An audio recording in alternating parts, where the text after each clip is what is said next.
All right, good morning. This meeting of the California Underground Safety Board will now resume from yesterday's recess and is called into order at 9 a.m. November 18, 2025. Secretary, please call roll. And now please call roll. Clausen, Here. Johns, Here. Johnson, Here. Munoz, Present. Simonian, Here. Sorum. Present. Thank you. Thank you all for coming today. I would like to begin by acknowledging that we are gathered today on ancestral homelands of the Nisi-Nan people. Sacramento was gathering place for many local tribes who have lived throughout the Central Valley and the foothills for generations, and were the original stewards of this land. We'd like to acknowledge the Southern Maidu people to the north, the Valley and the Plains, Miwok peoples to the south of the American River, and the Putwin-Wintun peoples to the west of the Sacramento River. Please join me in expressing our deepest respect and gratitude for our indigenous neighbors and for their enduring care and protection of our shared lands and waterways. And then there will now be an emergency evacuation plan briefing our in-person attendees. Today we are meeting in the the California Natural Resources Agency. In the event of evacuation, proceed up the front or back of the auditorium using the doors on your right. If you are on the stage, you work to your left. And if you are in the audience, to your right. There is an exit door. You can walk straight through the lobby to exit the building. The evacuation zone is at Franklin D. Roosevelt Park on the southeast corner of 9th and P Streets.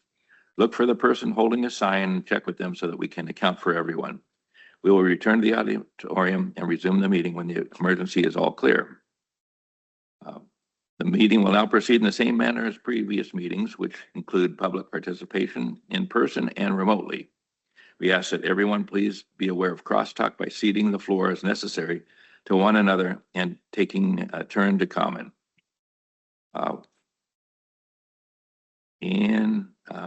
We will now review public participation and the public comment procedure.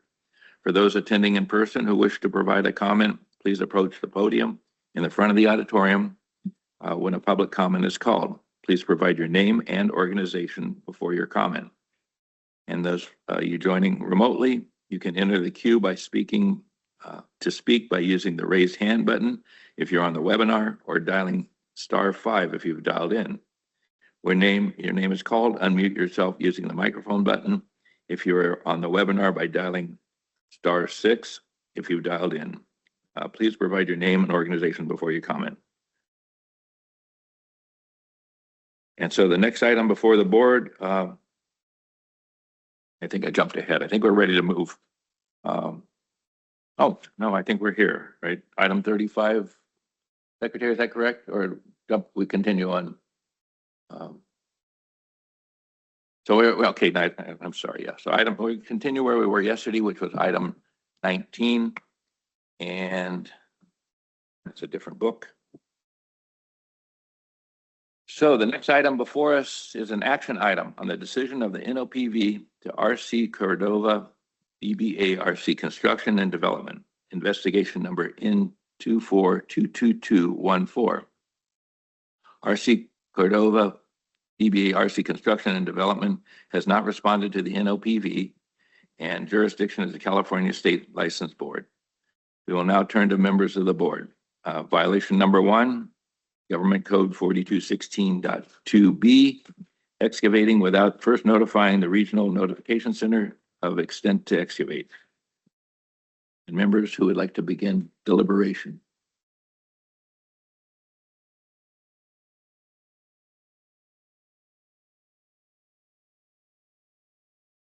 Well, I believe this goes off what was talked about yesterday with ADUs and continuing problems with ADUs. This incident happened when our RC Construction was excavating for a new line to the ADU, struck a gas line with a digging bar or breaker bar, and failed to call the initial 811 Regional Notification Center, and then failed to call 911. with the strike of the gas. So really see no dispute. There was no response. The initial investigation looks like they agreed that they did not call in a digger ticket prior to excavation and call 911 after hitting it. So I don't see a dispute here. Member Munoz, they even responded no when they were asked, did you call for a ticket? And they said no. So I think I guess Exhibit 10, let's talk about that. Construction responded no when asked whether they had contacted the Regional Notification Center and stated they were not aware they needed to. So I think there's a need for education there, right? Like just let's talk about that. And then if we look at on ROI page 1 and 2 of the SoCal gas report, SoCal damage report states RC construction was excavating with no USA and struck a 1/2-inch plastic gas service with a tunnel bar, like you said. So I think by their own admission, they didn't. And what always strikes me as so amazing is they didn't know they needed to. Yeah. Having trouble hearing you. Probably me, but if you can speak a little louder too. But I did hear Could you. everyone hear me or was that really quiet? Okay, I will yell. If you guys give me permission to use my full voice, my mom voice, I will use it every day. I will bring it. You could 3/4 of mom voice, please. It is all or nothing. Alrighty.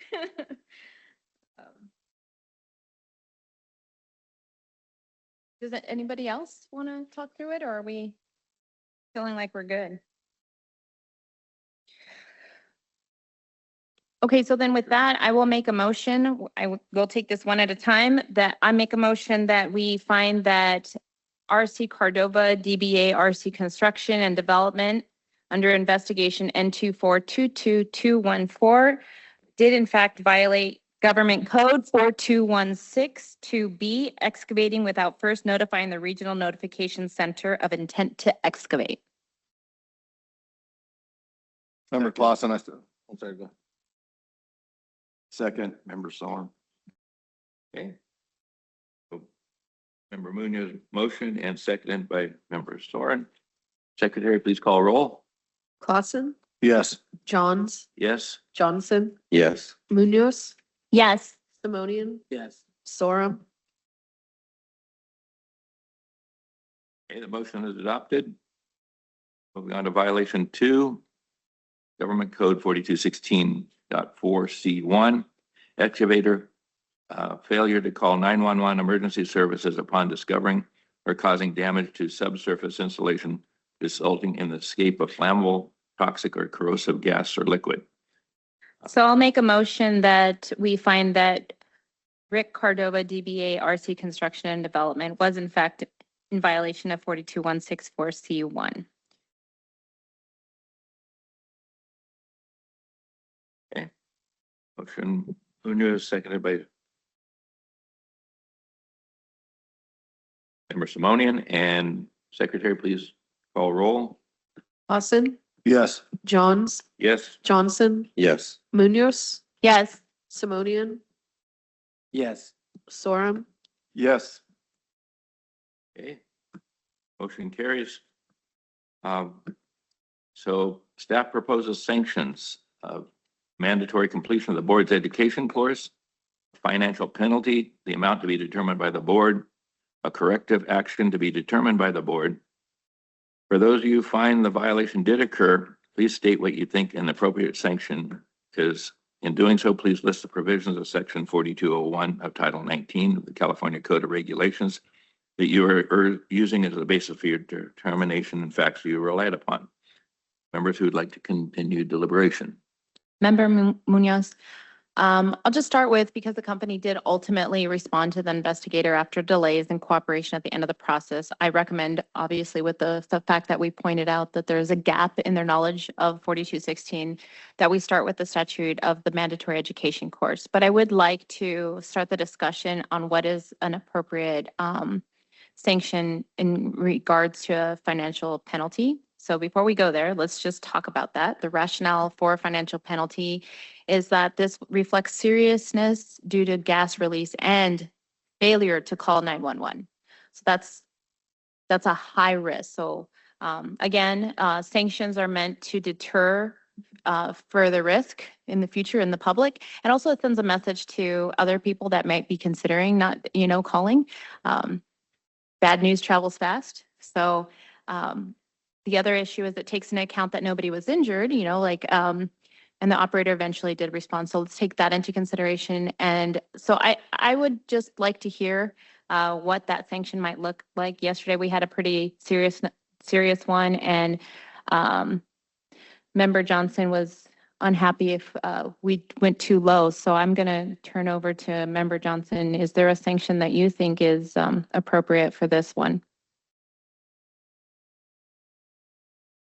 Member Johnson. Based on my findings and my initial information and facts that I looked at, I didn't warrant a penalty at this time. Okay, so again, this was gas release and failure to call 911. I do think that that's a financial penalty is appropriate. That's my opinion. I would be, if we're not thinking that this is their first offense, they just got lucky that nothing happened. I think I brought this up before. Caskets are very expensive, right? This is much cheaper, that there was nothing that occurred. So I think maybe a $2,000 fine is appropriate for this because it could have gone horribly wrong. And this is a reminder that life matters, making the right decisions matter. And when there is an issue, that you call 911 and you call for support right away so that nobody does get hurt. So if anybody else would like to discuss the sanction amount, I'm leaning towards 2,000.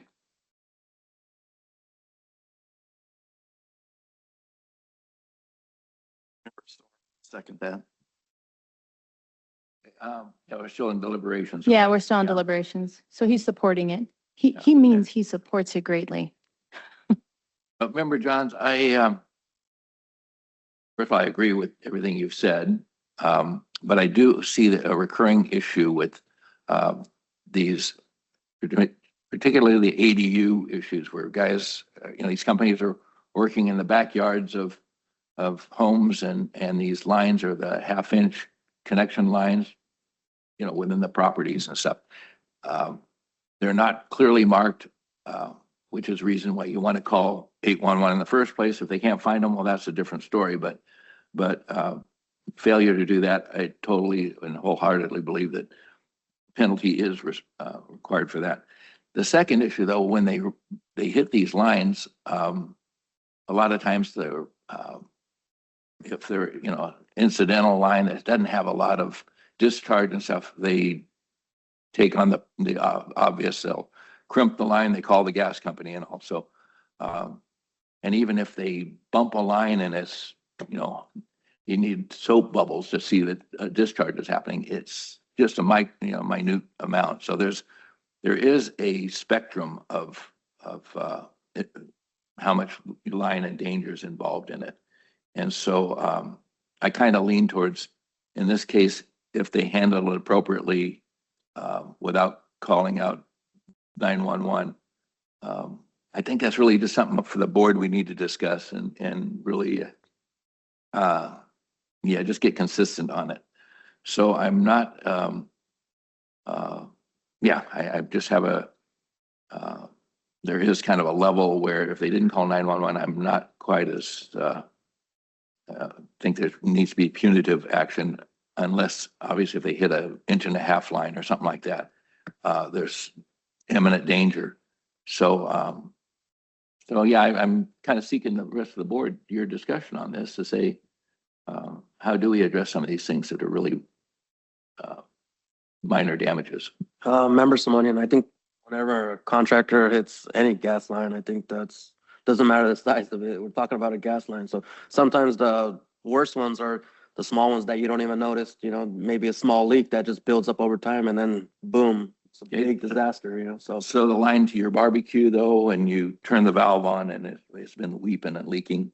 I just feel like if you're excavating and you hit a gas line, you should call 911. And that's what the law says. That is what the law says. Yeah. So we are charged with enforcing the law. Mhm. The law doesn't have a gray area. If we damage a line, we must call 911. That's it. I agree that if there's a scratch or disturbance or anything, if you talk about the big pipelines, they gently rub the line, you're supposed to call on those high pressure lines. You're supposed to call no matter what, right? We're not corrosion specialists. Again, we don't have x-ray vision. The law says you must call 911. So I don't think there's gray areas of compliance. You comply. I did agree, that even my vote was they failed to call 911. So I agree that they violated that. So the punitive action is what I'm really kind of saying. And so I guess in my particular case, I don't see too aggressive of punitive action against them. But there are times where that it definitely needs to be done, and it's the danger to our population. So So let's go over why the mother-in-law suite or why those are so dangerous. It's because it's sitting in the backyard, like feet from 4 houses. A small leak, no one says anything, just cover it back up. That's like a slow roll to an explosion, right? I just read in the news that there was a house that blew up, I think in Chino. We don't know why it blew up, it just blew up, right?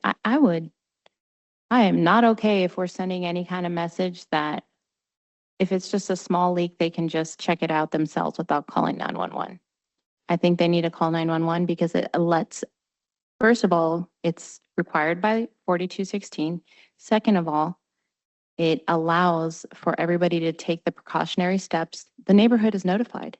Everybody is aware that this is happening. I think it's fair, it's safe. If it was happening in your yard, my yard, we'd want to know. Like everybody would want to know. So that I think a sanction of $2,000 is fair.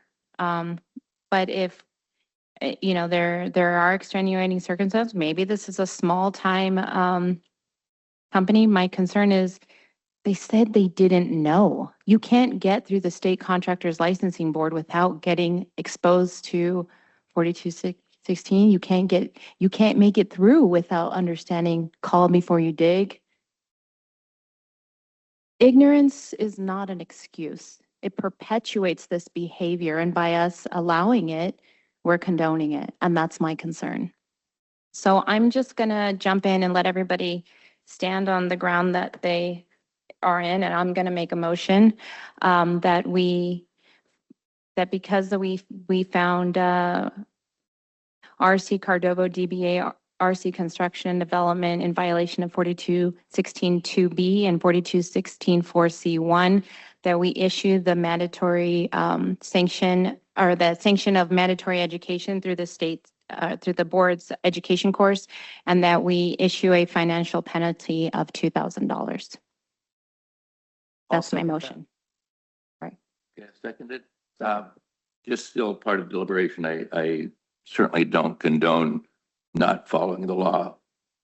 But there is that issue. And if the contractor is a plumber working on the line, it's just something I think we need to look at and really understand. So taking it on, yeah, but I go on the record of I don't condone breaking the law, certainly not leaving a line, damaging it and covering it up.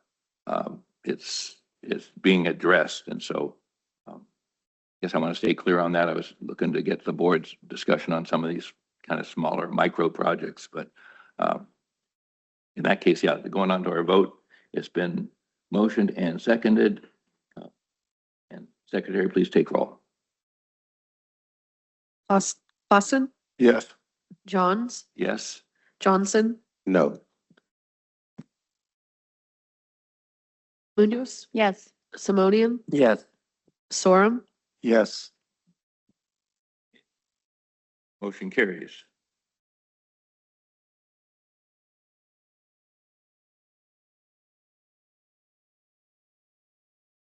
Okay, we move on Next item before us is an action item on the decision on the NOPV to Hydrotek Pipe Services investigation N242831700. Hydrotek Pipe Services has not responded to NOPV and the jurisdiction of the California State License Board.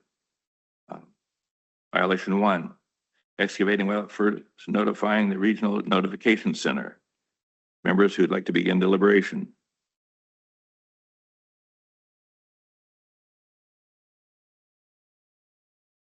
So I think this one's similar. Obviously, it has the same investigation to the other one, but they hit the same half-inch line.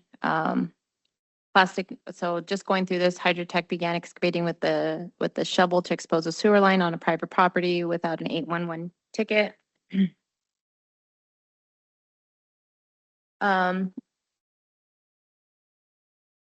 The later ticket created 1.5 hours after the damage occurred. So they did try to go back and create a ticket after the damage occurred.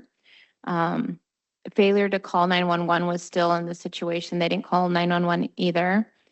So from this thing itself, from the investigation itself, if you look at Exhibit 8,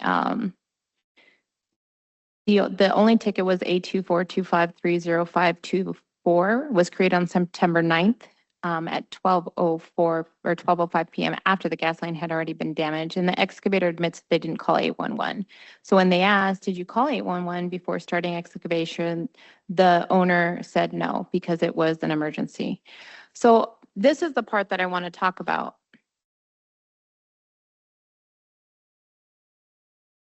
How is a scheduled job an emergency? That concerns me. Like, it's an emergency because I was the lowest bidder and I have to get it done on a time frame. Like, that is not an emergency. That is a failure to plan, maybe failure to explain to the homeowner how dangerous this could be. Like, I feel like there should be a script that every contractor has and says, listen, I have to call 811 because we have no idea what's under the pipes or under the ground. It could be anything. It could be gas lines. It could be whatever. And we just want to make sure everybody's safe. Like, I feel like that's what everybody should start with. So we're gonna have to call in a ticket. There's gonna be a slight delay, but it's for everyone's safety, so your house doesn't blow up, you know? So I think that's a safe thing to say, but it really bothers me in this one that it was actually justified for not calling in a ticket because they felt that this job was an emergency. And I can't tell beyond what was said here if that's really what the emergency was. If there was some other kind of emergency, I can't tell, but the report leads me to believe that's why they didn't get the ticket. So that concerns me. And it did end up leading to an emergency situation. So the use of the word emergency is almost ironic because when it did become an emergency, they didn't call the emergency professionals, the 911 emergency professionals. So that worries me as well. Did anyone with Hydrotek call 911? The emergency professionals? And the response on Exhibit 2, Exhibit 6, page 3 was no. And the city confirms that no emergency response occurred. The city of Santa Barbara provided written confirmation that no 911 calls, no dispatch logs, and no emergency report exists for the incident date. Now, I would assume that a city would also be concerned that this is happening, and this is very dangerous. I just want to stress that, like, so for all you viewers online and everybody watching at home, this is very dangerous. Very dangerous that this is occurring. So I'm just going to leave it there, that those are the things that concerned me most about the actions that were slightly different in this excavator. So I turn it back over just to everybody just to talk about.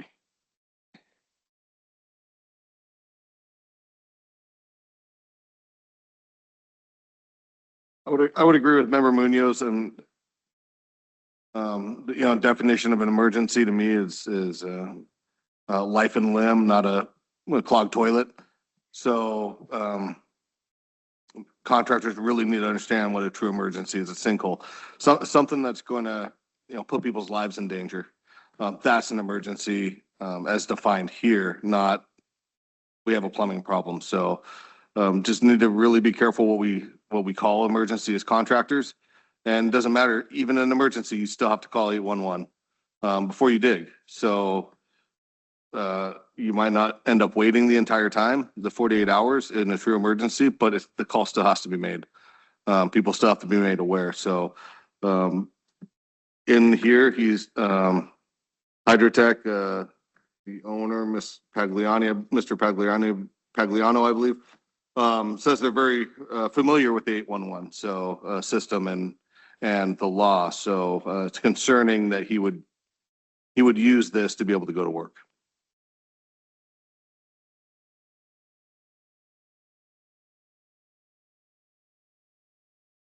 Member Sorm, we seem to keep on having these half-inch gas line damages or damage. Anytime that I've called out for 811, they'll mark them and they tie into the meter. It's pretty simple. The harder part, and Member Simonian can probably, discuss this, is going out to the street in public property, because you have a Y map and you have to line up the two. Basically, you assume a straight shot. In my opinion, on private property, it's probably easier to find a half-inch service line than it is out in the public. Yeah, remember someone, that's accurate. It's easier to get it from the service to the main, but once you get to the main, you got about a 3-foot area where it tees off, where it's kind of like guesswork. So whenever you're doing any excavation on private property, it's 99% easier to get the service to the main. So yeah, that's accurate. Yeah, so it would behoove anybody to call 811 because it's easier to locate, because what they do is they hook up to the meter and then they follow the tracer line. Sometimes it's not hooked up to but then you'll have galvanized and they can still trace it. But it's harder to locate it out in the street than it is in private property because you're right next to the meter.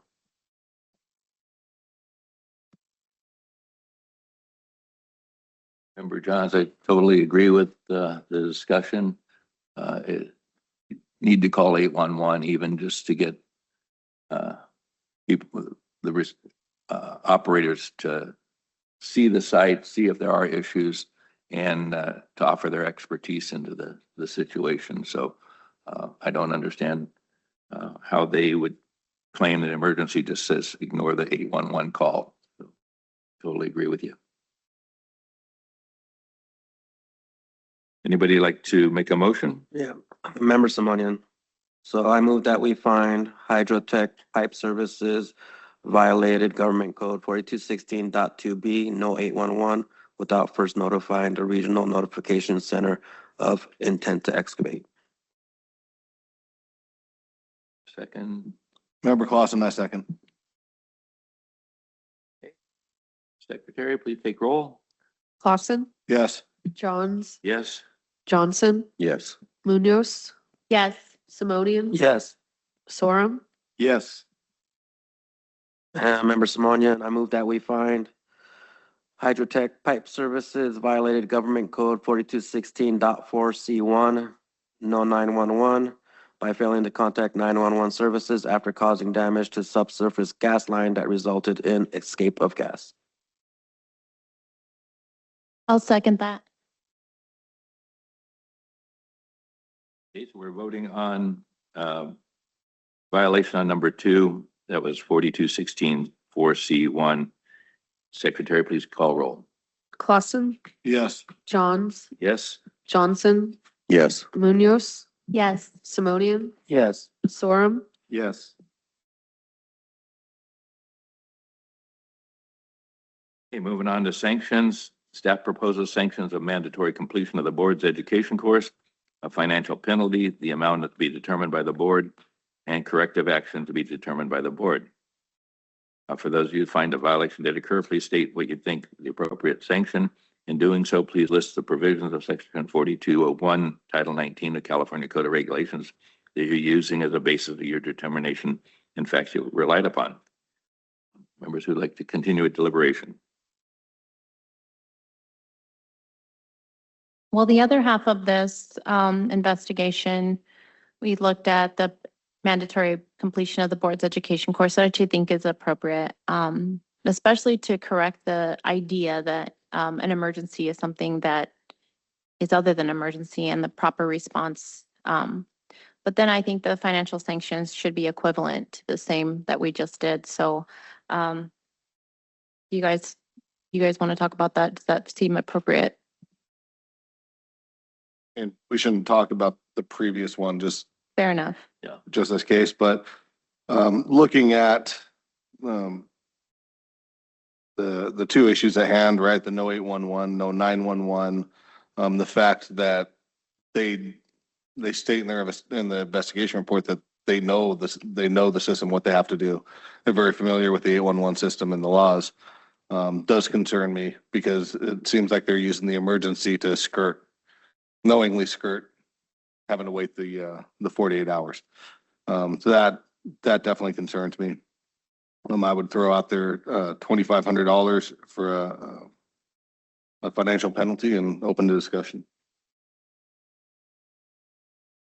I think this case underscores that even small residential projects carry real public safety consequences.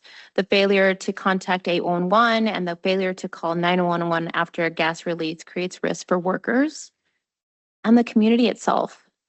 I think the board really values when an investigation has cooperation, and education is an important part of that. So I think the sanction of the mandatory education is important, but we must reinforce these laws. And that's as a step, our role to protect lives, to protect Californian lives. So I think the recommendation of 2,500 is appropriate.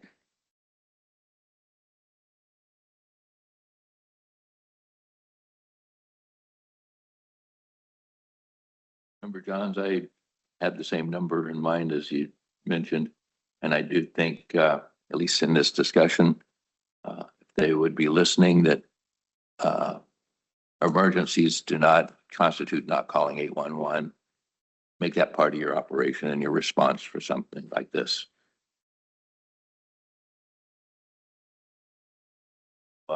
Yep. Have a motion. Based on our findings, I move that we recommend the California Contractor State License Board order respondent to take the Hydrotek Pipe Services to take the board's education course and pay a financial penalty in the amount of $2,500. I'll second that. Secretary, can you please take roll? Clausen, Yes. Johns, Yes. Johnson, Yes. Munoz, Yes. Simonian, Yes. Sorum, Yes. Okay, motion is adopted. The next item before us is an action item on the decision on the NOPV to West Coast Building and Design Investigation in 250-381-136. West Coast Building and Design has not responded to the NOPV. The jurisdiction is the California State's License Board. We will now turn to members of the board. Violation number 1, discussion, Government Code 42162B, excavating without first notifying Regional Center.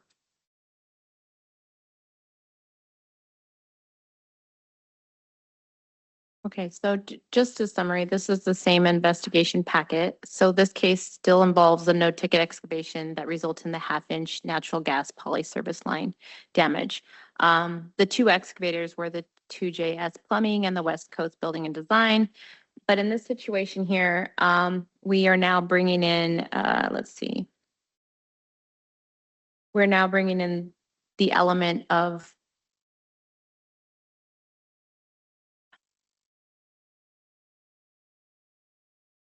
the plumbers admitted that there was no ticket. So I'm going to call them WCBD because that's way too long to say the whole thing. Confirms that they trenched without a ticket. He thought there was a ticket when there wasn't, and he takes responsibility. So that was outlined in Exhibit 6. WCBD employees dug 2 trenches. His employee dug a trench approximately 1 week before February 5th, 2025. And that's on page 4. So the dig alert confirms that WCBD had no ticket. So again, all these people are digging without tickets and they're like in your neighborhood. I don't see any evidence. So violation 3, I normally see. Oh, sorry about that. So I just see this is the 3rd one in that series. So it's 4216.2B. I just don't see any evidence anywhere else that this they admitted to it, so it's pretty cut and dry.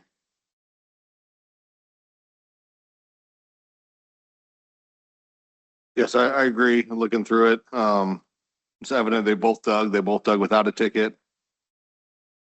But looking at just WCBD, definitely, they said they dug without a ticket in the investigation, so I believe it's cut and dry on that piece as well.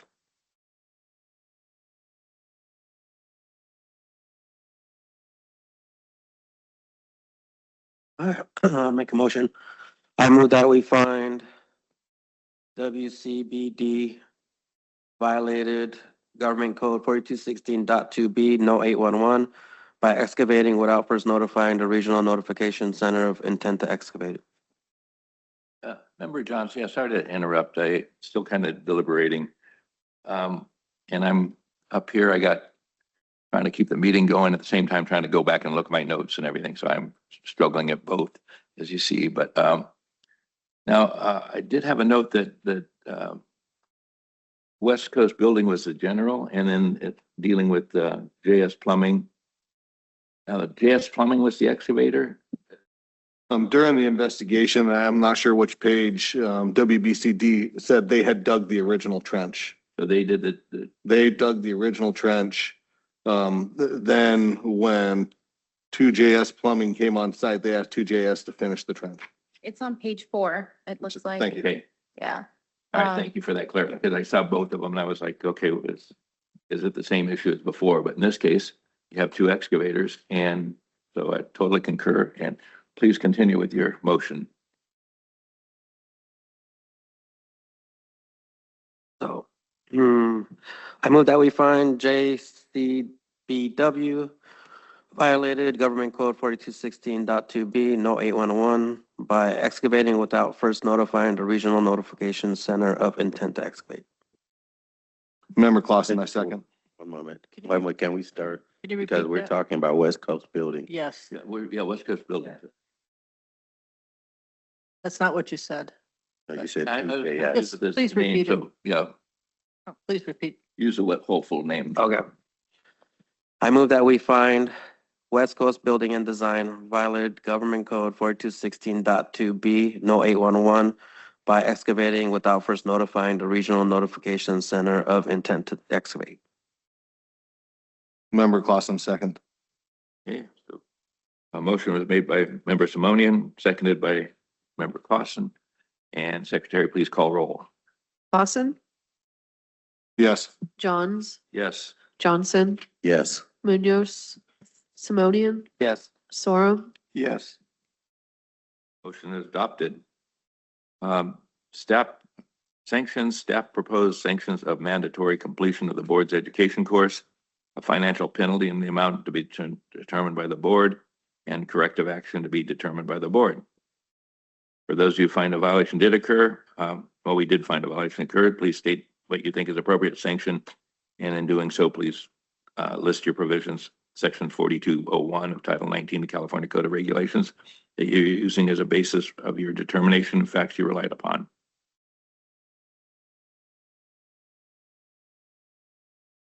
I mean, looking at the facts of the case, it looks like West Coast Building and Design was out there for a while without a ticket. It wasn't a mistake. It wasn't, I forgot to call it in. They were out there working without a ticket. So taking that into account, I'd be looking at not only the education, but also a financial penalty of $3,000, just that knowing violation.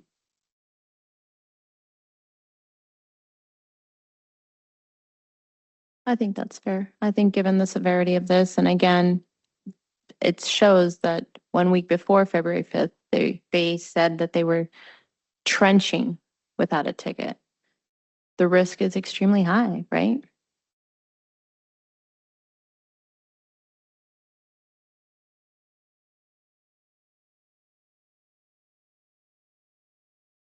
Do you want to make a motion? Yeah, I guess we're ready for motion. So, Member Clausen, based on the findings, I move that we recommend the Contractor State License Board order West Coast Building and Design to take the board's mandatory education course and have a financial penalty in the amount of $3,000.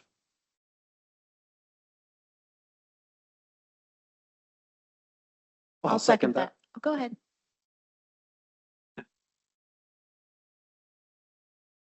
Simonian? Yeah. Okay, thank you. Seconded by Member Simonian. Secretary, please call roll. Yes. Sorry, Clausen, Yes. Johns, Yes. Johnson, Yes. Munoz, Yes. Simonian, Yes. Sorum, Yes. Motion is adopted. Next item before us is an action item on the decision on NOPV to 2JS Plumbing Investigation N250381136. JS Plumbing has responded to the NOPV contest in writing. Jurisdiction is the California State License Board.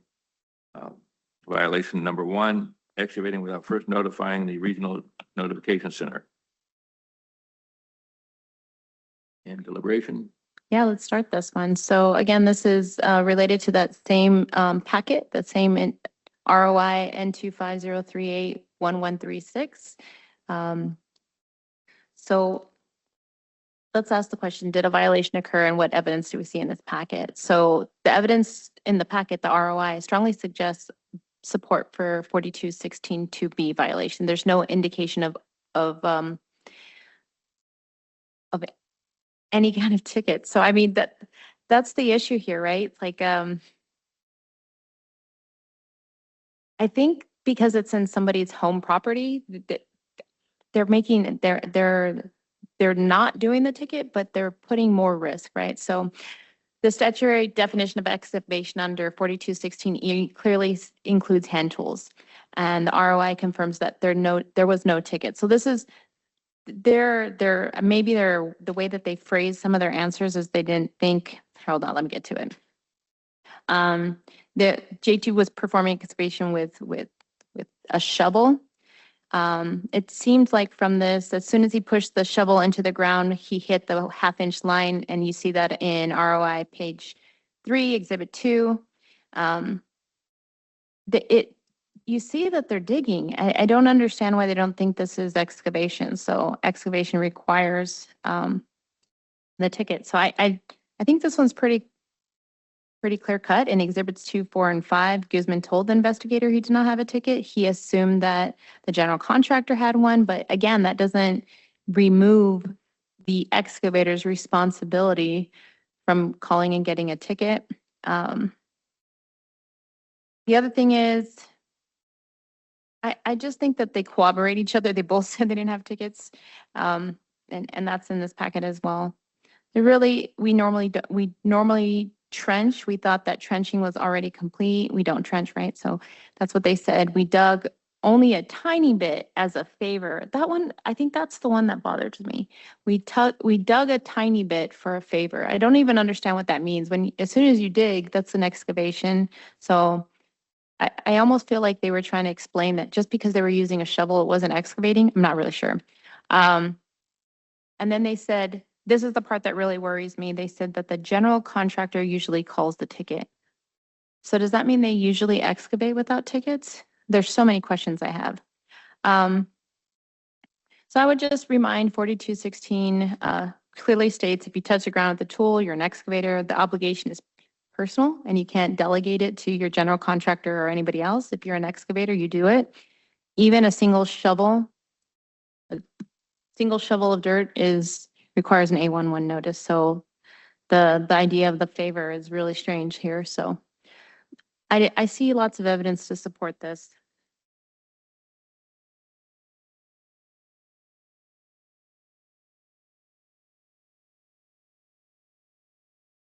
I agree. I mean, one of the things they said on their response was historically and in rare instances, when I have performed trenching on my own projects as the lead, I have always contacted Diggler A11 first. So that means that historically they're out there digging on, expecting someone else to call in their tickets. So that's concerning. I would also add, and to anybody here listening, be careful who you do favors for. They can get you in trouble. It seems a nice thing to do, but you definitely still have to follow the rules. If you're going to do it, follow the law. It would have been easy for them to tell West Coast to go ahead and finish that trench if it wasn't part of their contract. No harm, no foul, and they wouldn't be here. But as soon as they put the shovel in the dirt, they did become an excavator.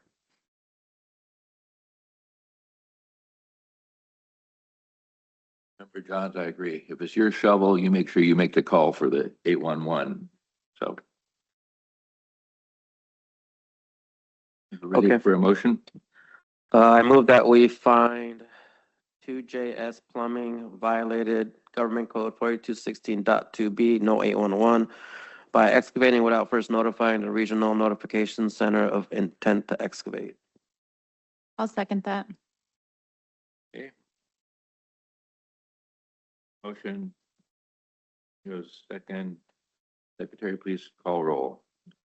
Clausen, Yes. Johns, Yes. Johnson, Yes. Munoz, Yes. Simonian, Yes. Sorum, Yes. Okay, motion is adopted.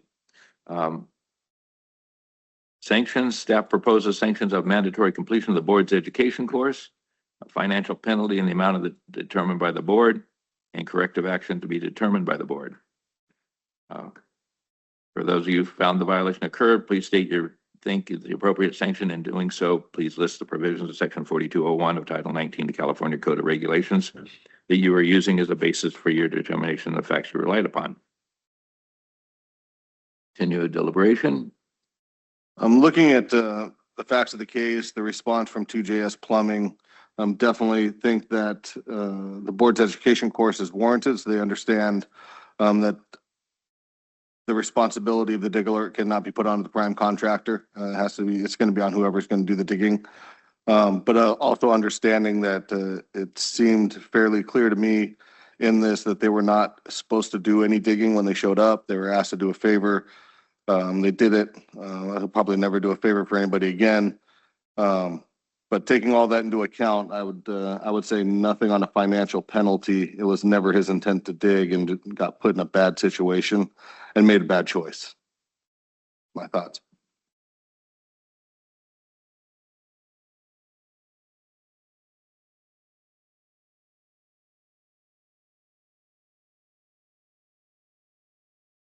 I think, yeah, I don't have a comment to that, so motion and second. Based on our findings, I move that we recommend the contractor state license board order 2JS Plumbing to take the board's education course. I'll second that. Motion by member Clausen, second by Simonian. Secretary, please call roll. Clausen, Yes. Johns, Yes. Johnson, Yes. Munoz, Yes. Simonian, Yes. Sorum, Yes. Adopted. The next item before us is an action item on the decision of the NOPV to Padre Dam Municipal Water, member code PDM01, investigation N250381136. Padre Dam Municipal Water has responded to the NOPV in writing and requests an informal hearing, and the jurisdiction is California Public Utilities Commission.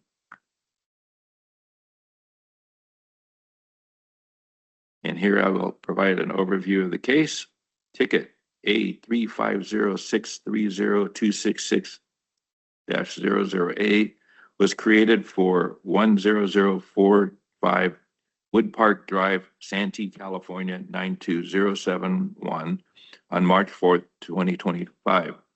The ticket had a legal start date and a time of March 7th, 2025 at 8 a.m. On March 7th, 2025 at 8:00:02, dig alert recorded a late notice 999. Member did not respond by the required time for Padre Dam Municipal Water, member code PDM01. Padre Dam Municipal Water failed to provide an electronic positive response and before March 7th, 2025 at 8 a.m. The legal start date and time for the ticket. Ticket number 82563026600A. So who is prepared to make statements on behalf of Padre Municipal Water?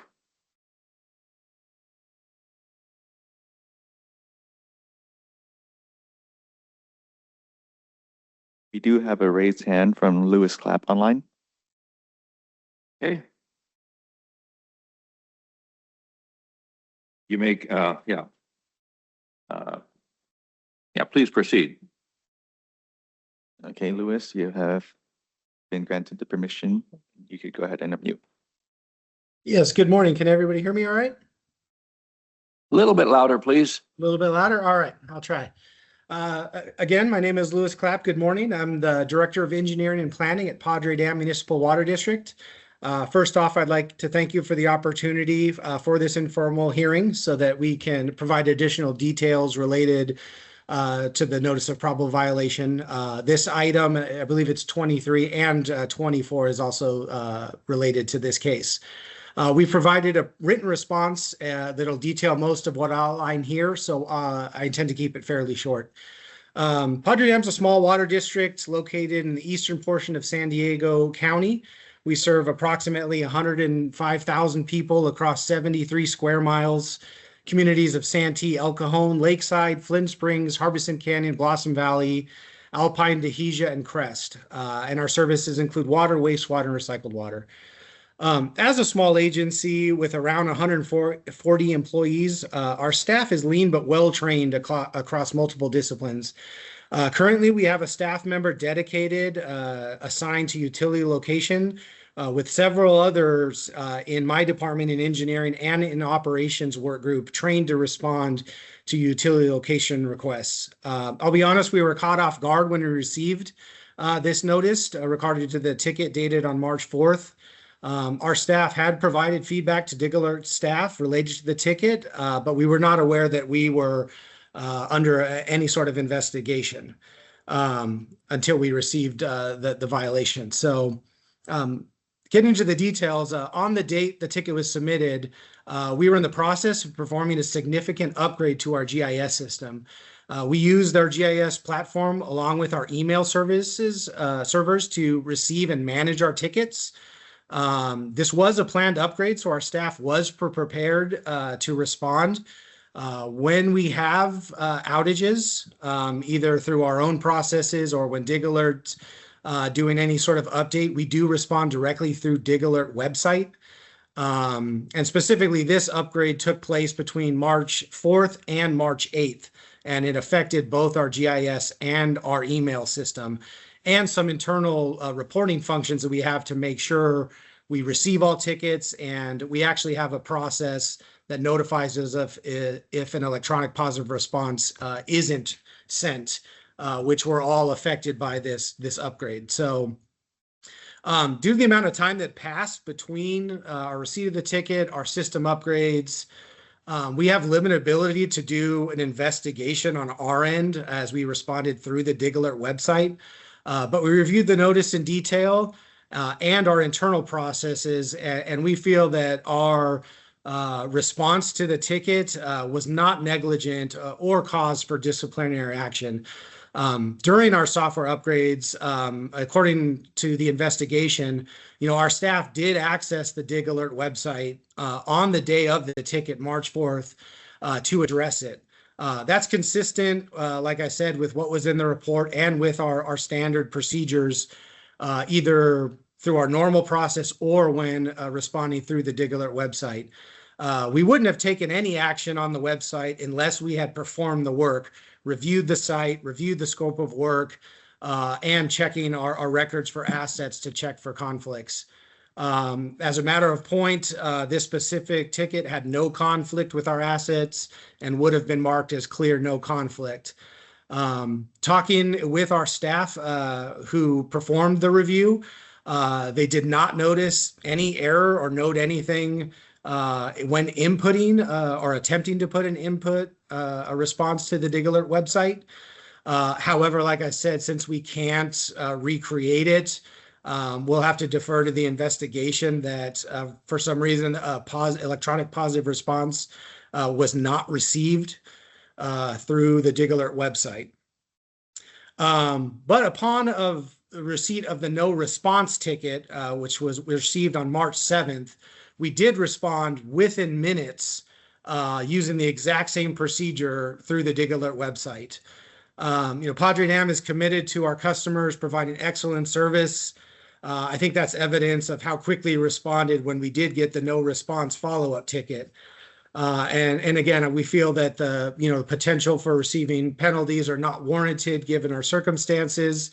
And again, as I noted, we didn't note any errors when trying to respond on March 4th within the legal time frame, following the exact same procedures that did register a positive response on March 7th. So just in summary, like I said, we feel strongly that we took the appropriate actions with full intent to meet all of our obligations as legally required. We are open to receiving additional information or training, particularly through the use of the Dig Alert website. If there's something that can help us be more efficient. We have already taken steps to try to help prevent anything like this in the future. Our inspection staff supervisor, who actually oversees our utility locations, has already begun consolidating a comprehensive written standard operating procedure for our normal process for responding to Dig Alert, and when we're required or as a matter of operations have to go through the Dig Alert website. So we can incorporate into formal training for both engineering and operations staff. We're happy to share that with this board or with your staff, either for review or for input, if it'll help us to be better responsive or make sure we, dot all the I's or cross all the T's, so to speak. In closing, Padre Dam has a very good reputation in our community for being helpful and responsive to residents, local agencies, and contractors, and we understand the importance of being responsive in a timely manner to prevent any injuries, protect our assets, and safety as the overall goal. And again, I'd like to thank the board for taking the time to listen to our appeal and considering all the facts in this matter, and we'd be happy to answer any questions you might have. Thank you. All right, thank you. Mr. Lewis, what's your last name again? I couldn't read it on your signature. It's Clapp, C-L-A-P-P. Oh, okay, thank you, Mr. Clark. Okay, Ms. Branneman, would staff like to discuss or respond to anything?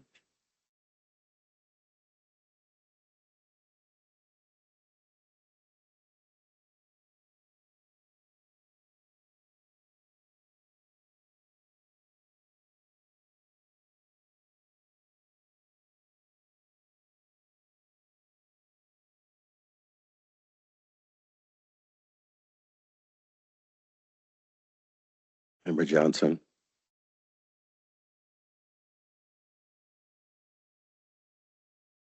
The violation in this case is 4216.3C1A.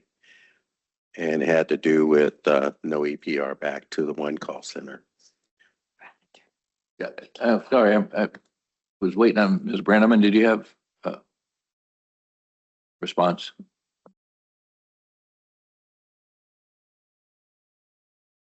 Okay, I'd just like to have the board look at Exhibit 9 in the packet, which is the response. And they provided the printout of the ticket response from Dig Alert where they provided the EPR code. And if you'll see that there are 3 member codes, one is PDW01 and one is PDMSWR. Now, if you'll also see that under PDM01, it has a 999 response for the ticket with the revision of 00A. Under the member code PDMSWR, for the ticket revision 00A, it's a 999 response. And then you will see under that same member code for ticket revision 01A is a clear no conflict. Thank you.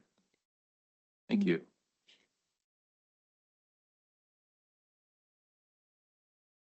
Any rebuttal to that? Yes, I would just say, like I said, the results of the investigation, right, show that we attempted to go in and log in on the day the ticket was due, and we did so. That's consistent with our procedure. I can't recreate if there was an error seen, our staff didn't note it. We attempted to respond. The 001A revised ticket was one that I can confirm, and I think your records show we did confirm we responded afterwards. But again, we clearly attempted to respond. There's no reason we would log in, try to respond, and not do that last step of the electronic positive response code unless there was some sort of error. And as I said, I can't confirm that was on our side, whether it was on your side, whether, at best I would call it a technical error. And so, like I said, we've taken steps to see what we can do to try to formalize the process and make sure if there's a step that we missed or something we could be doing better to make sure that we're checking all the boxes we need to. We've already taken steps towards that and welcome any input from the board or the board staff to be able to perfect that process. Thank you.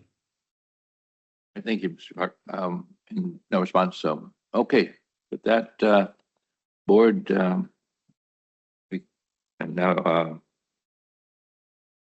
turn to our discussion and violation number 1 discussion.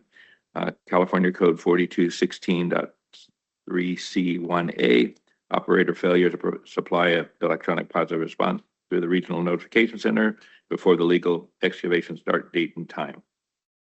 So back to you, Member Johnson, if you're ready to continue.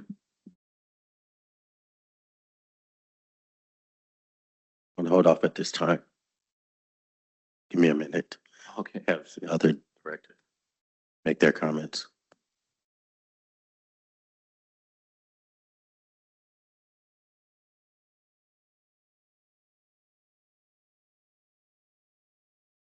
For Johns, correct me if I'm wrong, and I'm looking at Exhibit 12. Were they 6 minutes late in their response because of the technical error that they had at their facility? 6 minutes late.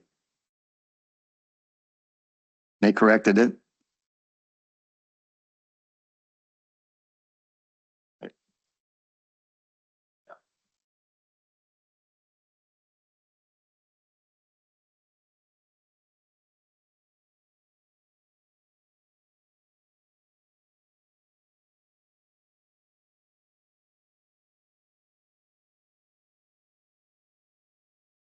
I think considering the circumstances of their upgrade and they're only 6 minutes late, I'd like to address this Padre Dam municipal water. And, agenda number 24, code or case number N250381136, Padre Municipal WTR member code PDMSWR. Violation of, or 4216.3 C1A, no EPR. I move that we find the respondent did not violate the government code by failing to supply an electronic positive response because of the 6 minutes in their upgrade. I'll second that. Okay, so we're Member Soren motion and seconded by Member Simonian, and so saying that we did not violate is the statement. So, Secretary, please. Clausen, Yes. Johns, Yes. Johnson, No. Munoz, No. Simonian, Yes. Sorum, Yes. Okay, so the motion is adopted. So in that case, as we see no violation, there's no need for us to discuss sanctions. We see no violation, and I do not need a motion. We can move on to the next item.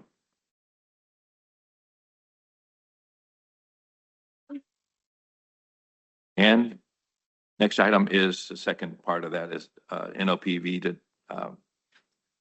Padre Dam Municipal Water District, and investigation 25381136. Padre has responded in OPV in a written notice that responded no contest. Jurisdictions, California Public Utilities Commission.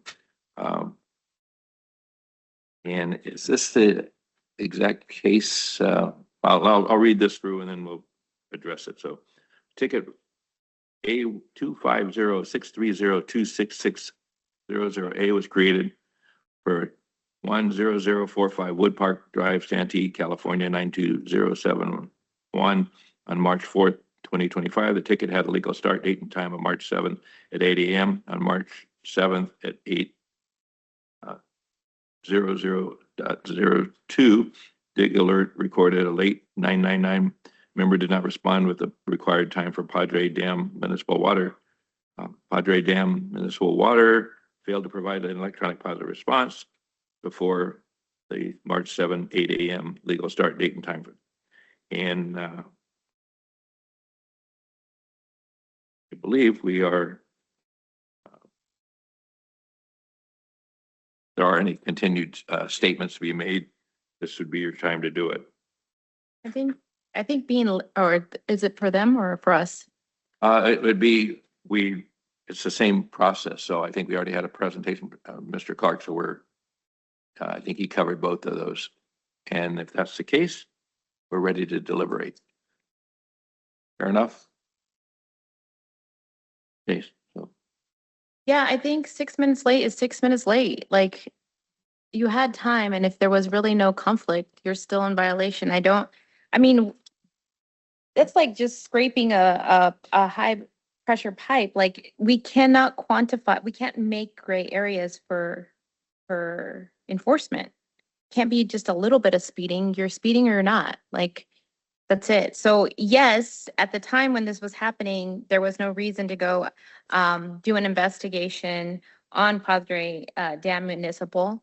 How many times have they been 6 minutes late? That's beyond the scope of this, but I think when they asked Ms. Diamond, were there any technical upgrades? They said on May 21st, 2025, this is on page 5, investigator emailed Ann Diamond, president of Dig Alert, asking for clarification on whether there was a system upgrade occurring in March 7th, 2025 or close thereto, which would have affected the reporting on EPR codes for the entities, right? President Diamond responded by email stating the following. Dig Alert has not done a system update with EPR.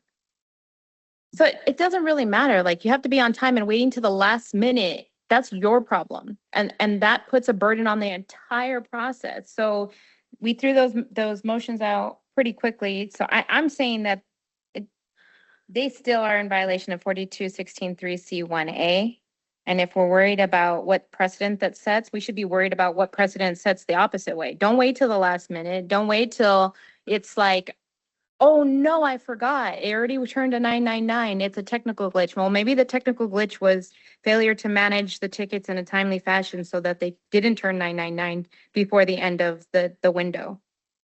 And that may be harsh, but we've already seen, like, if people are not calling in tickets, it's because they're afraid it'll delay their process. This is adding to and perpetuating that problem that we saw earlier, that there's so many breakdowns in this. I think we have the responsibility of not providing grace periods. We just say, this is the law, we enforce it.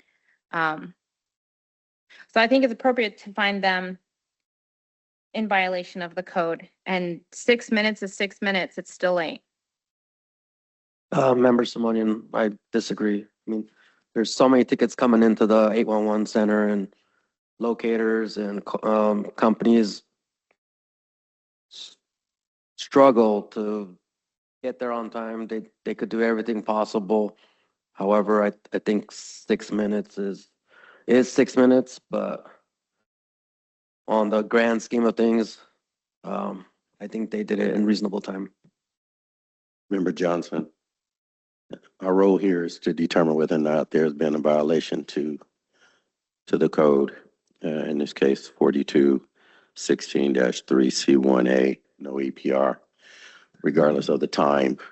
And yes, 6 minutes. There are substantial issues that could come about, particularly dealing with technology. I understand that. But in terms of the violation, we have a violation. But in terms of what they do and corrective action and what they attempted to do in resolving it and the upgrade to the system, I think we deal with that on the other side. But in terms of the violation of the statute, that did indeed happen, evident by the 6 minute report that said they were 6 minutes responding late, didn't necessarily putting paint on the ground, but responding back to the regional notification center. So I would think that we would state that they were violated 4216, but in terms of when we get into the sanctions, take those other things in consideration at that time. So I'm going to make a motion that we do, in fact, based on the fact that they were late, and it automatically generated our 999, member did not respond by the required time. And in order to prevent a slippery slope of 6 minutes, 10 minutes, 15 minutes, like how an hour, 2 hours, 3 hours, like, my God, like that is going to be hard to enforce. We're setting ourselves up to fail. And in order to correct that, we just have an absolute time. Policy-wise, if the time needs to change, that's outside the scope of enforcement. We are the most awesome board on the planet. We have 3 branches. We have judicial, executive, and legislative authority. We have 3. We have all 3. That is so uncommon. You have no idea how powerful we are right here. And with that power comes a lot of responsibility. Like, we have the responsibility to hold the letter of the law, but we also have the ability on the back end to work on policies that make sense. So with that, I'm going to say that government code, that Padre Dam Municipal WTR member code PDMSWR was in fact in violation of 42163C1A.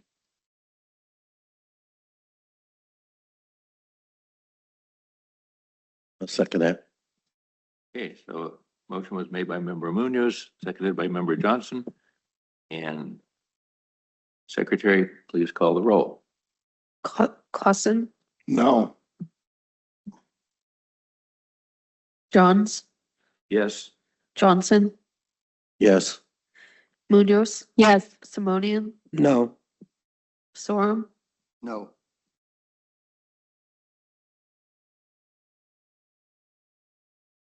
We have there, is it, Good. That motion does not pass, so we'll need another motion. I'm sorry, say it again. That motion does not pass. We'll Okay. need another motion with majority. So the motion failed. Okay, so no violation and no need to discuss sanctions.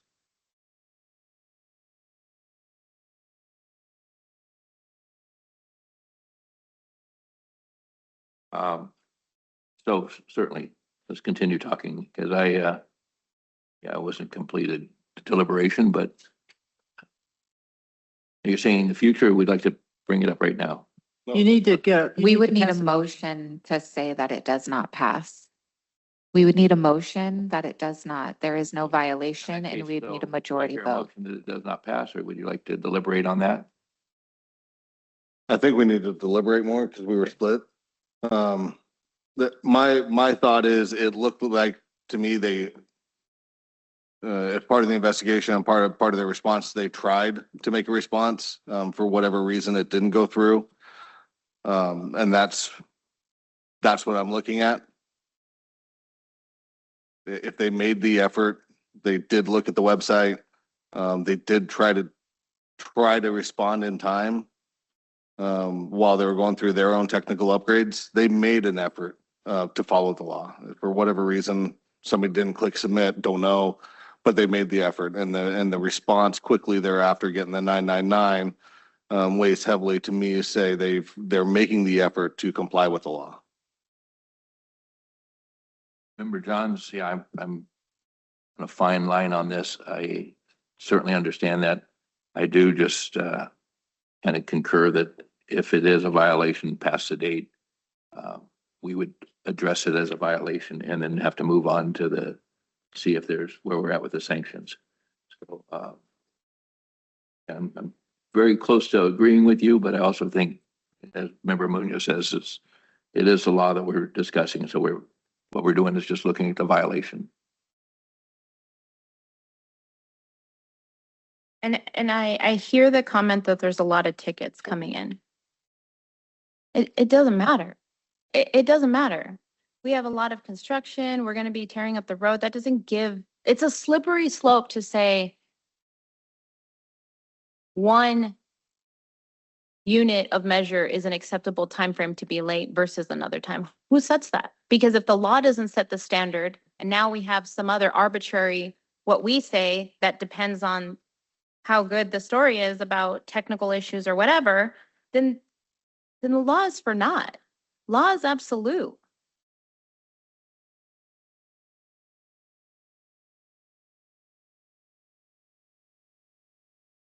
Sanctions is the issue. How guilty a person is not, it's either cut or dry, right? Or an entity is in any situation. That's cut or dry. It's the penalty or the sanction.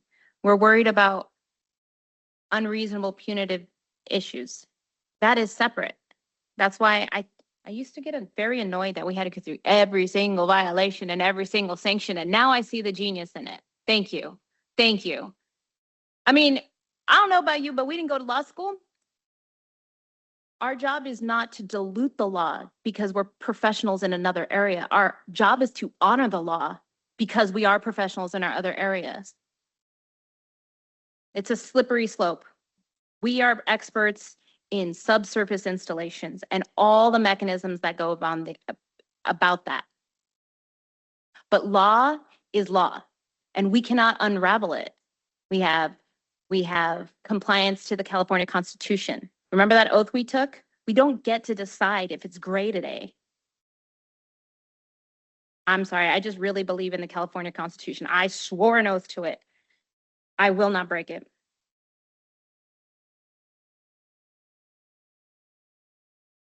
Okay, so any other comments here? According to their letter and their testimony, their GIS system upgrade works. Because it called 6 minutes late. I think you have to take that into consideration. 6 minutes is not going to make a difference out in the field. It is not. It's 8 o'clock, 8:06. They're doing their best. That's all I can say. Is 6 miles over the speed limit still speeding? I mean, it is. That's why there's a range between this much over the speed limit and that much, you pay this much and that much is that much. I speed, I'm just gonna tell you, I don't mean to. But when I'm held to account, it's because it's for the safety, because if I get out of hand, people can die. We're moving heavy equipment. This is the same. We are guardians of assets and processes. The law should be aligned to our Constitution. And when we break that down, we break everything down. There's no justice. There's no account.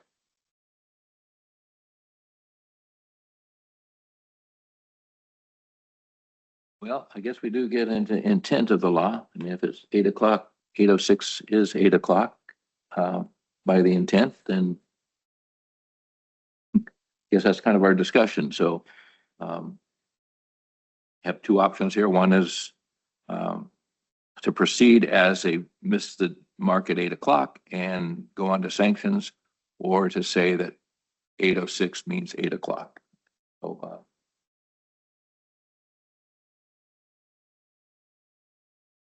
Let me quote what the law says. And under 4216(3) C1A. You're so quiet. yeah, a little closer, right? Yeah. A little closer. Yeah. Okay, let me quote what 4216(3) C1A. Is that correct? Yes. And it states every operator shall supply an electronic positive response through the Regional Notification Center before the legal excavation start date and time. So that's why the 999 came out, because at that time, the clock dropped. And anything after that would be considered late, no response. And that's what we're talking about, is that when the clock struck 8 o'clock, did we receive notification that there was positive response? We did not. Be it a GIS issue, be it a system issue, we've already determined that it was nothing going on at the one call center, Regional Notification Center at that time, that would impact that. Only possible impact, of course, is the GIS upgrade, possibly. We don't know for sure. But bottom line right now, it's 8 o'clock, and that's the violation. Anything after that time is a violation.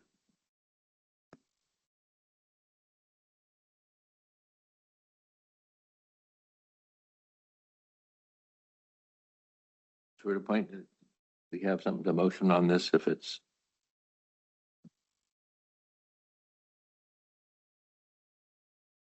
Diluting the law does not protect anyone. It doesn't. By saying that there's so many tickets, so we make exception, that doesn't fix the problem. It makes the problem worse. Let's address what we're supposed to address as executors of the law. And then the policy part we'll take care of later. This is why most boards don't have all three powers, because it gets sticky. This is how.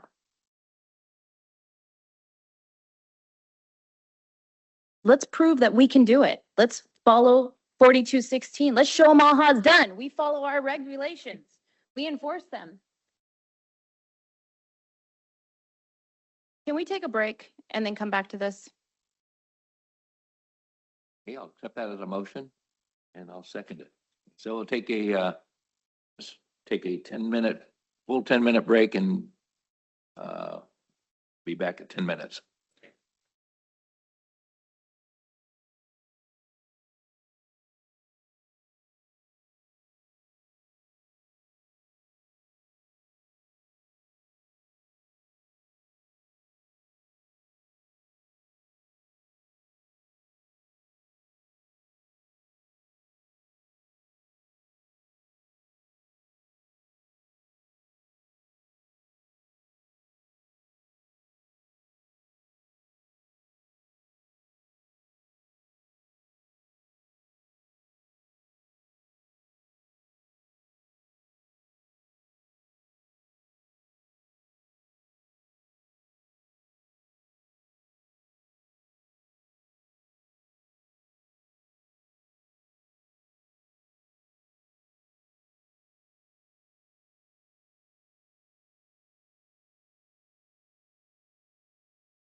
We're ready to get back here in session at 10:34, and thank you for your patience. We're getting some hearing issues taken care of. So we are now going to reconvene our discussion at 10:34, and we were discussing and looking to have a motion on whether that last item, which is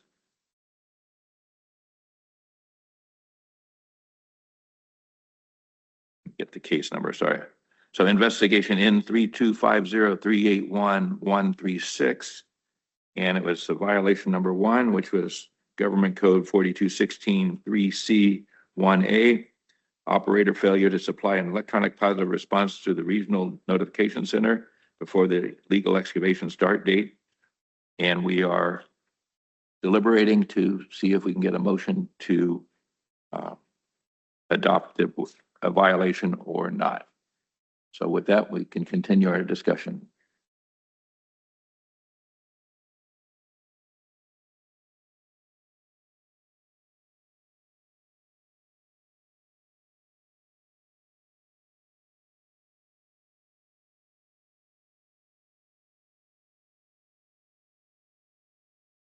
Yes, in my case, I will point out that as I see it, we're kind of at an impasse of, does 8 o'clock mean 8:06, or the intent of the law said they were late? And so I think it's clear where people stand, but anybody want to offer something up and we can put a motion to it?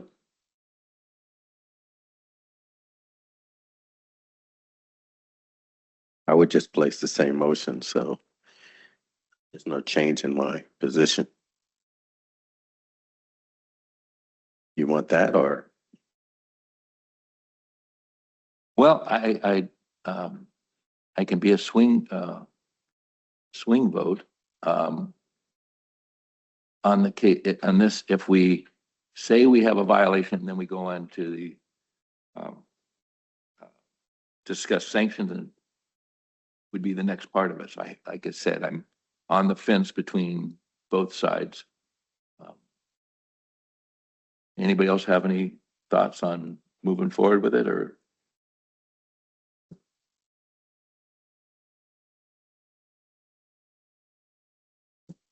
Oh, hello. Okay. I'll ask you a question. Do you guys see on there any grace period in the law? I do not. Remember, so I do not, but I know that from their testimony and also their letter is that they were doing a repair of their system. And it just shows that their GIS system works. I know there is no grace period. That's correct. But I cannot honestly say that there was a violation, because 6 minutes based upon a repair of their system does not really sit well with me as a violation.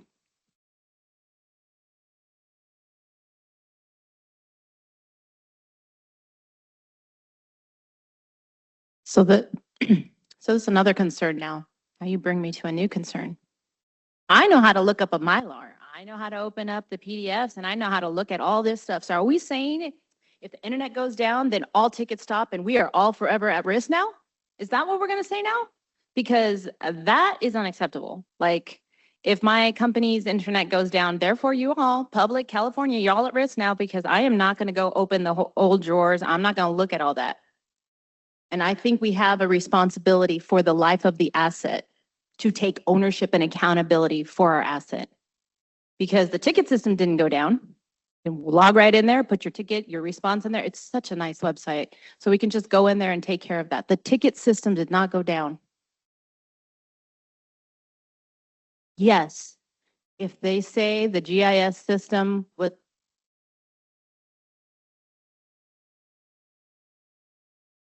If they say the GIS system was on the fritz, well then we have to believe them. But do we have to release them from accountability? I say no. There's a backup to the backup. Remember that speech yesterday? I said, you got to have a backup to the backup to the backup, and you got to have the plan. And I think it's fair for us to expect that that's what happens. If you're doing a GIS upgrade, so for everybody out there, when you are doing an upgrade, you should have a backup plan and just in case, not wait until the 11th minute or the 6th minute past the timeline to decide. I just don't see that. Like, the reality is, if I'm doing this, I already know if that's in my territory or not. I know it. I know where my territory is. And if I have a question, I know how to open up those big old drawers that they used to have and you pull it out and you just look really quick. Yep, it's in my, it's clear, it's in my area, or no, I gotta go send somebody out there.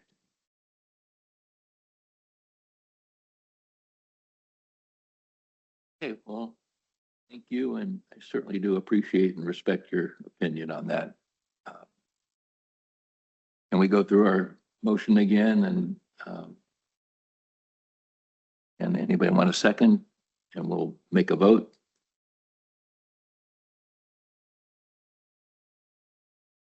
Member Johnson, I'll make a motion.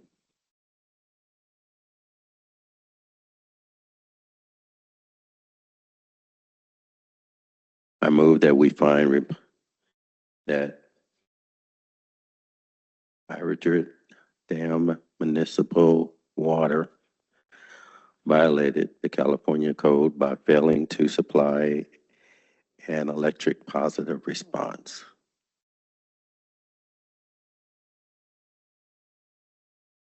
Member Johnson motion and seconded by Member Munoz. So Secretary, let's please take the roll. Clausen, Yes. Johns, Yes. Johnson, Yes. Yes. Simonian, No. Sorum, No. The motion does pass. So we will now move on to sanctions. Well, we spent a lot of time on the violation. Let's go right into education because of the extenuating circumstances that were argued. We are not without heart, and there is never any such thing as more training is always great. So let's just do more training. I am just going to jump in here and make a motion that we go ahead and NOPV in response to Padre Dam Municipal WTR member code PDMSWR, we find that they have sanctions of the mandatory completion of the board's education course.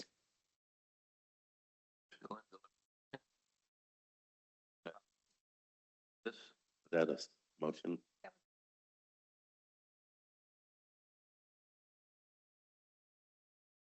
No, not. Okay, well, Member Johns, I do appreciate what was presented and concur that no punitive sanctions beyond that education would be necessary. I'm sorry, can you repeat that again, please? On what I said, yeah, so I said I agree about the education. Appreciated what they had said and presented, but I don't believe there's any punitive or anything beyond the education. Yeah, appreciate the effort they did, but it didn't quite, match up to the law. So we have a motion. Anyone a second? And that motion is for education, correct? Member Munoz, just Yeah, just education. Member Sorum, second. second, okay? So Secretary will take a roll call. Clausen, Yes. Johns, Yes. Johnson, Yes. Munoz, Yes. Simonian, Yes. Sorum, Yes. Okay, so motion does carry. Mr. Chair, I just had I know during the presentation, they asked for additional training from the One Call Center. So I just wanted to see if maybe staff can go across to the One Call Center and make that offer, make it happen. Good with that? Okay. All right, thank you. All right, moving forward. The next item before us is an action item on the decision on the NOPV to picture build investigation N242939. Picture build has responded to the NOPV contesting in writing, and jurisdiction is the California State License Board. We'll now turn to members of the board. The violation number 1 discussion, Government Code 4216.2B, excavating without first notifying the Regional Notification Center of intent to excavate.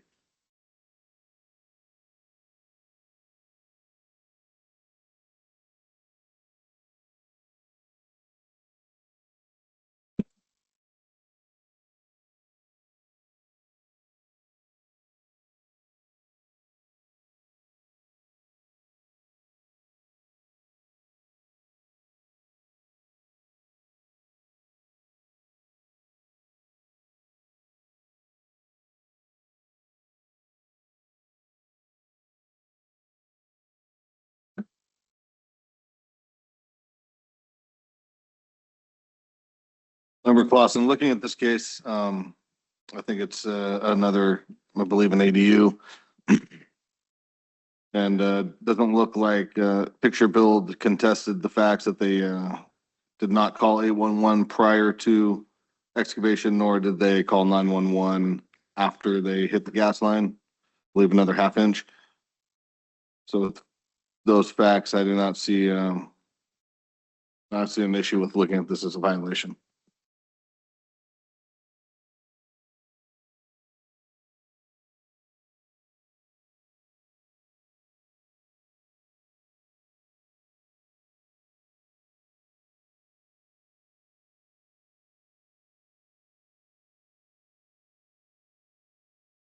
Want to make a motion?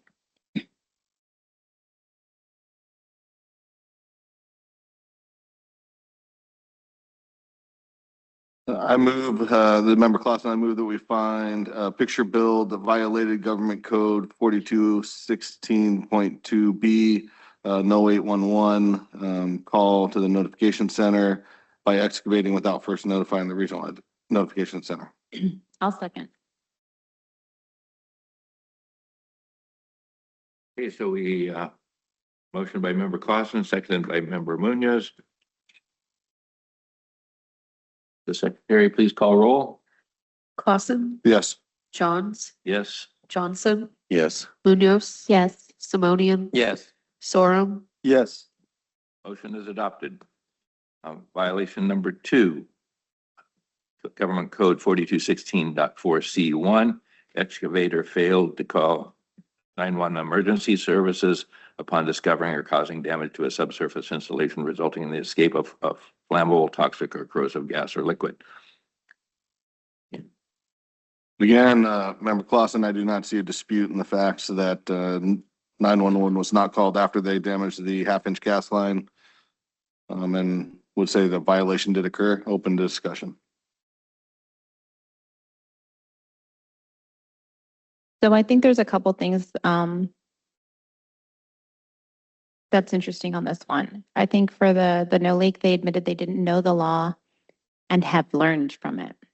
I think that's good. I think that's okay. You know, you learn and you grow and you comply with the investigation. There's no denial, no obstruction, no shifting blame to others. It's clear, prompt engagement in the process. Those are learning actions. That's a growth company mindset, right?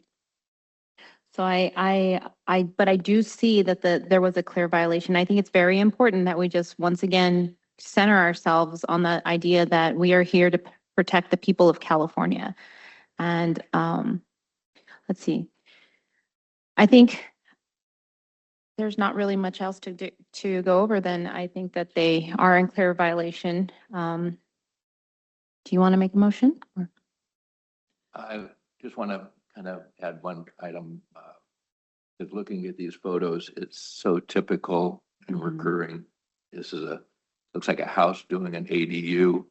And so if we, as the board, I think just want to address this ADU issue and yeah, you say, I think it's a lot of low-lying fruit that we can get to by targeting and exploring some options of getting to the public. If this is happening, call 811, call 911 if you run into a problem, and really understand it. So I am agreeing and ready for a motion. Okay, Member Clausen, I move that we find picture build violated Government Code 4216.4C1 by failing to contact 911 emergency services after causing damage to a subsurface gas line that resulted in the escape of gas. I'll second. Motion Clausen, second Munoz. Secretary, please call the roll. Clausen, Yes. Johns, Yes. Johnson, Yes. Munoz, Yes. Simonian, Yes. Sorum, Yes. Motion passes. Staff proposes sanctions of mandatory completion of the board's education course, a financial penalty in the amount to be determined by the board, and corrective action to be determined by the board. So we do believe a violation did occur. Please state you think appropriate sanctions. In doing so, please list the provisions of Section 4201 of Title 19 of the California Code of Regulations that you're using as a basis of your determination and the facts you relied upon.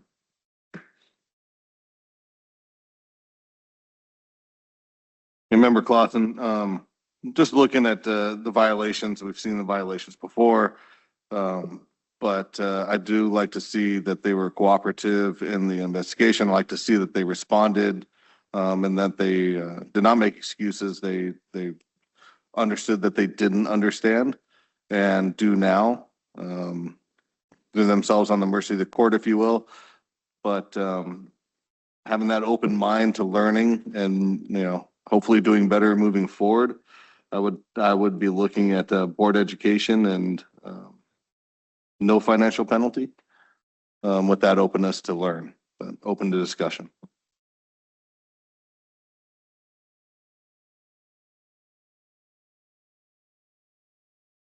Well, we just fined the other one for not calling. There was a different tone in this one.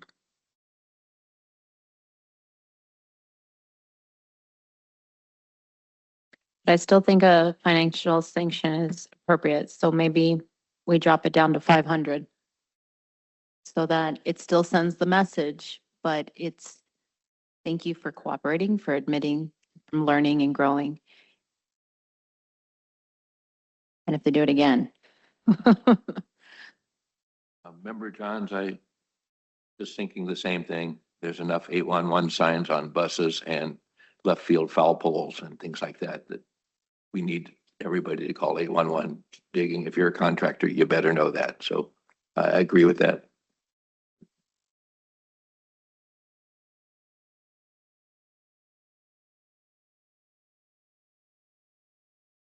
Your motion? Go ahead. All right. In regards to picture building, I move that we impose the mandatory sanction of completing the board's education course and a financial penalty of $500.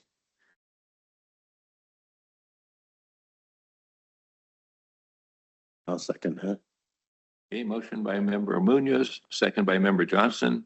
Secretary, please call roll. Clausen, Yes. Johns, Yes. Johnson, Munoz, Yes. Simonian, Yes. Sorum, Yes. Motion is adopted. Okay, the next item 26, next item before us is an action item on the decision on the NOPV to Modern Muse Construction Investigation N350371-836. Modern Muse Construction has responded to the NOPV contesting in writing, and the jurisdiction is the California State License Board. So we'll now turn to the board. Violation number 1, discussion. Government Code 42162B, excavating without first notifying the Regional Notification Center.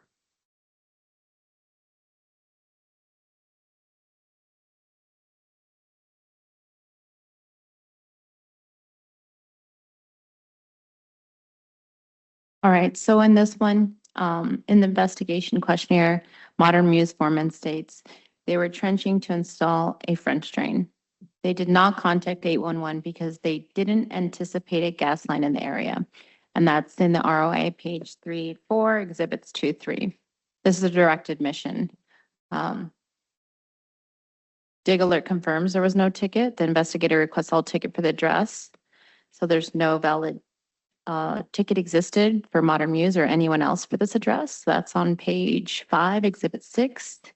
And SoCal Gas did their incident report. So they have no USA ticket found. Damage occurred during trenching with hand tools, ROI page 2, exhibit 1. Modern Muse performed excavation with hand tools and did not notify 811.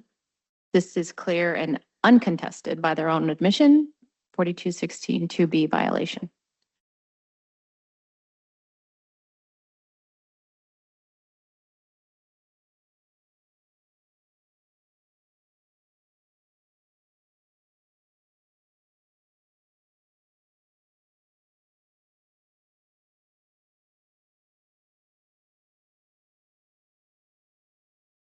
Also, just looking at the response for Modern Muse, a lot of it was pointed towards inexperience at their project management level. We just need contractors to understand they need to train people before they put them in positions. So it's not after the fact. The inexperience doesn't work for me, because if they don't have the people, they shouldn't take the work. If they don't have the people that can build the work, they shouldn't take the work. That's not the proper way to grow a successful and safe business. So hopefully they've put policies into place to address that, but that's a dangerous way of going forward. It's just putting inexperienced people and worrying about it later.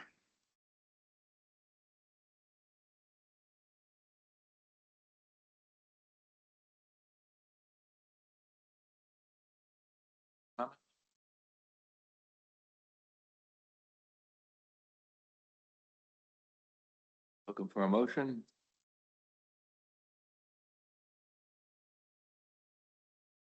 Okay, I'll do, I move that we find Modern Muse Construction violated the government code 4216.2B, no 811, by excavating without first notifying the regional notification center of intent to excavate. I'll second. Motion by Member Simonian, second by Member Munoz. Secretary, please call roll. Clapton, Yes. Johns, Yes. Johnson, Munoz, Yes. Simonian. Yes. Sorum, Yes. Motion is adopted.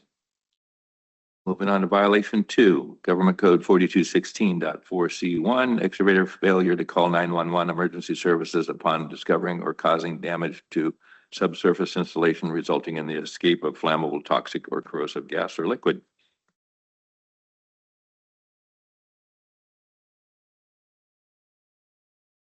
Proceed deliberation, yes.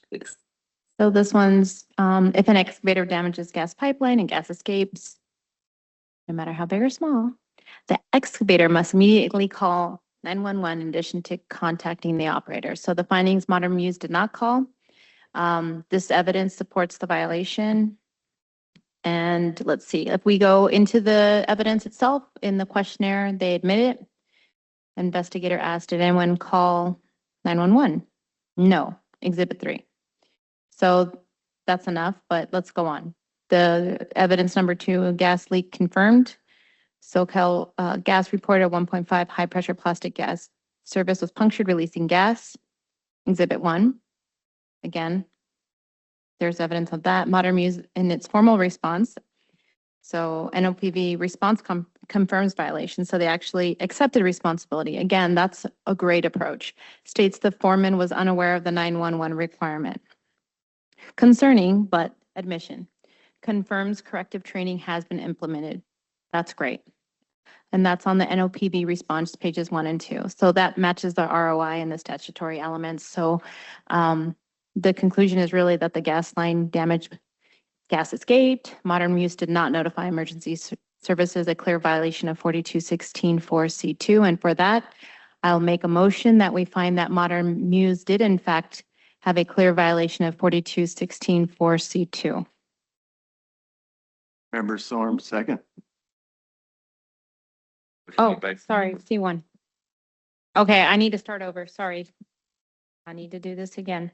So I move that we find the respondent, Modern Muse, did in fact violate 42164C1, no 911 upon the damage of the subsurface gas line.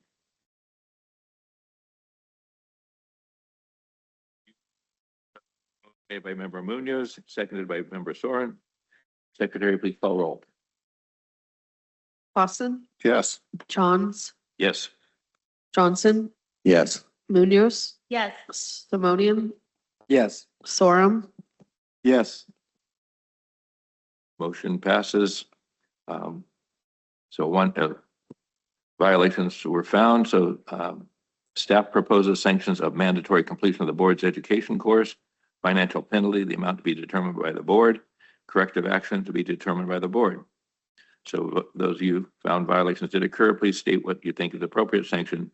In doing so, please list the provisions of section 4201 of Title 19, California Code of Regulations that you're using as a basis to determine your facts you relied upon. Please continue deliberations. So on this one, I think this one's really clear cut. Hand tools, no ticket, gas leak, no 911, admitted fault, no obstruction. Really, this is straightforward, no complexity. They submitted a professional response letter. They acknowledged all violations without excuse. They implemented new policies immediately. And I would say, looking at that, very lucky, no injuries, fire, property damage beyond the service line, right? So everybody was able to get there in time, nothing catastrophic. However, I still think that obviously they do need the mandatory completion of the board's education program. And I think that will really benefit them because they're trying on their own. And in this situation, I think they would really benefit from the program because they're already showing momentum towards change. But I still think a sanction is appropriate. And this one, they were not obstructive, they were cooperative. I think all those things, I think a $500 sanction is appropriate.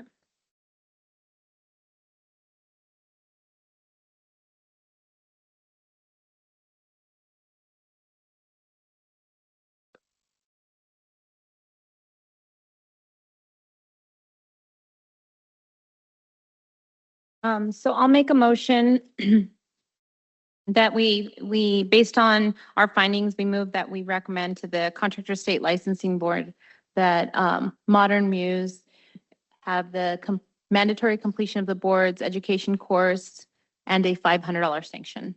I'll second that. Motion made by member Munoz, second by member Simonian. Secretary, please call roll. Clausen, Yes. Johns, Yes. Johnson, Yes. Munoz, Yes. Simonian, Yes. Sorum, Yes. Motion is adopted. Item 27. Next item before us is an action item on the decision on the NOPV to Streamline Construction Incorporated. Investigation 23NTS0026. Streamline Construction Incorporated has responded to the NOPV contesting in writing, and the jurisdiction is the California State Contractor State License Board. We'll now turn to members of the board.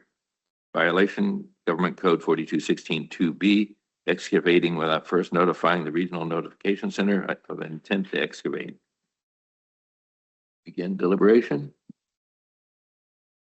So looking at this one, it looks like Streamline was not an excavator. They subcontracted the work to Velle. So just based on that, I don't see why they would have to have called 811. To me, it's pretty clear they weren't an excavator in this particular case.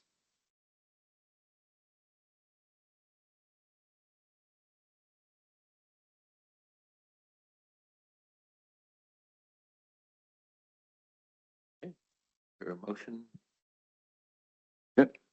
So I move that we find Streamline Construction did not violate the government code 4216.2B by excavating without first notifying the Regional Notification Center of intent to excavate.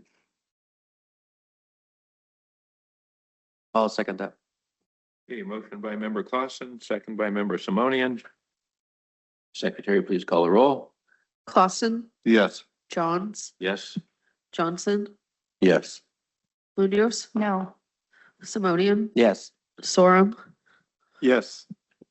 Motion is adopted. Violation number 2, California Code 4216.4C1, excavator failure to call 911. Emergency services upon discovering or causing damage to the subsurface installation resulting in the escape of flammable, toxic, or corrosive gas or liquids. Can begin deliberations. Again, looking at the fact that they were not the excavator, I don't disagree that they may have a moral obligation to contact 911, but I do not think they had a legal expectation to call 911 as the excavator that damaged the line within the intent of 4216.4C1.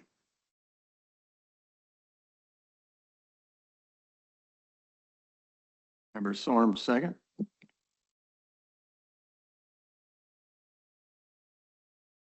Okay, so get the motion then. Member Clausen, I move that we find Streamline Construction did not violate the government code by failing to contact 911 emergency services after causing damage to a subsurface gas line that resulted in the escape of gas. Second. I'll second that. Okay, motion by member Clausen and seconded by member Johnson. Secretary, please call roll. Clausen, Yes. Johns, Yes. Johnson, Yes. Munoz, No. Simonian, Yes. Sorum, Yes. Motion is adopted. So we see no violation. There's no need for us to further discuss sanctions. And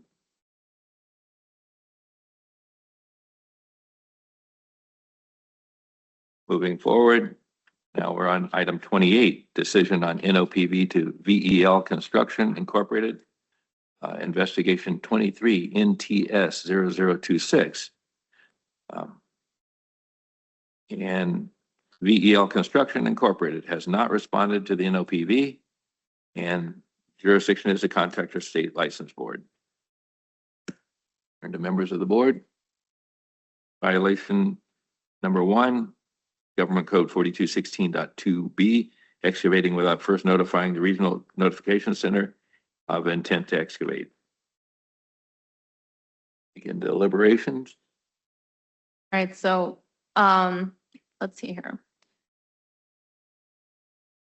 There is no valid tickets for let's see, there was multiple ticket searches done, none pertaining to this excavator. The violation is pretty clear, so I think that's very clear.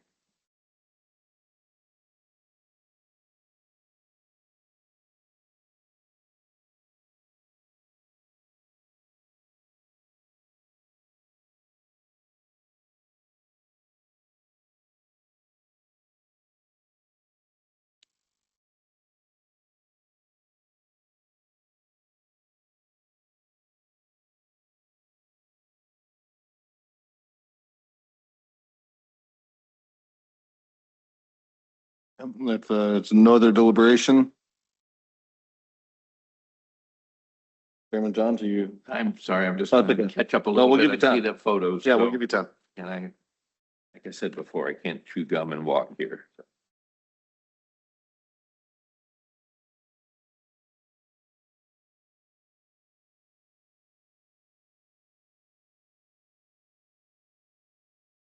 Sir, I'm sorry. Okay. So proceeding with do I have a motion? Member Clausen, I move that we find VEL Construction violated the government code 4216.2B by excavating without first notifying the Regional Notification Center of intent to excavate. I'll second that. Motion made by member Clausen and second by member Simonian. Secretary, please call roll. Clausen, Yes. Johns, Yes. Johnson, Yes. Munoz, Yes. Simonian, Yes. Sorum, Yes. Motion is adopted. Violation number 2, Government Code 4216.4C1, excavator failure to call 911 emergency services upon discovering or causing damage to subsurface installation, resulting in an escape of flammable, toxic, or corrosive gas or liquid. And I think in the packet states the 911 call history didn't show any calls of anyone calling 911 for emergency services, so discussion on it or nope. Okay, go for the motion. So I move that we find Val Construction violated Government Code 4216.4C1, no 911 contact emergency services after causing damage to a subsurface gas line that resulted in escape of gas. Member Clausen, I second. Okay, motion made by member Simonian, second by member Clausen. Secretary, please call roll. Clausen, Yes. Johns, Yes. Johnson, Yes. Munoz, Yes. Simonian, Yes. Sorum, Yes. Motion carries. Violation number 3, discussion, California Code of Regulations, Title 19, Section 4151C, failure to cooperate with investigation.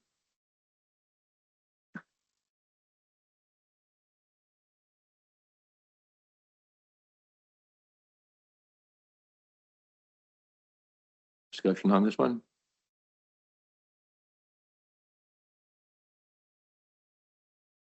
I think it's disheartening. You don't see any willingness to really participate in this. In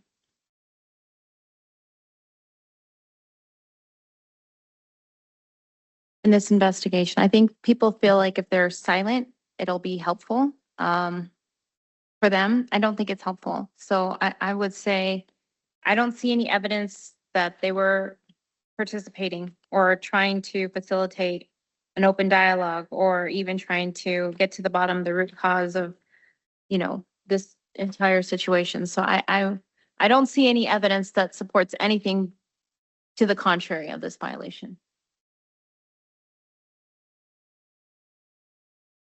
I completely agree, and it's, I think you used the word disheartening, and it's true. We're never gonna grow as a group with both operators, contractors together if we can't, cooperate and get better at these things, and that's through cooperation and communication. So I'll make a motion that Bell Construction, Inc. Was in fact in violation of Cal Code Title 194151C, failure to cooperate with investigation. Member Clausen, I second. Motion by member Munoz, second by member Clausen. Secretary, please call roll. Clausen, Yes. Johns, Yes. Johnson, Yes. Munoz, Yes. Simonian, Yes. Sorum, Yes. The motion is adopted.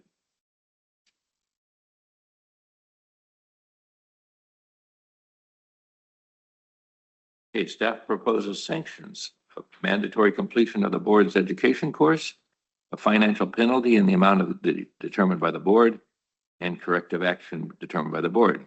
For those of you who find violation did occur, please state what you think is appropriate sanction. In doing so, please list the provisions of Title 4201, Title 19 of the California Code of Regulations that you're using as the basis for your determination and the facts you relied upon. Like to continue deliberation? Yeah. So I would say this Bell Construction case is not just about, failure to notify the regional center with the intent to excavate, or unanswered emails, or the fact that they didn't just call 911. It's about the moments after a plastic gas line is pierced and flammable gas escapes everywhere into a residential neighborhood where your children play, all of this life surrounding it. It's about the choices that we make in those seconds and the seconds following that, whether to follow emergency protocols, to walk away, to learn and grow from this, to accept accountability and facilitate discussion and support an investigation, or just to shut down and continue to be a risk to the public. Calling 911 is not optional. It is the one action that protects the families, schools, workers, and the public from catastrophe when accidents occur. Our role is not to punish. And I want to make that clear because I know sometimes it just sounds like I'm out here like, you get a fine, you get a fine. No, it's to prevent the next accident. Well construction must understand that excavation begins long before a shovel enters the soil. It begins with planning. It begins with notification, respect for the unseen systems, respect for what's under the ground, and their role in protecting the communities. So I would say that for this situation, the sanction of mandatory education and completion of the board's education course is absolutely warranted. We issue sanctions not to harm the business. And I want to make that very clear. We're not here to harm your business. We're here to promote the change. And in this case, I think the change needs a financial penalty of $3,500. And that penalty is to help reshape Bell construction so that it never again risks the lives of people, of the community, nor does it refuse to participate in an investigation. So I'm open to discuss that dollar amount.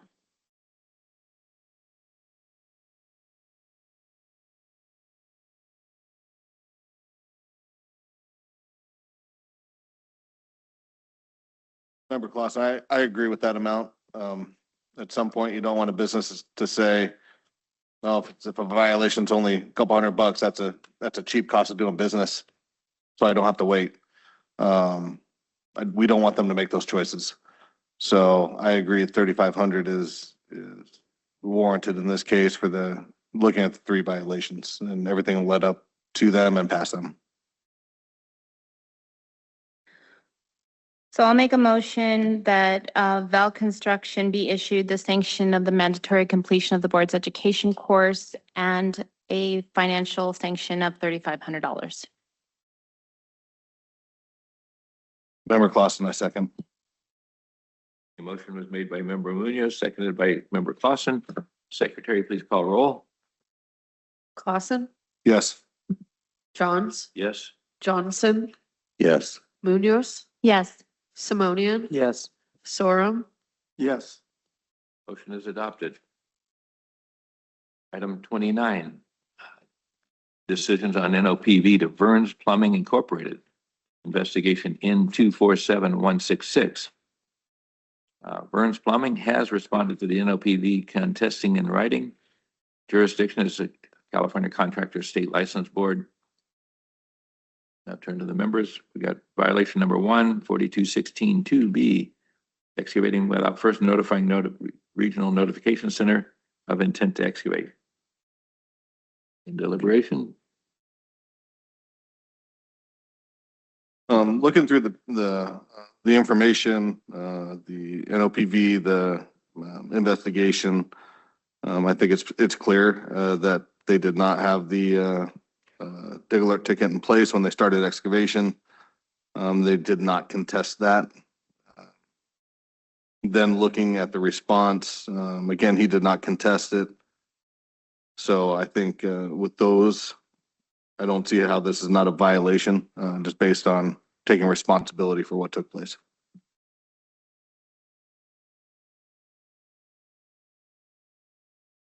I guess we can go through a couple things that I thought were interesting. I just want to point out that Verne admits they were trenching with a backhoe, an excavator at the time of the damage. The photos show that that was in fact the case in Exhibit 1 and 2.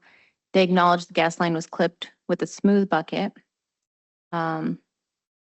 The only prior ticket, and this is where it gets a little weird, was A233120968, which was created in November 2023. Expired and was never renewed, and they forgot that the dig alert ticket needed to be updated. That's not something you easily forget, right? Well, it shouldn't be. So let's hold on to that piece of information. I don't want them to ever forget. So I think we should help them. Emergency response occurred due to the gas release. So the 2-inch gas facility was damaged, causing gas to escape. The police department dispatch logs confirm this. So I think, it's really clear.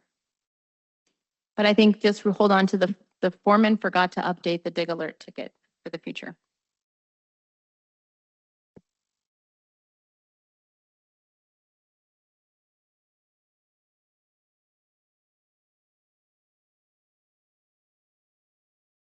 Oh, we want to make a motion? I'll make a motion that we find that Verne's Plumbing was in fact in violation of 4216-2B, excavating without first notifying the Regional Notification Center of intent to excavate. Member Clausen, I second. Motion made by Member Munoz, second by Member Clausen. Secretary, please call a roll. Clausen, Yes. Johns, Yes. Johnson, Yes. Munoz, Yes. Simonian, Yes. Sorum, Yes. Motion's adopted. Okay, staff proposes sanctions of mandatory completion of the board's education course, financial penalty, the amount to be determined by the board, and corrective action to be determined by the board. Please state what you think of the appropriate sanction. In doing so, please list the provisions of Section 4201, Title 19, California Code of Regulations that you're using as a basis of determination of the facts you relied upon.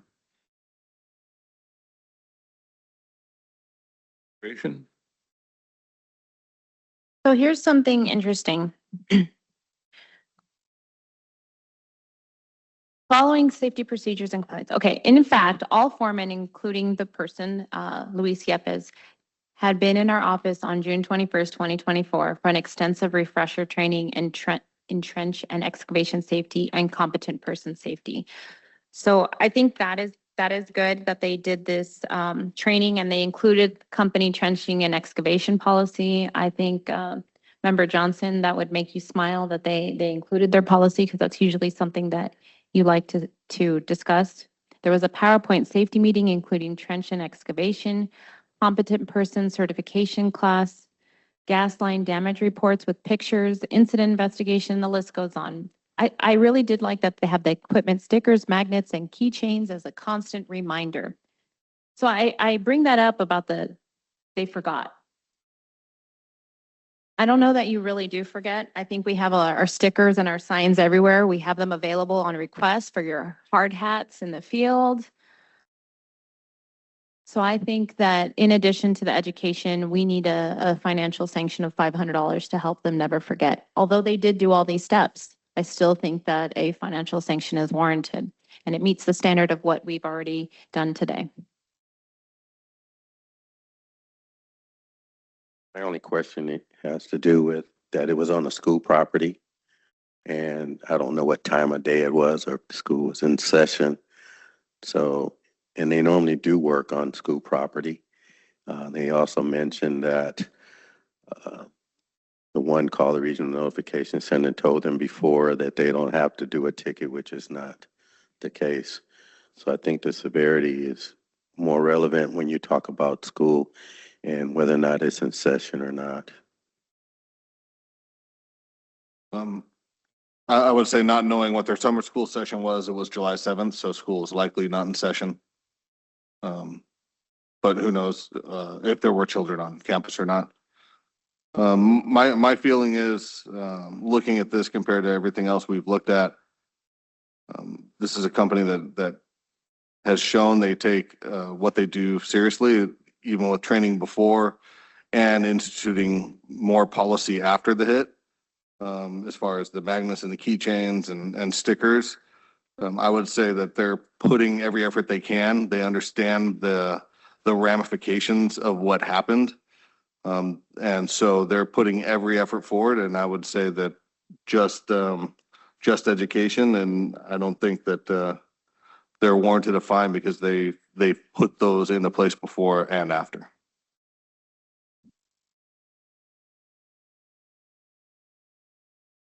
How does everyone else feel? Because I still stand on my $500 because there was other similar cases that it was 500. And I think that's, Verne's Plumbing in their response has shown humility, accountability, and a commitment to improve. And those qualities do matter. So I can see where you'd say there's no fine, but they make the difference between a contractor who repeats a mistake and one who grows stronger from it. And our mission as a board is to ensure no worker, no child, no community ever faces unnecessary danger beneath their feet. This is how we learn. And in this situation, I think a financial sanction of $500 is reasonable. And to your point, it's so that they don't, it's not that, it's not a lot, but it is so that they don't just factor in, non-compliance into the next job. So I think this is how we improve, and this is how we honor the responsibility entrusted to all of us. So I'm just going to make my motion that we find. Go ahead. I just would like to continue on deliberation that the fact that they're using an excavator puts them in Yeah. a different league than somebody that's just out with a shovel and stuff. Still call 811. This is the message, but when you're in that league, you're in with the. I think we need to put more penalty to that. So even though it was a mistake, he talked about his foreman getting relieved of duties and things like that. I propose that we, I would go with $4,000 to say you can't take your equipment out to a job site without calling 811.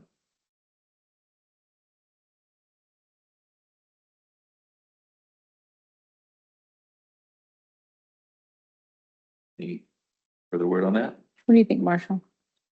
What's your suggestion? $4,000 fine? 4,000, that's what I'm saying. Having done work in the school atmosphere, their utilities are all over the place. It's hard. And you have to be aware of calling 811 because they're not always where they say they are, especially in sewer and water treatment plants and schools and parks. So it's very difficult.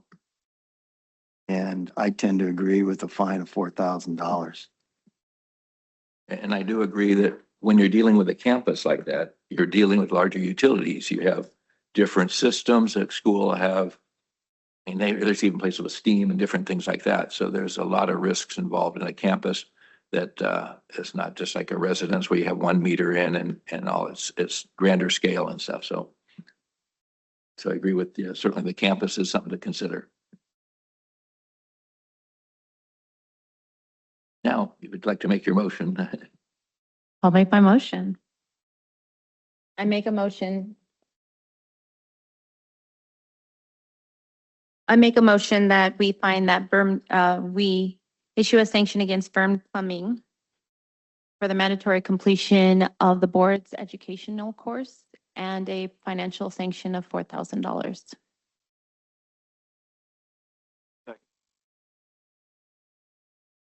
By Member Munoz and second by Member Soren.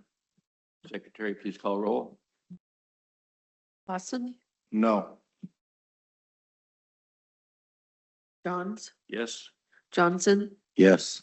Munoz, Yes. Simonian, Yes. Sorum, Yes. Motion's adopted. Item 30. Next item before us is an action item on the decision of NOPV to AG Vinyl Fencing Incorporated Investigation 23 NTS 00023. AG Vinyl Fencing has not responded to NOPV.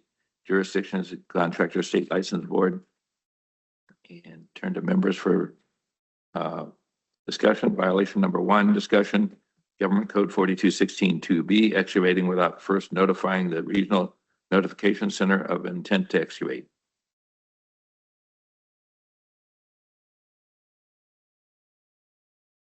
Member Simonia.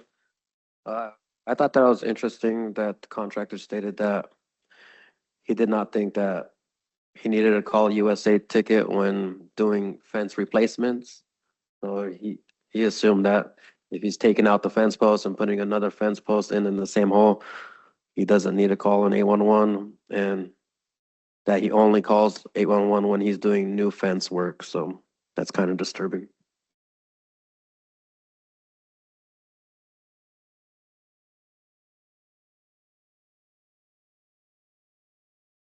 Yeah, I just want to comment too, is that that's typical in the field, is that if there's an existing hole that they feel that they're free to move forward. Happens a lot with fences and poles. And so I think that's not a good practice because you don't know how deeper you may go, and they may have trenched something in or bored something in, not trenched, but bored it after the fact. So dangerous. So there is a violation of 811 in this case. And I do find fencing contractors, you're using augers, you're going down a few feet usually, but there is significant equipment. You never know when you hit something. They just kind of do their hole, throw a pole in, throw some concrete in and move on. So I think it's very important to get the message to fencing contractors to 811.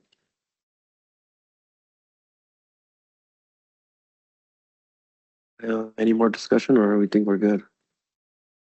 Say, ready for a motion? Ready for a motion? I move that we find AG Vinyl Fencing violated Government Code 4216.2B, no 811, by excavating without first notifying the Regional Notification Center of intent to excavate. I'll second. Motion made by member Simonian, second by member Munoz.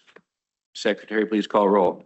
Clausen, Yes. Johns, Yes. Johnson, Yes. Munoz, Yes. Simonian, Yes. Sorum, Yes. Motion carries. Sanctions, staff proposes sanctions of mandatory completion of the board's education course, financial penalty in the amount determined by the board, and corrective action determined by the board. Please state you think appropriate sanctions, and in doing so, please list the provisions of section 4201 of Title 19 of the California Code of Regulations that you are using as a basis for your determination of the facts relied upon. Members like to continue deliberation?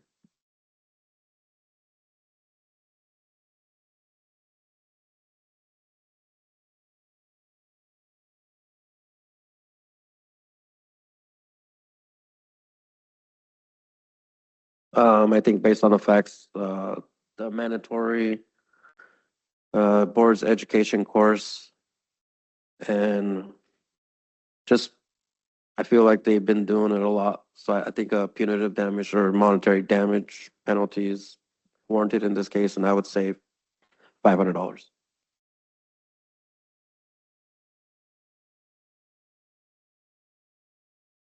Clear in terms of, did they do it a lot? Well, he stated that they never call an 811 ticket when they're doing, so I want them to remember to call it in next time. Yeah, that's why I don't understand if they don't call in and they do it often without calling in the Yeah. ticket, then I think that would warrant a little more than $500. I'm open for that. How much do you think, Member Johnson? I tend to agree. I look at my notes here.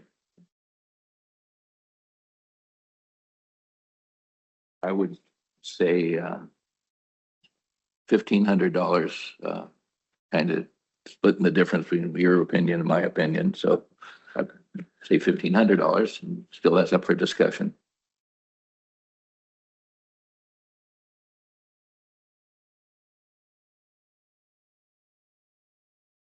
Anybody want to make a motion on that? Or Member Clausen, I'll make a motion based on our findings. I move that we recommend the Contractor State License Board order AG Vinyl Fencing to take the board's mandatory education course and pay a financial penalty in the amount of $1,500. I'll second that. seconded by member Simonian. Secretary, please call roll. Clausen, Yes. Johns, Yes. Johnson, Yes. Munoz, Yes. Simonian, Yes. Sorum, Yes. Okay, motion carries. Moving on to item 31. Next item before us is an action item on the decision on the NOPV to the City of Orange Water Investigation 23 NTS 0026. City of Orange Water has responded to the NOPV contesting in writing, and the jurisdiction is the Orange City Council. Turn to the members of the board for discussion. Government Code 40 violation is number 1 is 4216.3C1A. failure to provide electronic positive response through the Regional Notification Center prior to the legal start date and time. You said there was somebody here for them? Is there someone here? They responded, but no, I don't see. Oh. Yeah. It was in your packet, I think, their response.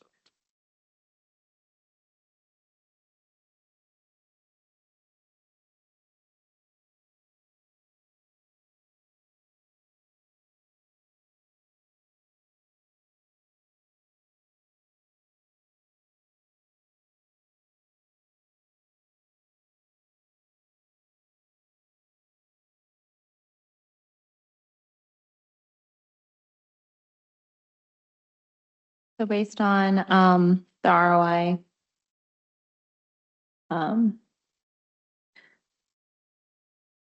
according to the NOPV, City of Orange did not issue an EPR ticket before the legal start associated with an emergency SoCal gas response to an excavation gas release. Let's see. The legal start time was immediate due to gas escaping, emergency classification. Now this is a real emergency. The city submitted its EPR after the legal start time. Technically, they violated because the EPR was submitted after the legal start time.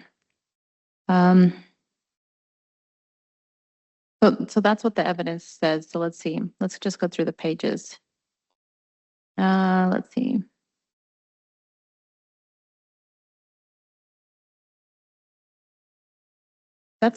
That's it from the packet for me.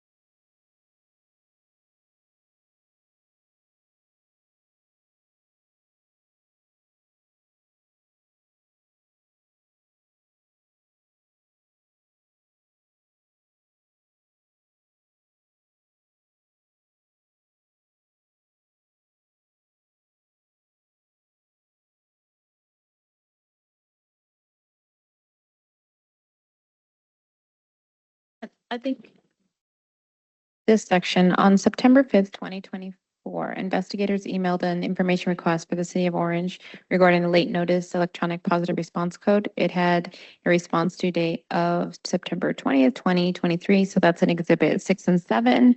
There was no response. In October 9th, investigator emailed a second information request. So those are the things that I thought were interesting on this investigation.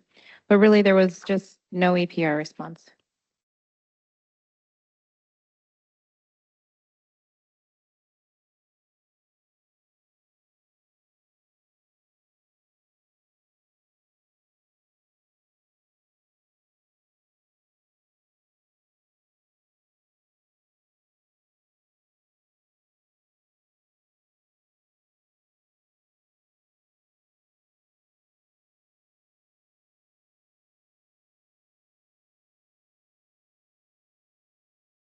I see this is was a follow-up. It looks like a ticket was made on November 29.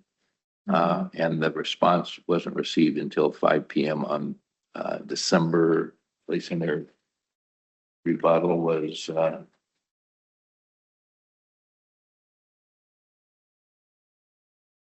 December 1st. Yeah. I think we're in the same discussion we kind of had earlier of the delay in getting a notice response before the allotted time. They had mentioned that it was a clerical issue, so, but there was no response. So can we have a motion on at least the violation? I'll make a motion that we find the City of Orange Water Member Code ORA 01 in violation of Government Code 42163C1A. I'll second that. Secretary, please call roll. Clausen. Johns, Yes. Johnson, Yes. Munoz, Yes. Simonian, Yes. Sorum, Yes. A motion adopted. And then moving on to sanctions on this, mandatory completion of the board's education, staff is proposing completion of the board's education course, financial penalty in the amount determined by the board, and corrective action to be determined by the board. And for those you found the violation occurred, please state what you think is appropriate sanction. In doing so, please list provisions of section 4201, title 19 of the California Code of Regulations that you're using as a basis for your determination and the facts you relied upon. Continuing deliberations. I find this statement, let's see. The city fulfilled in substantive duties, acted in good faith, and has since implemented permanent safeguards to ensure this issue will not reoccur. Given the absence of harm, the city's lack of jurisdictional responsibility, and its proactive compliance measures, the city respectfully requests blah, blah, blah. I find that this is harmful when you don't respond to tickets. Like, I think it's unacceptable, and minimizing it is the worst way to respond to anything. It makes me feel like they didn't learn from the fact that no one was seriously injured or harmed. They could have taken this as a learning lesson. Instead, they say, just dismiss it. So I do not find that in the theme of today, I do not find that in the best interest of cooperation in order to protect the people of California.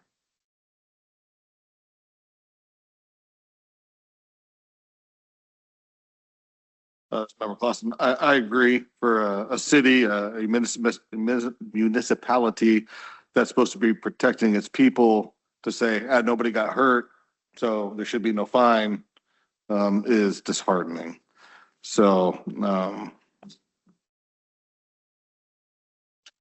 this letter, they go on to cite some other items that I don't think are relevant.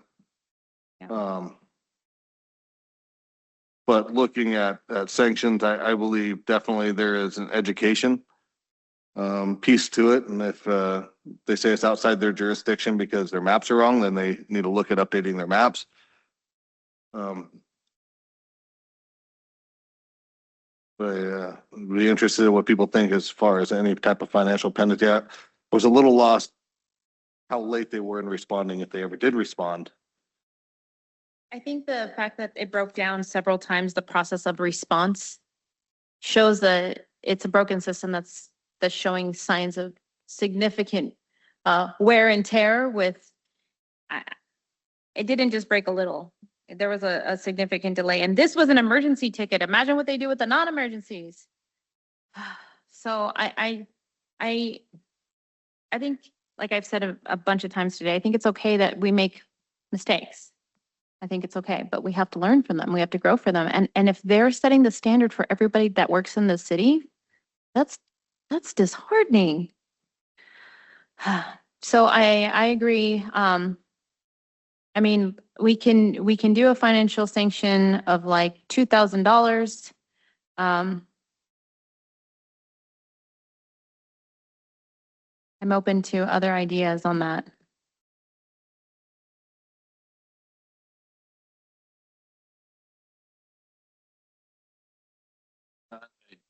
Definitely want to get the message out to respond to tickets in a timely manner. This one occurred over a year ago, 2023. There was kind of some transition in time and learning the systems. But I do believe in their response show that they responded and they're working towards that and they take actions. But I definitely think we ought to get the training course, education for City of Orange and propose that to them.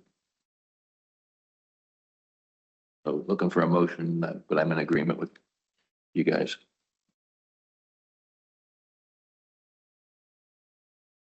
So I'll make a motion that we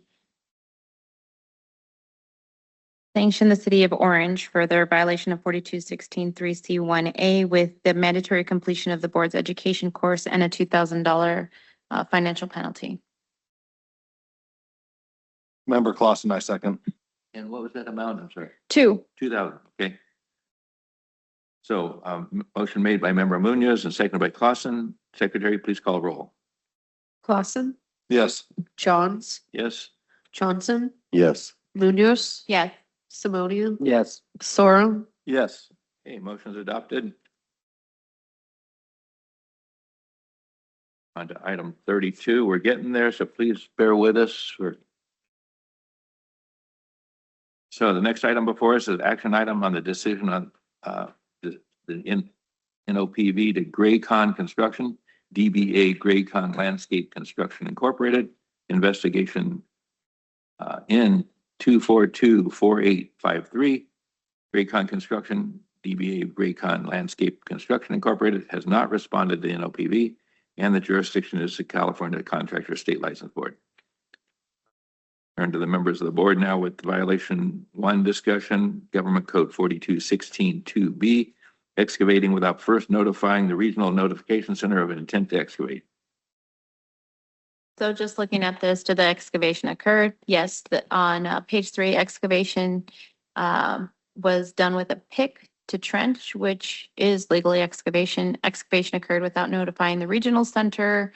Dig Alert searched the search in the ROA on exhibit 4, page 4. Confirms there was no ticket existed for Graycon before the work began, and then the damage occurred as a result of the excavation. So they struck the 1.5-inch natural gas pipeline while trenching, and that'd be page 3, exhibit 1. So the violation is fully supported and not a stretch at all, but this is absolutely supported by the investigation. So with that,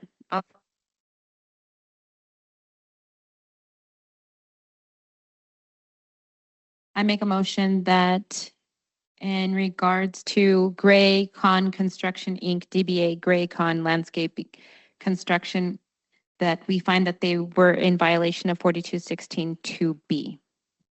I second that.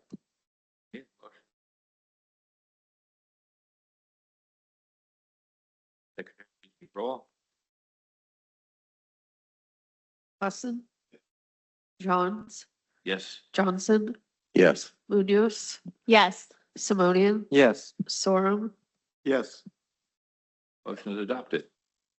Violation number 2, Government Code 42164C, excavator failure to call 911 emergency services upon discovering or causing damage to subsurface installation, resulting in the escape of flammable, toxic, or corrosive gas or liquid.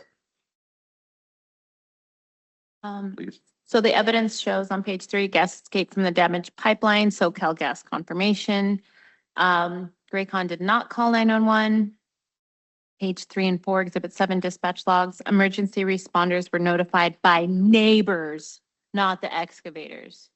That's so sad. Can you imagine being a neighbor, how scared you'd be? Oh my God, what happened, right? Like, violation is fully substantiated by this.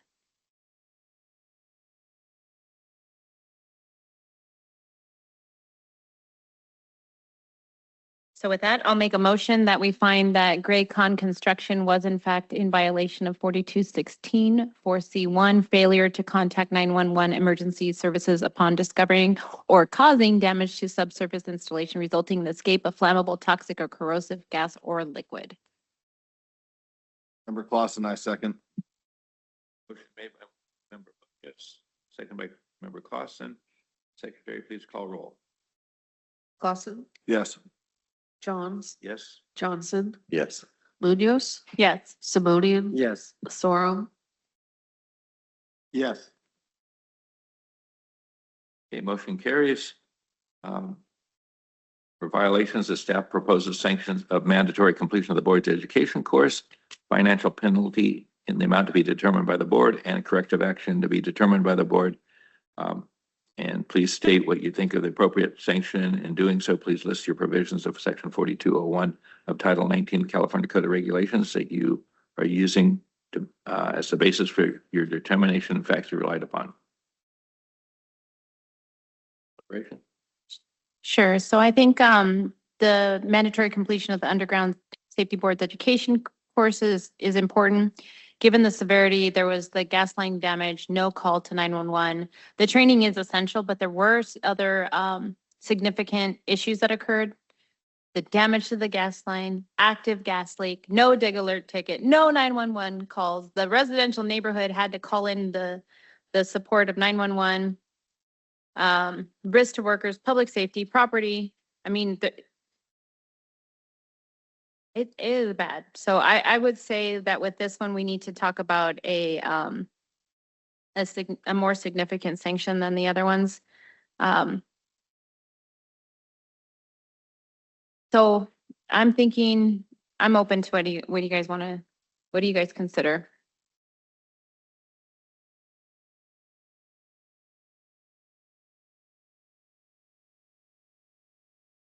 I do want to say a couple things while you're thinking about it. Graycon is not alone. So many small contractors believe that using a pick or doing shallow hand excavation does not require notification of 811. And I remember back a long time ago when we had a board meeting, we were in Bakersfield and they brought the different weight of hand tools and hand excavators and pickaxes. Oh my God. Like the men, the size difference of the people swinging these things, like it turns it into like, there was a javelin. So I remember talking to them and people were saying, we don't think this is really excavating. I'm like, wow, this isn't really intense. So I want you to visualize the impact of our decision. Like, I just remember having that whole table with all choose your weapon, right? Like, it was something. So I want to reiterate that this incident doesn't show really what's at stake. I know we keep talking about there's examples of this happening in the field. We have to set the tone. Our goal is really not to punish for punishment's sake. Our goal is to ensure that no one has to rely on luck, that nothing happened. So I think that a financial sanction that we can all agree on is important, not to punish for punishment's sake, but to remind everyone and to set the example that we must follow the law. We must follow excavating when you have first notified the call center and when an accident does occur, we take the responsible steps and we protect the public. What do you guys think of a reasonable financial sanction? We've done 4, 8, 3,500.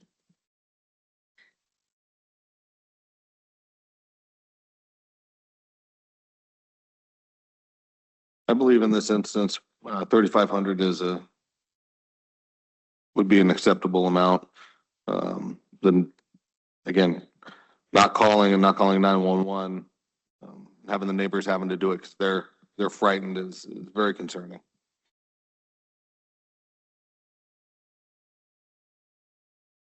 In my notes, I have 3,500, so I concur with you guys are talking. Member Sorm, if you look at a lot of these incidents where they have gas line damage, they're right next to the meter. And this particular one was 3 feet from the house. How can you not know that the gas line is there? So I agree with the $3,500 fine or sanction. I did see a comment too, that there was when the gas company responded, there was a existing mark there that was right there, so.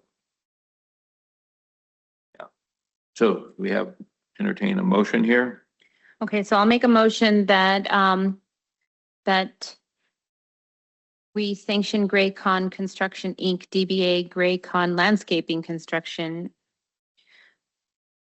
with the mandatory completion of the board's educational course and a $3,500 financial sanction. Sorm, second. Motion made by Member Munoz, second by Member Soren. Secretary, please call roll. Clausen, Yes. Johns, Yes. Johnson, Yes.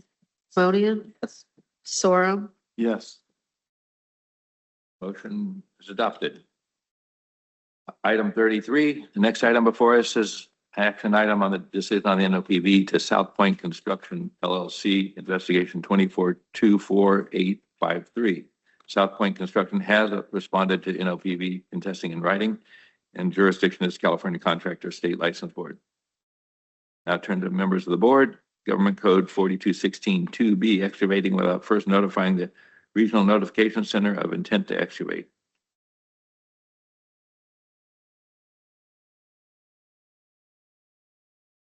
Looking at, again, South Point as the general contractor, it does not appear anywhere in the investigation that they were doing any of the investigation, or I'm sorry, any of the excavation themselves. So I don't think they qualify as an excavator as part of 4216H. So I don't see a violation here because of that on 4216.2B.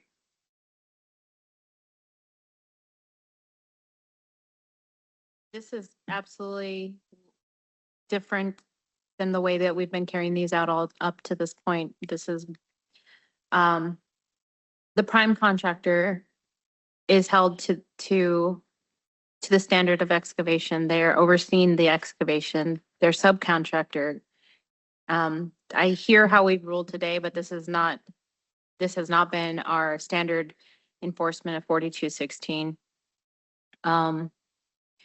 Even the state contractors licensing board holds that the contractor is responsible for all their subs. So I do not agree that they are able to shield responsibility or liability for the actions of subcontractors. Especially when they are overseeing or they are overseeing the work. They are responsible for the work. And today is the first time we've ruled this way. I mean, looking at the law says an excavator and defines what an excavator is. And that's somebody who's putting shovel in the ground. I've read through it and I do not see anywhere that it says the prime is also considered an excavator, because it's very clear it's the one doing the excavation.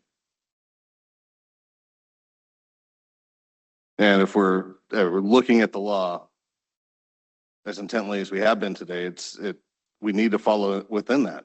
And if it needs to be changed, it needs to be changed. But that's the pure definition in 4216 G of what an excavator is.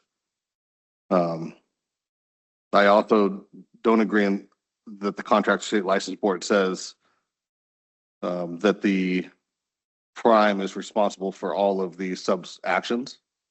I don't think it reads that way. Looking at what the responsible managing officer is responsible for the company's actions, not their subcontractors.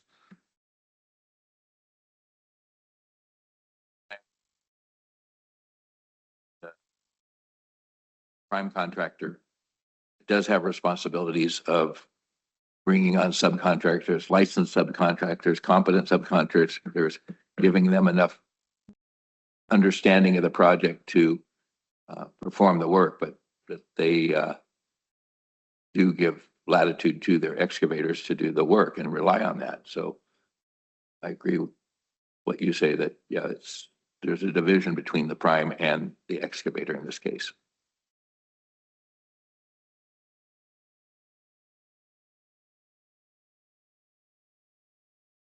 All right, so we ready for a motion? Are you, remember when are you looking something up? I Okay. Give you a chance to respond.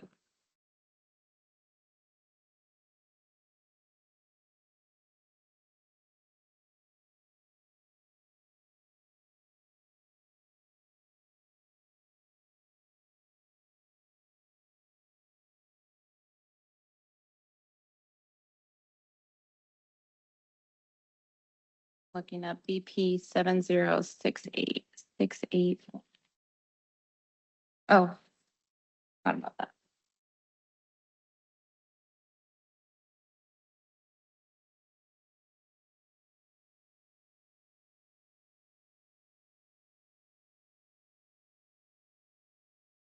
No, not this.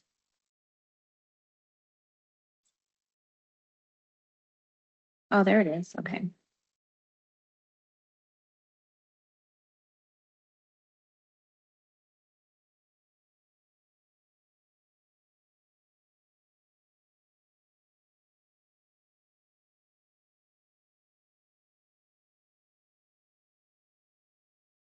1A. 1A prime contractor. Okay, so the firm definition applies for purposes of section. For means a partnership, limited partnership, person, supervision and control means direct supervision and control or monitoring or being available to assist others to whom direct supervision and control has been delegated. Direct supervision or control means any of the following: supervising construction operations, managing construction activities by technical administrative decisions, checking job for proper workmanship, supervision on construction sites, and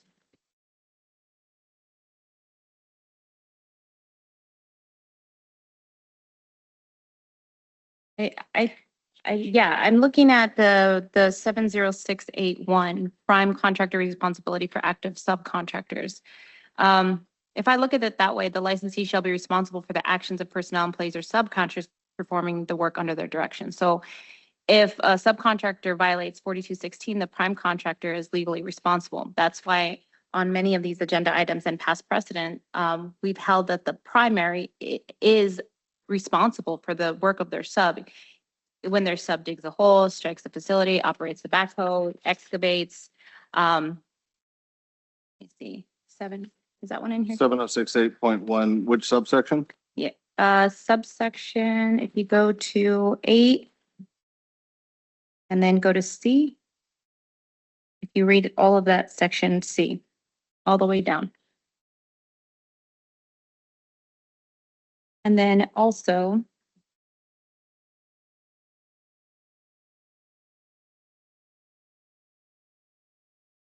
the board shall in addition require an applicant who qualifies for means managing and employee under each paragraph paragraph 1, 2 of subdivision B to show their general knowledge of the building safety codes or codes. So I know it's in the section. So this is why I don't understand why we're doing it this way.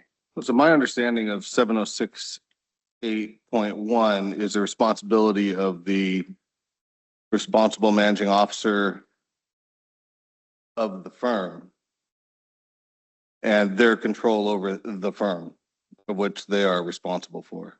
And it's not extended to subcontractors. It's qualifying on behalf of an individual shall be responsible for exercising supervision and control of their employers or principals' construction operations. I don't see in here where it says and subcontractors. And remind that all subs also fall under this as well and fall under 7068.1, which means they have a responsible managing officer that should control their business and not leave it to the prime to control their business. Yes, so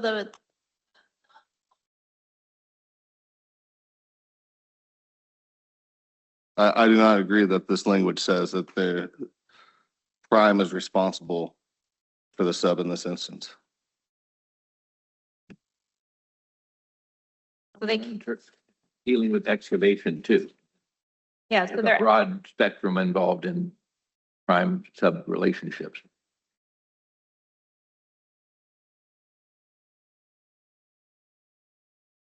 hold on.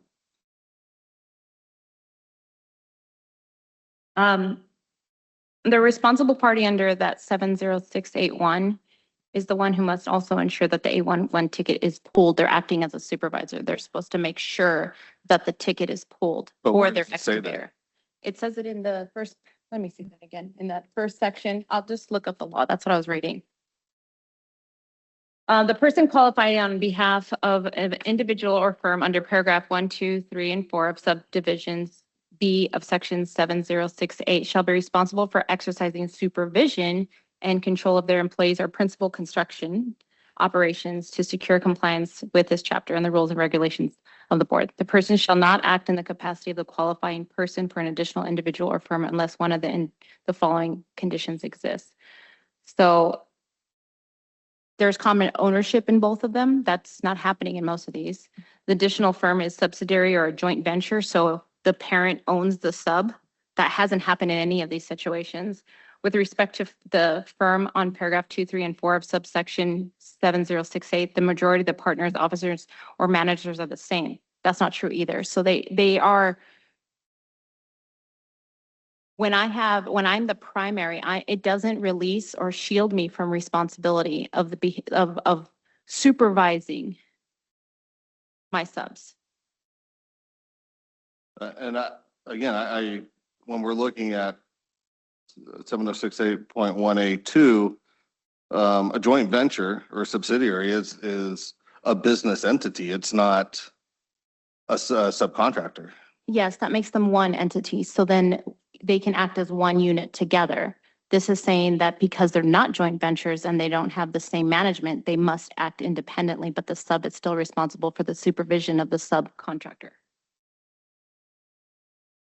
I'm sorry, I don't see the relationship in here stated that there's a prime subcontractor relationship. This section is talking about the responsibilities of a responsible managing officer of the firm they work for. And I think it's overreach to say that individual, the qualifying individual on a company's contractor's license, becomes liable for supervising all of the subs that company works with. I do not believe that's the intent of 706.8.1. And we've talked a lot today about, no gray areas, and I think we've created a gray area by saying that excavator means the person digging and their prime. I think that's created a gray area because excavator in the definition is the person digging.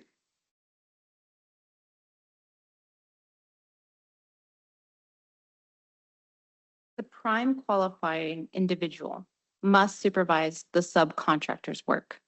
This does not say that. It does. No, it says they will, their employers or principals work. Every contractor license has one person who is a qualifying individual. And then that person, even if they delegate that work under their license, the primary, they're delegating the work through a subcontract. They are still the qualifying individual of the entity of the primary.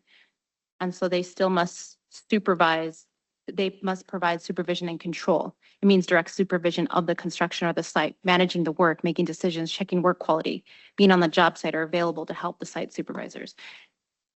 All they're doing is taking the work that they agree to execute and delegating it, but they are still the qualified entity. I don't agree that they're a qualifying entity for subs.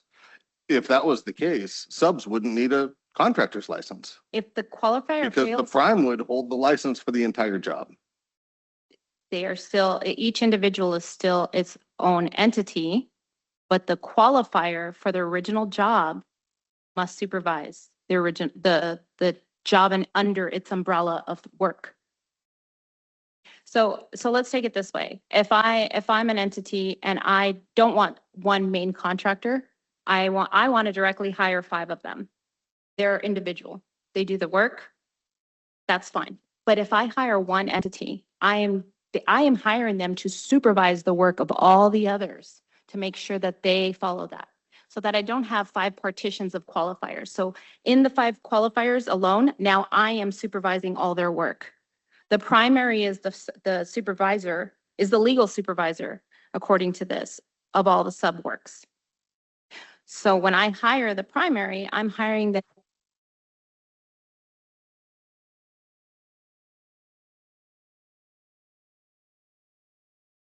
I'm hiring them to be the qualifier to supervise the work.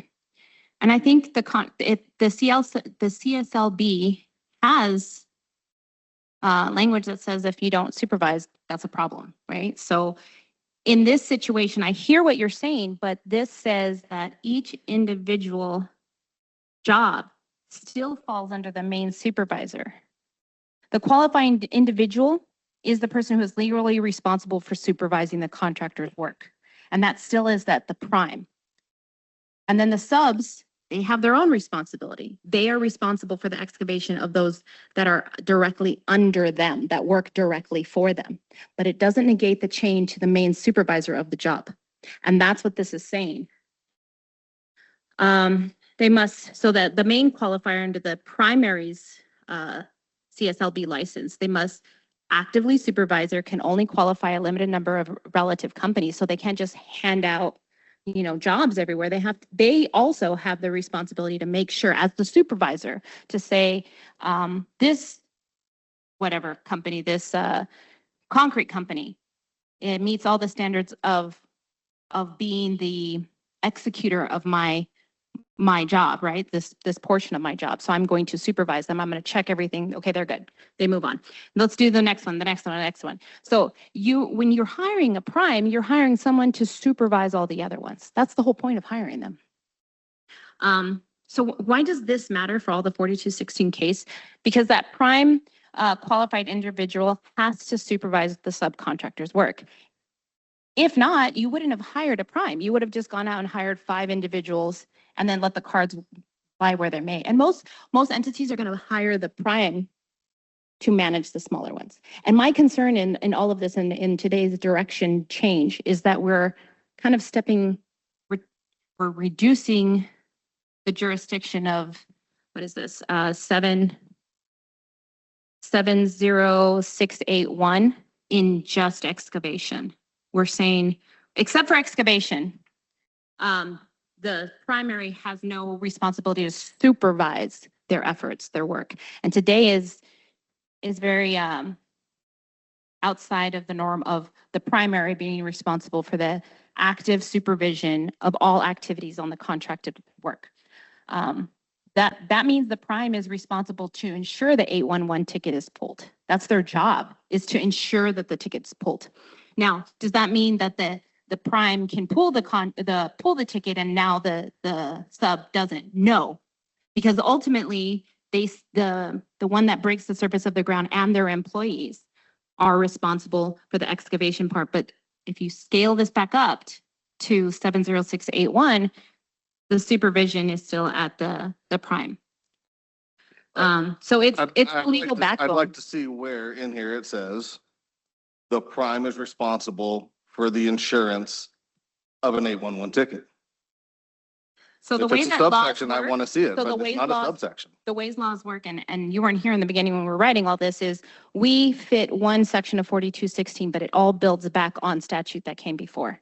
And I remember sitting there with Deborah and going on, and she would point back to other statutes and say, it fits in here, it fits in there. You don't need to repeat that here because it's already in statute. And that's why we leverage the CSLB. That's why our fines, our sanctions are sent back to the CSLB, because they hold most of the laws governing contractors' behavior. We own subsurface installation, but we don't get to say that the prime is not responsible for supervision of the subcontractors. We don't get to say that. I think we do get to say that in this instance. I think we're kind of at an impasse on this discussion here. Would it be possible to get a motion on where we're at and see where we can, are on the violation itself? They did violate Government Code 42162B. So get a motion. So Member Clausen, I move that we find South Point Construction LLC did not violate the government code by excavating without first notifying the Regional Notification Center of intent to excavate. Second that. I second that. Okay, so Member Clausen made the motion that they did not violate. Member Johnson with a second. So, Madam Secretary, can you please call roll? Clausen, Yes. Johns, Yes. Johnson, Yes. Munoz, Simonian, Yes. Sorum, Yes. Wait, hold on. Can I undo my vote? I meant no.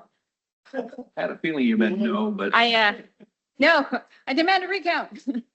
I meant no. I said yes because I was reading need to something. recount. Yeah, it is confusing. Can we recount again, please? So we're saying that did not violate.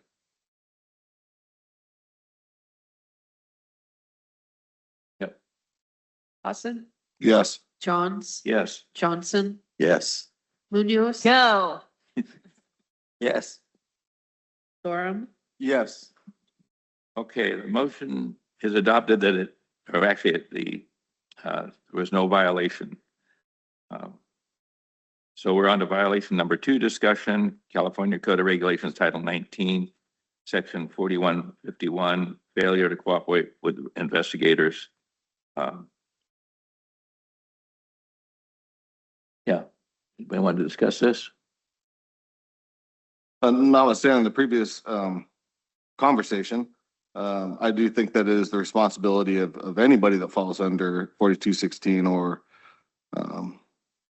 7068 or Title 19 needs to cooperate with an investigation.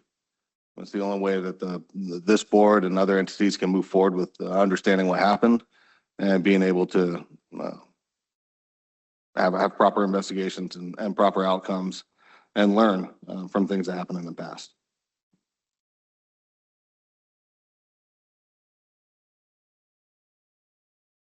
Motion then?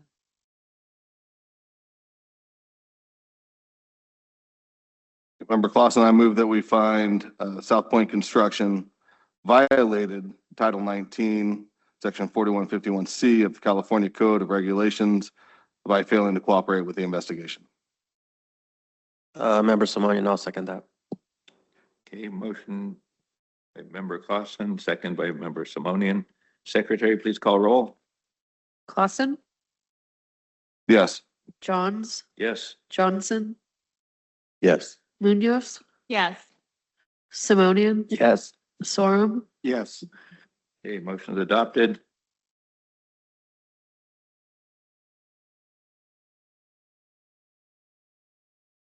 My page doesn't show moving on to sanctions on that. So I think we do have sanctions that would, if there's a violation that occurs, so maybe I'm just missing a page. But let me go back to. Anyway, so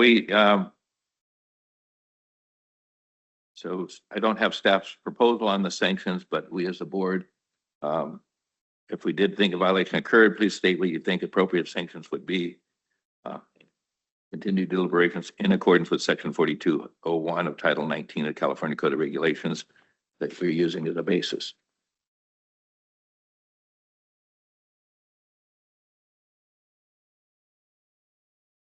Like I said, I think that participating in an investigation, whether you're right, wrong, doesn't matter if you're right or wrong, you need to participate in that investigation so we can have the information to learn as a group. So I would say with the one violation, we should look at $500 for a fine and the education course.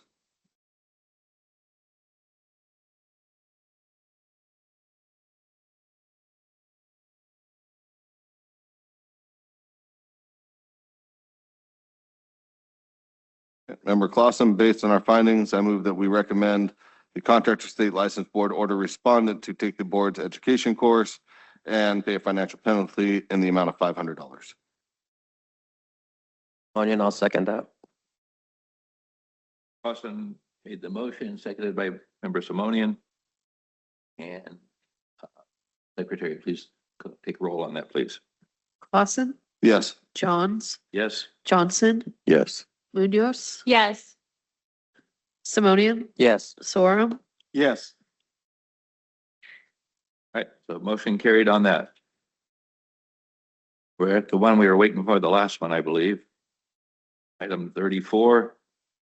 Next item before us is an action item on the discussion, decision on the NOPV to De La Rosa Construction and Investigation N2426076. De La Rosa Construction has responded to the NOPV contesting in writing, and jurisdiction is California State License Board. Now turn to the board. Violation number Chair 1. Johns, may I interrupt you? Just given the time, we may want to consider taking a lunch or taking a lunch after this. Yeah, I was think we get through this one and take lunch, but I'm bored. Huh? I think knock it out just because we're in this mode of motion. So anyway, I'm not saying hurry, think it out, but continue. So violation excavation without first notifying the Regional Notification Center of extent to excavate.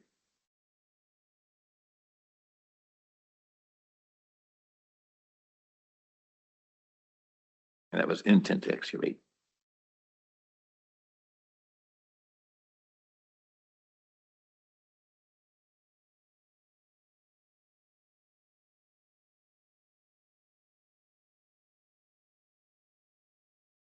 Did you say open it up for discussion?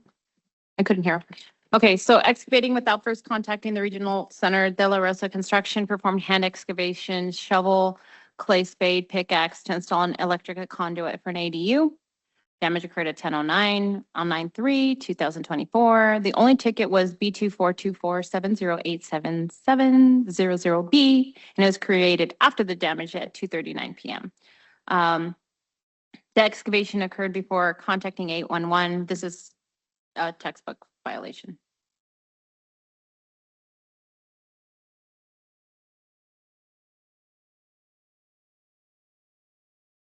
Is that a motion? I'm sorry, I didn't. No, I was just waiting for if there's other discussion. If not, I'll go ahead and make a motion that De La Rosa Construction was in fact in violation of 4216-2B, excavating without first notifying the Regional Notification Center of intent to excavate.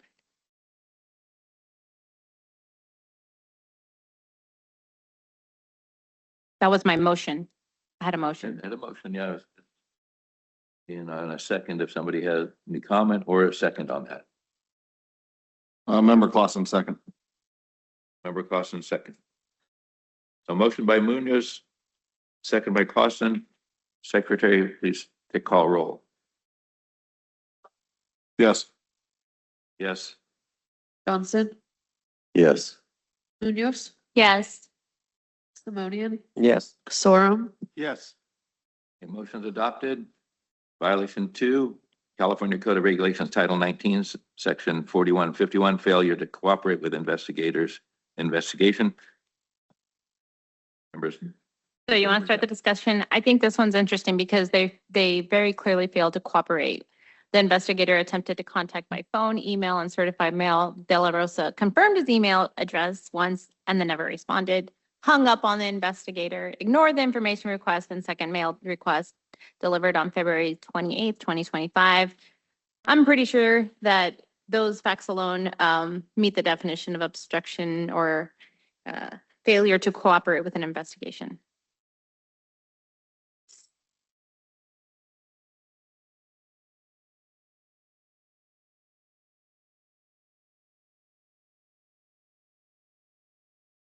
Okay, so is there any argument from us that they did not cooperate and in fact, I think impeded the investigation. So do we have a motion on this?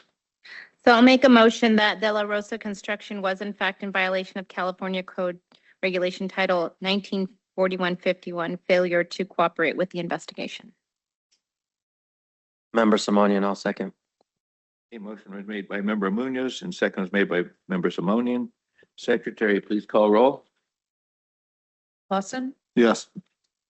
Johns, Yes. Johnson, Yes.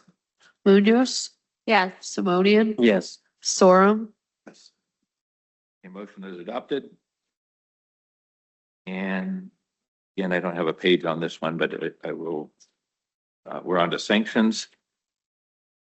And I think it is safe to say that our staff proposed sanctions of mandatory completion of the board's education, financial penalty in the amount to be determined by the board, and corrective actions to be determined by the board. If you believe that a violation did occur, please state what you think is an appropriate sanction. In doing so, please provide, list the provisions of section 4201 of Title 19 of the California Code of Regulations that you're using as a basis of your determination and facts you relied upon. Now, begin deliberation.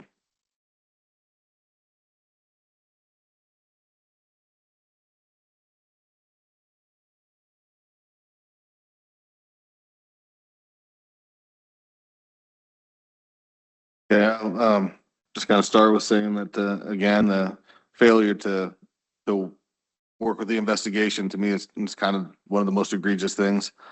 So that coupled with the 4216.2B, I think a fine of 1,500 would be, in line with the this issue? Open to discussion. Member Johns, this is a recurring ADU issue. I mean, we see this pattern happening, so we need, as a board, recognize the systematic problem that we're facing. And I think for not calling 811 for this, I think they're in violation. And I think by impeding or ignoring and impeding our investigation means there's costs involved with our inspectors, investigation. We're spending resources and stuff that I think there is punitive issues that we should consider. You've mentioned what was 1,500. I kind of like the idea of let's double that for facing and not working with us on this. So I propose what you say times 2.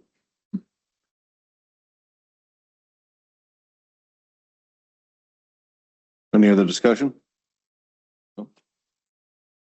Okay. Member Clausen, based on our findings, I move that we recommend the Contractor State License Board order De La Rosa Construction to take the board's education course and pay a financial penalty in the amount of $3,000. Member Simonian, I'll second that. Motion by Member Clausen, second by Member Simonian. And Madam Secretary, please call roll. Clausen, Yes. Johns, Yes. Johnson, Yes. Munoz, Yes. Simonian, Yes. Sorum, Yes. Okay, motion carries.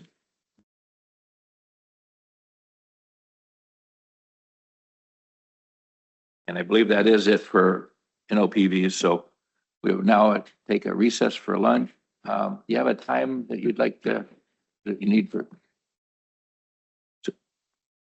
12 o'clock and be back at 2? And we okay on flights and departures? That's kind of what schedule we had. So let's say 1:30. 1:45, 2 to 1:30. So 1:45, but let's plan on being back 1:45 sharp. So meeting adjourned until then.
Okay, well, welcome back. It's 1:45 and we'll continue. We finished up all the motions and everything with the enforcement, and now we're on to item 35, 811 notification center update. The next item before the board is an informational item on updates with the regional notification centers, Dig Alert and USA North 811. And Ms. Diamond, Mr. Wingate, who would like to begin? I guess it's Mr. Wingate. Good afternoon, board members. Is this the first time this pulpit's been, or this, what do you call this? Pulpit, but anyway, I guess it's the first time it's been used today. I guess it did get used a minute yesterday. Yep, you guys are stuck with me for the statistical update today. From a statistics point of view, there's actually nothing anomalous about the numbers that you're going to see in here compared to the last time we presented statistics to you. You may remember the September meeting was about outreach and education, so we didn't provide stats then. But what you saw in July and April and previous meetings, it's following the same trend. So nothing out of the ordinary or from previous months or even the last year or two. So, but let me just refresh your memory about a couple things this year that are unique. Dig Alert has two sets of numbers for their ticket volume and tickets created online. You may remember that they started the auto no responses in January this year, meaning if a ticket reaches the legal start date and a utility operator has not submitted an EPR response, the system will automatically send a no response to the members, or to the members who haven't responded. And so that has inflated the numbers a lot. The good news is then members are forced to, they're kind of being pestered now about, hey, how come you haven't responded to this ticket? How come you haven't responded to this ticket? And so that's left, or it's given Dig Alert's team great opportunities to update contact information for members who perhaps have been out of date and they're saying, well, what's going on here? And to educate them about electronic positive response and the requirement to do that. So we talked about that when we first saw these numbers in April-ish. But I just wanted to refresh your memory. So why Ann put two sets of numbers. The first one is the one in parentheses includes the auto no responses, and the ones outside of the parentheses do not include those auto no responses because their numbers are humongous. So just to update you with that. Everything else is nothing especially anomalous there. The breakdown on tickets by type, following similar patterns. You may remember a couple years ago when USA North did the ticket system cutover. For those of you who were on the board at that time, we were unable to import old tickets into the new system. So a lot of tickets had to be recreated manually by the excavator. And that was an interesting exercise because it was kind of a purge where excavators were looking at all their tickets and said, oh, I guess I don't really need this one anymore. And so our renewals dropped from around 40% to down to slightly under 20%. Well, now that we're 3 years into the new ticket system, we're right back up to 40%. So I still think that is something that the board should look at some point, but until we have data related to damages as a result from that, then I don't know that I can in good conscience say, hey, you really need to look at this item. But if we start getting some data there, then we'll see. So, but I do think there are more renewals than there need to be, just my opinion. Okay. ACE tickets, got the normal amount. The ones in LA County, not so much ag related, more flood control, correct? A little of both. Okay.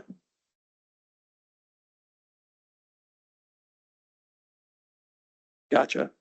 For the microphone, that was It's possible that not all of those ACE tickets should have been ACE tickets, but you know, if the excavator agrees to the conditions of the ACE ticket, then at the 2811 centers, we don't, just like with an emergency, if they say it's an emergency, we give them the definition. If they say yes, we send it. So just FYI. All right, same with USA North. We do have a lot of ACE tickets this year, and that's good. We want those numbers to continue to increase as the word gets out more among the ag community. Next year, we intend to do a lot more. We're deepening our partnership with the Farm Bureau, and I'll report on that next year because we're starting a new campaign in January. After this, we've got ticket volume, and this just gives you the, this is not our most current one. Like this only has our stats through June. You want to double check that, Madam Secretary? But for now, you can, there is, well, the numbers are still following in line. October is often our busiest month, both for USA North and for Dig Alert, where there's kind of this surge in the last quarter of get the work done that's been contracted. So that is following pace, although November and December are steep drop-offs, and obviously we're not done with November yet, but I suspect we're going to see the same thing this year. So you have that. Do you want me to pause or, well, you don't say again, sorry. Oh, it's updating. Okay, very good.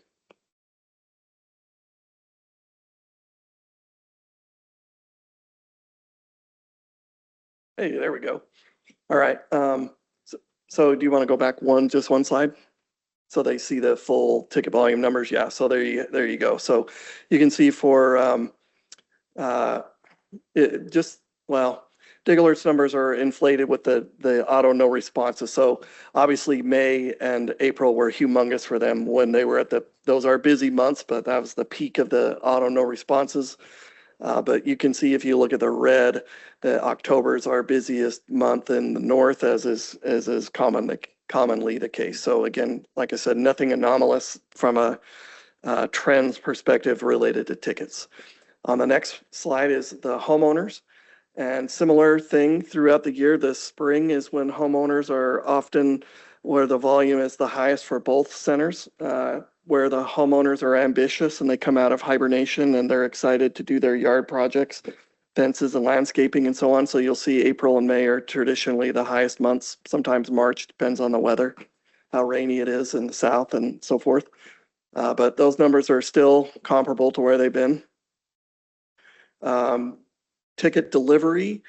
This is how long this is just our way of documenting to you that we're doing our part to get the tickets. Once the excavator creates a ticket, to get it sent to the utility operators as quickly as possible so they have maximum time to respond to the ticket. Those numbers are inflated early on for Dig Alert as with the auto no responses, because some of those were confirmations back to the excavator and just a huge pile up. But some of those that's all been resolved now, as you can see by their last 3 months, July, August, September, they're right back to the low numbers that you're used to seeing. So nothing to be alarmed about on that. Tickets created online.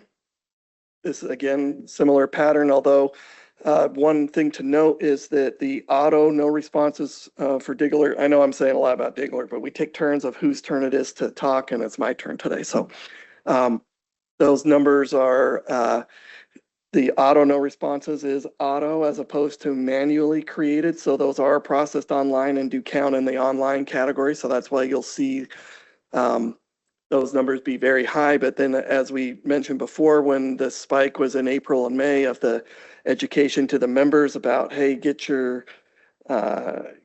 figure out EPR and get your responses in on time. And then you see those numbers have dropped a lot. So that's actually awesome to, not this particular number, but just in general about the fewer auto no responses as those have been effective. Calls answered, similar pattern as before. Just a reminder that USA North's, we can't separate out our Nevada calls versus our California calls, because a lot of contractors work in both states and call from one to dig in the other, but similar numbers as in previous years. Next one is our call data by month, speed of answer. We've had a few rough months this year at USA North as far as where both of us have small call centers, and when you lose 2 employees, that makes a huge difference that translates into many seconds or even minutes. But even on busy months when before we had our stuff in check in the middle months, the average speed of answer was still only 3 minutes and 38 seconds in May. So not unreasonable. And Dig Alert has been all over it this year. Ticket type data by month, you can see the pattern is holding steady, but again, the purple, the no response is much higher in those early months of the year compared to, say, September, for example. It's not as dominant. It looks closer to a third than compared to some of the other months there. For us, again, you see the numbers are almost identical each month in terms of, yes, the volume is up some months compared to others, but the percentage that are new versus remark versus renewal, the vast majority, you can see, basically you see 2 shades of green and a couple of lines of other colors. And that's because the vast majority of tickets are new or renewals, as mentioned. So that's all following the pattern as before. Design requests, we're still continuing to hold steady around 300 to less than 500 every month. Again, these numbers will change as the planning and design process as we go through all that in the next few months, as tied to the SB 254 that we talked about yesterday. So that'll be interesting to see. Okay, EPR code usage. Nothing out of the ordinary compared to what you've seen in previous years about which codes are used more frequently than others, or excuse me, previous months. There have been a few changes where at the beginning of the year we dropped a couple codes, and that's why some of them show up as with nothing in them, like 011, 011, and 012 and 013 right there. So you'll see those. We'll probably next year just not even include those on the chart, but we'll see. I'll talk with Amber and we'll figure out how we want that done. So those numbers are, again, following similar patterns as in previous months, and nothing out of the ordinary there. The 999s, again, that's the code, just to remind you, that is when when a ticket reaches the legal start date, the system has to assign some type of a code, and if they haven't received a response from the operator, that's where 999 comes in. And so the auto note, this is the year-to-date one that does everything. So that's why the Dig Alert one is off the chart, because it was those early months of the year that blew that up, that are now doing better. So there's the code usage for Dig Alert for the first 9 months of the year. Following the same patterns. Again, some months are higher than others, but you can see that roughly the chunk that's green versus yellow versus blue versus red is roughly the same each month. Although the red is getting less, because again, the red, that's the 999, right? So look at like April and May, they're red compared to September. So getting better that way as those members have got their auto no responses lessened. Similar patterns for USA North as far as no months are out of whack compared to other months with the breakdown. And then this is just to remind you about when members are late on a ticket. How late are they? Is it just barely? Like you may recall, we had a lot of discussion earlier about 6 minutes late on one of the EPR responses. This is where we're tracking that so that you know if they're late, are they really late, or is it just barely? And that gives you the breakdown. So as you can see, the majority's on time. And then how many are not responded to, and then late, and then the breakdown of late. So there you have those numbers. And then that's a breakdown by month for Dig Alert and for USA North. Nothing, again, that you see extremely, the months are roughly the same pattern. And I think that's the last one, yes? Okay. Say that again, sorry. Okay, thank you. Want me to, or let's see, remind me, are we going to do questions about stats first, or you want to wait till we do all of our updates? We'll do it all at once. Mr. Some Chair. guidance on that. Questions about statistics? Yeah, we'll hold our questions unless somebody has something right now. Okay. Yeah. Okay. You may recall that there is one part in the law that requires that once a year, the regional notification centers are to inform you about our uses of technology to help facilitate communication in the name of safety and helping this call before you dig process run more smoothly.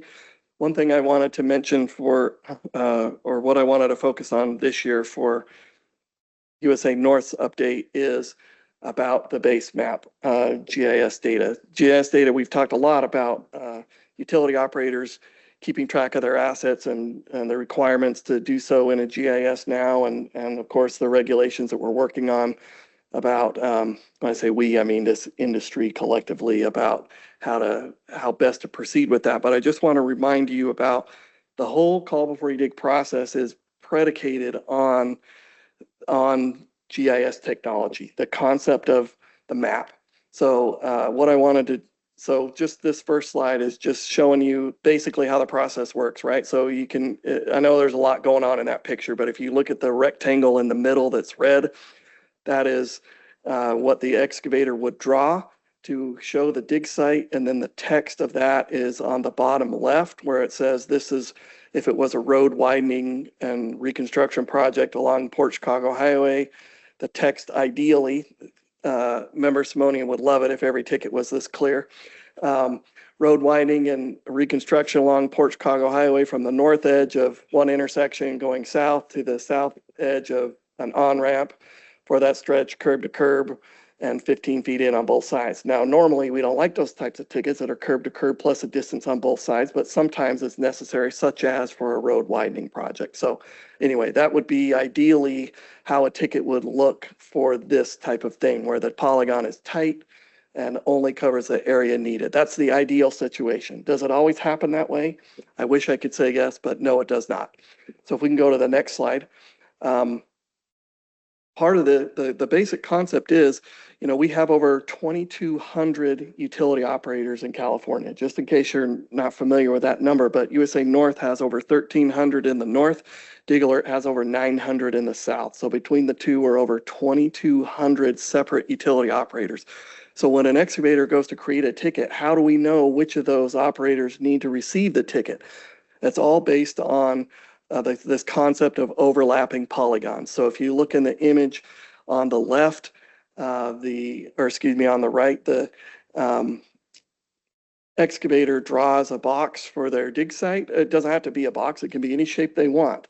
And the utility operator provides what we call their area of interest. That's what I call it, or their service area mapping, but I believe we're going to work toward calling it area of notification collectively. But I don't have a database of every underground pipe and cable, right? No such database exists. It is kind of funny. Sometimes we'll get engineers who say, hey, can you email me all the utilities for this certain area, assuming that I have that data, but it doesn't exist. And so sometimes the example I like to use is, say you have a big utility like PG&E. They have crews out there all day, every day, installing new gas and power, repair, replace, relocate every day. So just keeping that up to date for one utility is a massive task. So can imagine doing that for 2,200 separate utility operators and having it all in the same database. It just doesn't exist. So that's why we have the utility operator gives us their area to say, here's where I want to receive tickets. And in theory, that should be a buffer around their network of utilities. So I know most of you know this, but I'm assuming that we got some people on the call who don't. So just so you're aware. So the concept is overlapping polygons.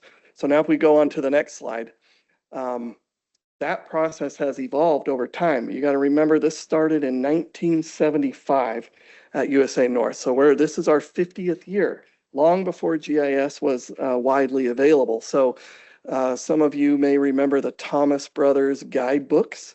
That's how it started back in the day, where people would say, I'm on page 110 and I'm in grid C4.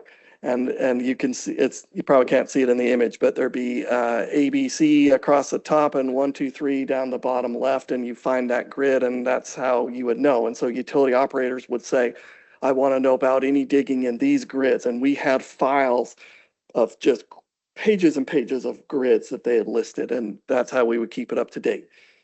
Then as GIS became more available and affordable, we changed the grids to be based on latitude, longitude, and so that kind of happened in the early 90s. And we started the overlapping polygons in the early 2000s. And now we're trying to, the basic concept is we want to give the excavator the tools to make sure that that polygon gets drawn accurately and precisely every single time. I think over the decades, we probably actually dodged many bullets. We, meaning the regional notification centers across the country, have dodged a lot of bullets because we had these enormous dig site polygons where we'd say, well, I don't know where it is, but it's over there somewhere. So the call center agent would draw this humongous polygon, and so we would over notify a lot. But we would rather have utility operators complain to us about, I got too many tickets than not enough, right? In the name of safety. But now it has evolved to where we're no longer shooting with a shotgun. This is now a sniper rifle. And so we're trying, I suppose I probably shouldn't have used that choice of words in this day and age, but it's more precise than ever.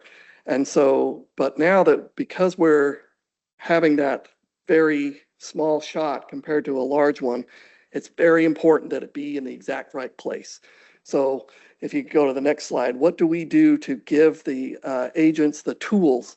So every 811 center across the country has to start with a base map. We've chosen Google Maps in California because, as you know, Google is based in Mountain View, and so the data is really good. When I was in, I think most of you know, I used to work at the Utah 811 Center. Google Maps was not good in Utah. So we used data that we rounded up from the county GIS departments for road center lines, parcels, address points, and various city boundaries and various other layers to make that work. It was a hassle. But so we are blessed to have Google Maps be a good starting point. But that said, think about the tickets that we are receiving. People are creating new subdivisions. They're calling us to create a ticket for something that hasn't been built yet. So obviously it's not on the map. So what do we do about that? So that's where we try to supplement, or not try to, but we do supplement Google Maps with layers that sit on top of Google Maps, such as parcels or property boundaries, address points. And if you can go to the next slide, you'll see some examples of why address points are important. So in the bottom, this is busy, but you can look at that later. But in the bottom left, you see a mobile home park.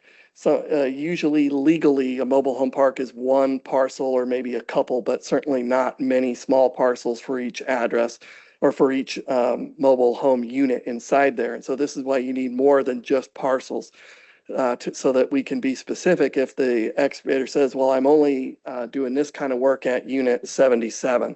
So now we can see where on the bottom right, you can see there's 77 Terrace Drive, as opposed to in years past, we'd say, well, I know it's in this mobile home park somewhere. And we would do this huge polygon that covers the whole mobile home park and just leave it up to the locators to go find unit 77. And hopefully you can find it. And so there's a lot of over notification. So, okay, next slide. These are some other things that help in rural areas, mile markers along highways.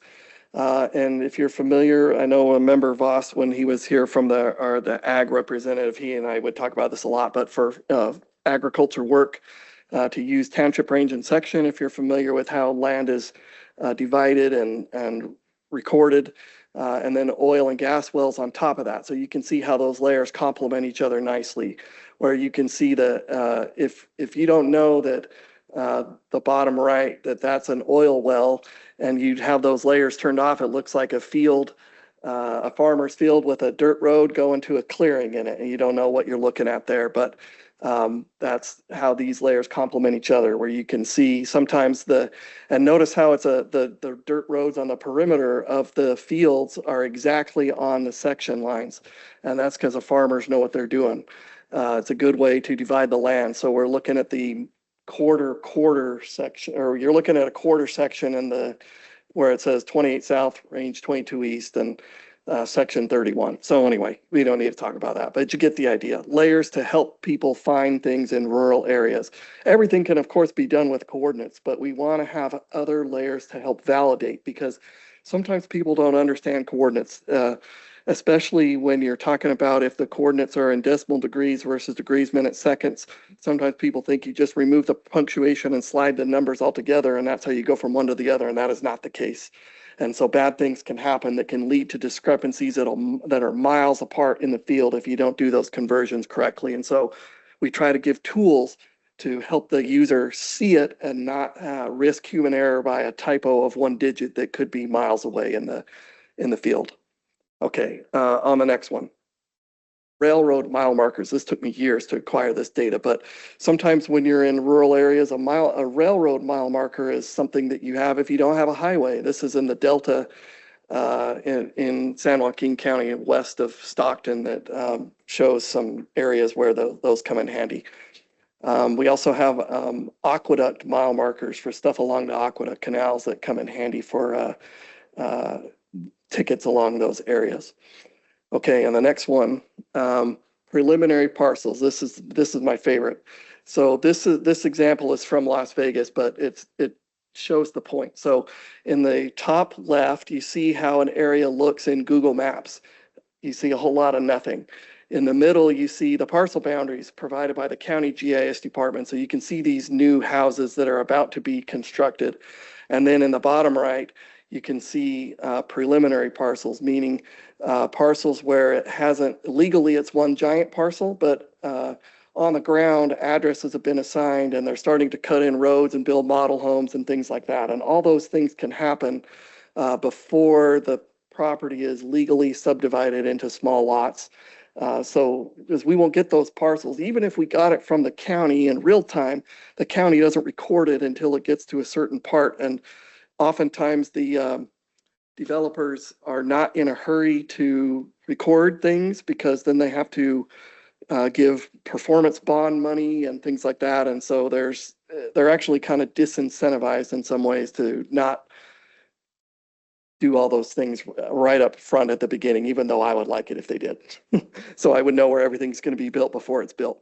So anyway, the point of everything is just trying to give the excavator tools to help the dig site polygon be as accurate and precise as possible, so that we know the right utility operators get it, and so that the locators can find the dig site correctly and efficiently. So that's the goal. The last slide, if you would.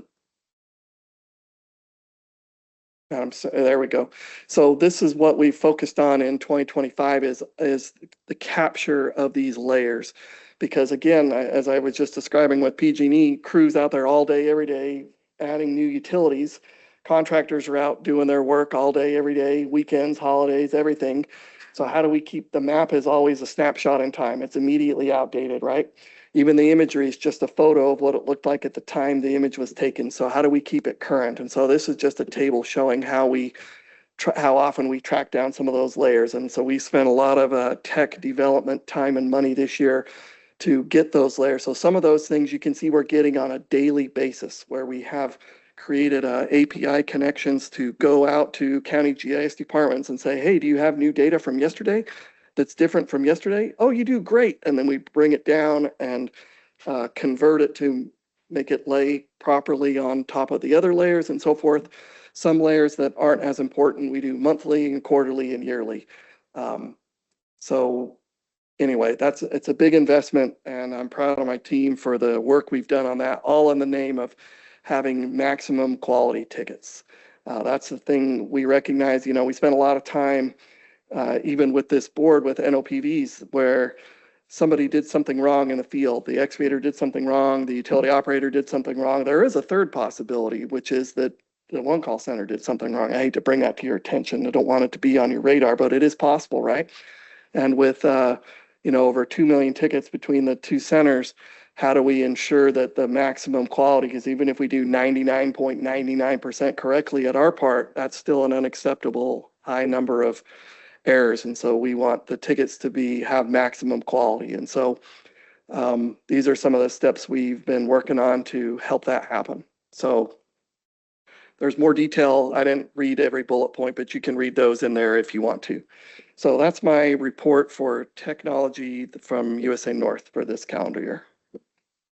And I'm happy to turn the time to Ms. Diamond for the dig alert update and then I guess take questions, or we do that? Yeah, that sounds like a good. All right, thank you.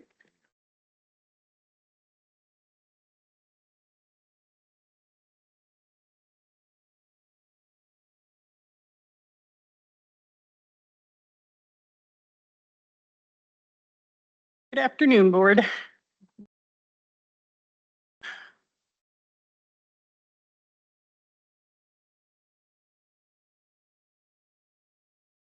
I'm sorry? Okay.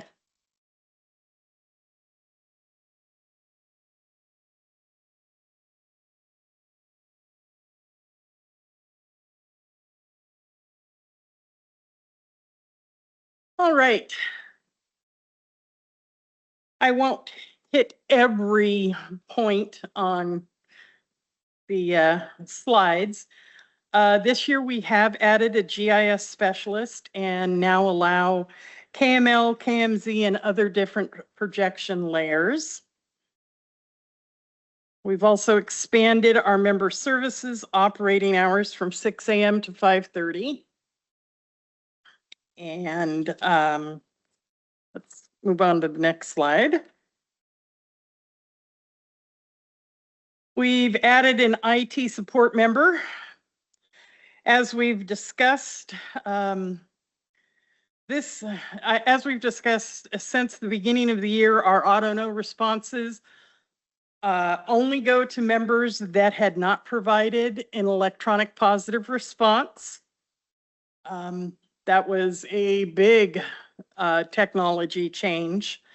At the beginning of the year, as James noted, our numbers for delivery were quite high compared to what we're used to, but that was just because we had so many. Also, at the beginning of the year, up until about June, we had a lot of fire mitigation for the Palisades and Eaton fires, and so that kind of caused issues between our members being able to respond and the number of tickets that were being done. Excavators can still select which members did not respond, but we're gonna kind of move away from that because we're gonna try and convince them. And if you saw the numbers between the auto no responses, which were in parentheses for us, and the total number of no responses, which was like 4,000 through the end of the third quarter versus the 700,000 auto no responses. When an excavator shouldn't need to ask for a no response. If they disagree with what the response is that the member has provided, that's something different. The member did respond, and they wouldn't have gotten a 999. One of the other things that we did this year was, back one more, sorry, Amber. The member notification area viewer was set up for the Underground Safety Board investigators to be able to view a member's area of notification. I have a little picture of it there. That's an overlay of two different members. One member left, the other member picked up the area. The member that left is all the light green. The member that picked up the area is all of the brown underneath it.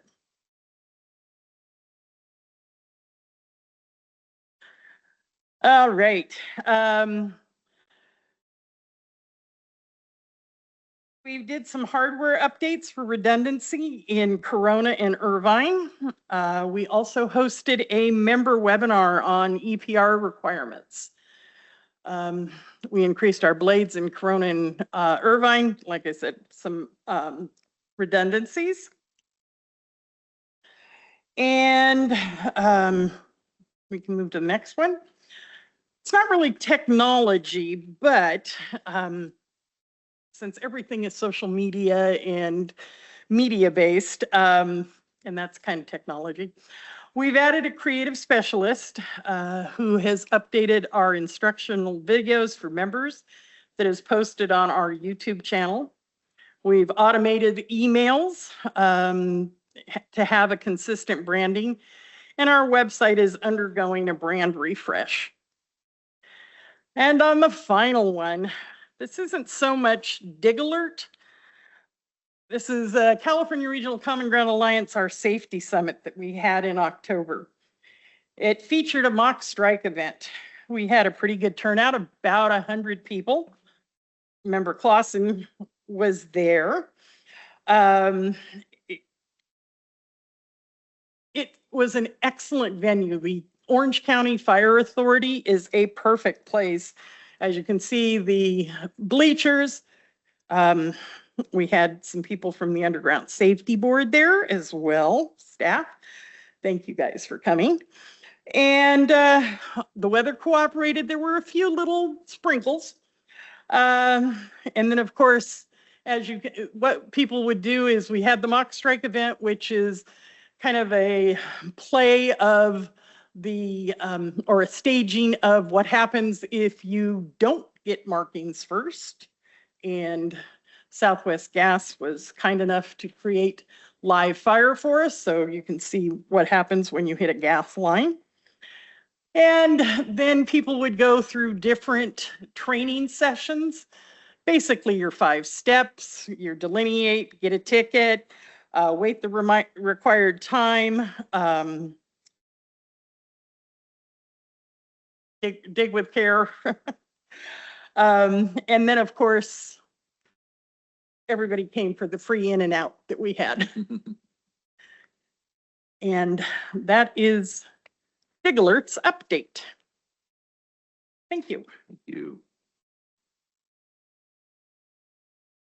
Okay, for public comments on this item, we'd like to start with in-person comments. If you would like to make a comment, please approach the podium and please provide your name and organization before you comment.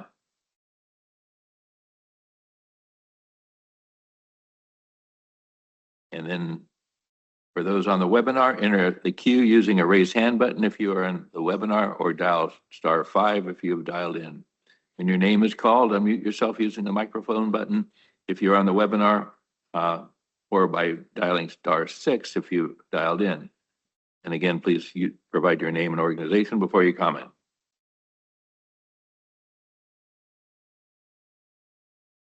And do we see anybody on the web? There are no public comments. Okay, no comments. All right, seeing no comments, we'll proceed. So is there any board discussion on this item? Member Simonian, I just had a question. I know when contractors call for like emergency tickets, even though like they might not be emergency, you guys can't say it's not an emergency. You guys read the script and put it in like that. But for no responses, not the ones that are auto-generated, but let's say I'm a contractor and I'm calling in like a no response, let's just say for water or gas, but then do your call representatives go in there and look at the previous version of the ticket to see if there was a response? And do you guys give that information to the caller? So James Wingate, USA North 811.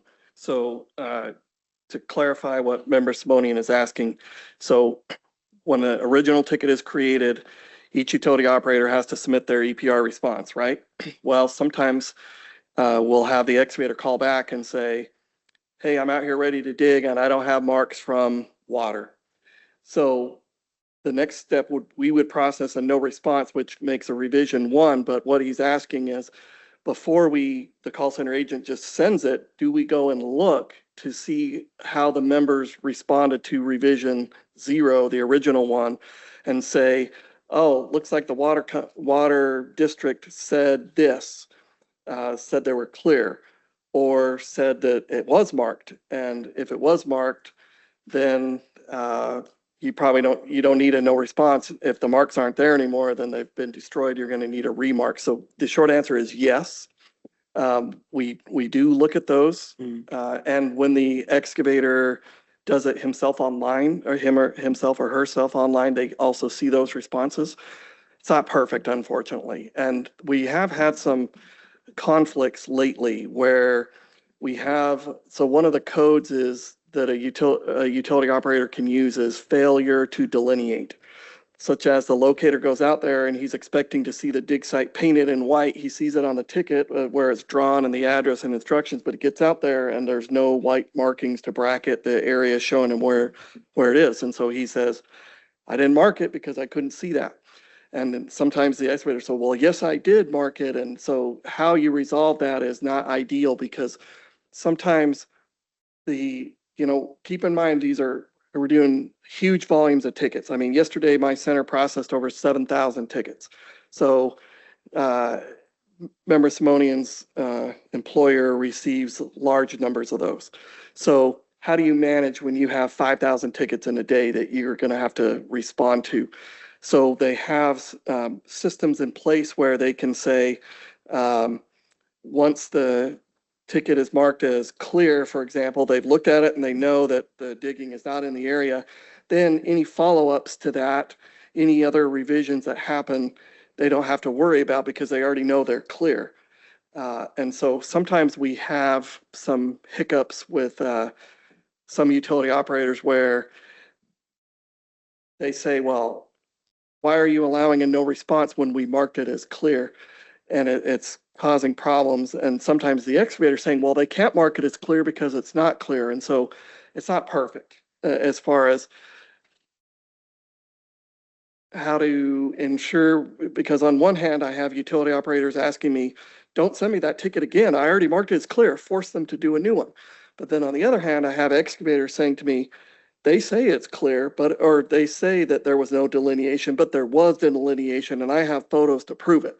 So how we ensure that the utility operator still gets the ticket when the excavator insists, I'd rather have the utility operator complain to me about, hey, you sent me this ticket and I didn't need it, than the opposite of, you didn't send me this ticket and now we had a damage. So we're always going to try to err on the side of caution at my center. And I assume Ms. Diamond will say the same for Dig Alert, but she can confirm. But yeah, it's not perfect.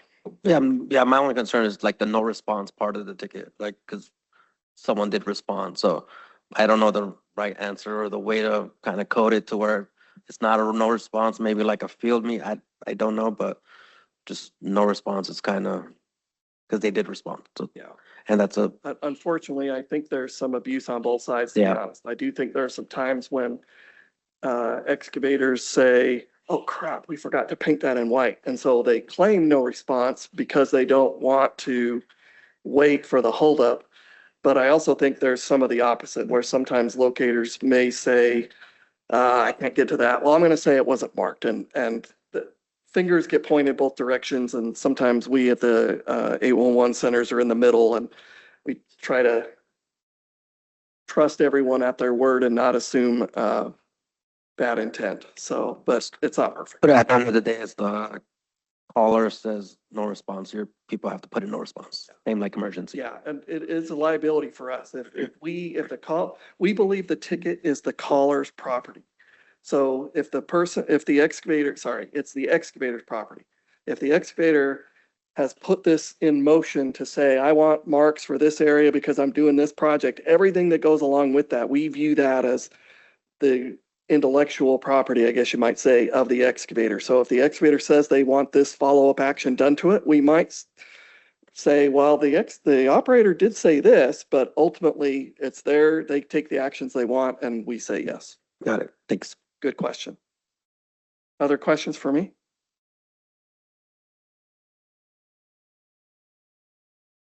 No, but I do want to thank you for your presentation, both of you, and just understanding the progression of technology and the impact. There was a few years ago, you mentioned the Google Earth and copyright issues and fees and things like that. Are we through the woods on that and you're just... No, I mean, so sometimes I think So you know how they say with social media that Facebook and Instagram and whatever, they give you that software for free because what you give them is data that they sell to advertisers. And so nothing really is free. Well, it's a similar thing with Google Maps. It's free in limited quantities. And the way they pay for it is they are tracking all your searches. And so they're selling that to restaurants and whatever to help with that. Well, so we use Google Maps, but once you hit a certain threshold, and off the top of my head, I want to say it's 100,000 hits in a month, then you start paying, and we just pay because for us, it's worth it. Because we could round up. Now, the problem with Google Maps is it's not authoritative.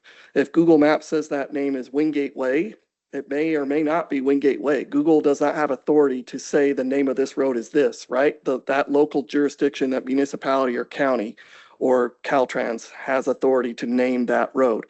But the good news is all those agencies, cities and counties and the state, they want traffic to flow smoothly. So they're going to help Google have the most current information and in the name of, getting people where they need to go, keeps the carbon footprint lower if people are efficient and can drive straight there instead of getting lost and all kinds of things. So it's good, but it's not cheap. We spend a lot. I don't want to necessarily say in a public meeting, but if you're really curious, it's significant what we spend on GIS stuff.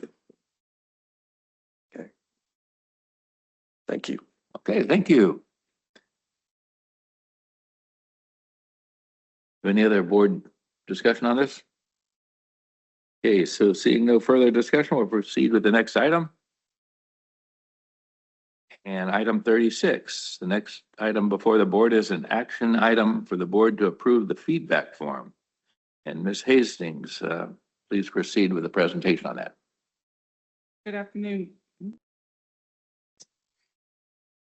Good afternoon, Chair, members of the board, and stakeholders. I am pleased to introduce item 36, which is an action item regarding the feedback form proposal. The Underground Safety Board launched the idea submission form in 2020 to collect safety-related suggestions from stakeholders. Since the form's launch, participation has been limited and the board hasn't received any submissions in nearly 2 years. At the July 2025 board meeting, staff presented a revised version of the idea submission form, which included a recommendation that the form be shortened and simplified to reduce barriers to its submission. During the meeting, board members agreed with staff's recommendation to revise the form, but also recommended adding a process for submitting online public comments on meeting agenda items to encourage stakeholder engagement. Additionally, the board recommended that a QR code be available for stakeholders to scan to easily submit their comments. Following the board's direction, staff developed the feedback form, a modernized unified system that consolidates 2 related tools under one title. 1, an online public comment form for input on specific board meeting agenda items, and 2, an idea submission form for collecting safety-related suggestions and potential policy topics. The feedback form addresses the issues identified in July by simplifying question design, clarifying each form's purpose, and making both processes accessible online and mobile friendly. It distinguishes between submitting a public comment tied to a board agenda item and submitting an idea for future policy consideration while providing a single entry point for both. If approved, the feedback form will be available on the board's website and through QR codes displayed at meetings and outreach events. The education and outreach team will help develop a communication plan to promote public awareness and participation. Staff recommend that the board approve the feedback form interface as a means for the board to receive public input and stakeholder ideas. Staff also recommend that the board have staff track usage and report engagement outcomes at future board meetings. This proposal represents an important step towards encouraging stakeholder engagement and supporting a more transparent, data-driven policy process. With that, I'll turn it back to the chair.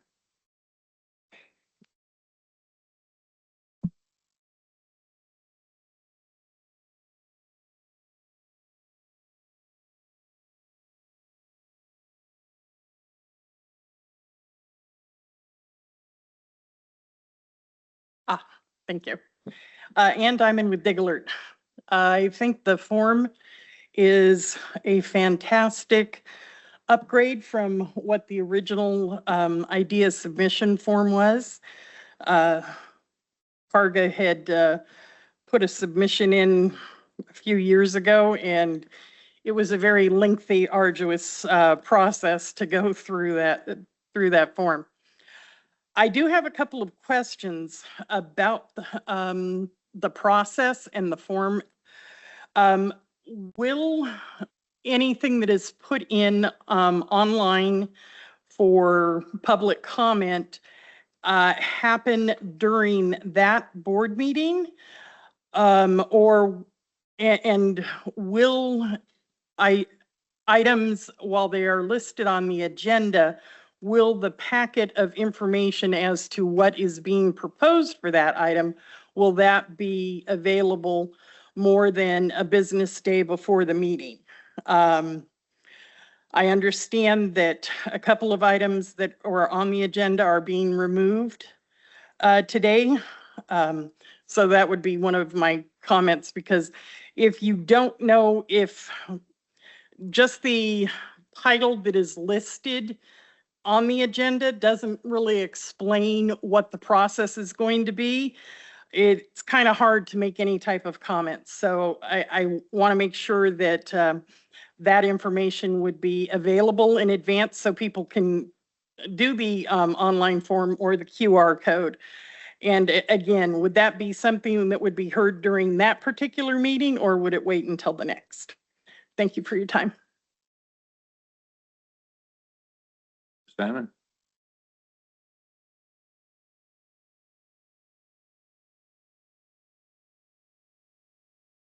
Okay, and seeing no other in-person comments, we move to the webinar comments. Are any webinar comments? There are no comments. No comments. As mentioned, we're looking to approve the feedback form. So now on to members. Any members like to begin this discussion?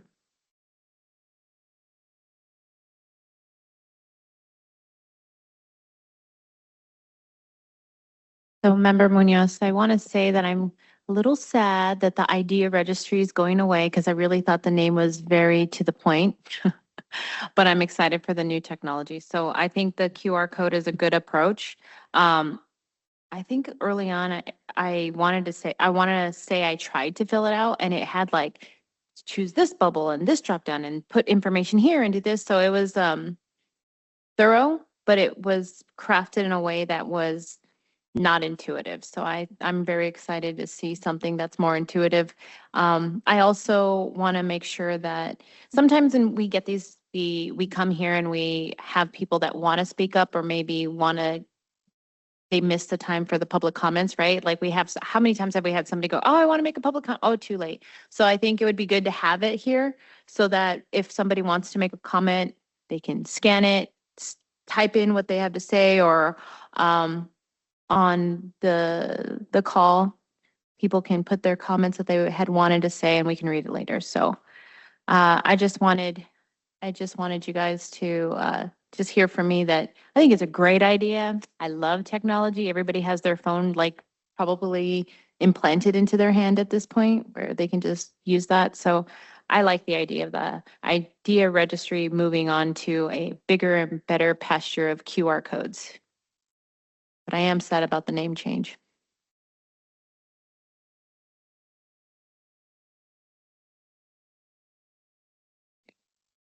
Comment?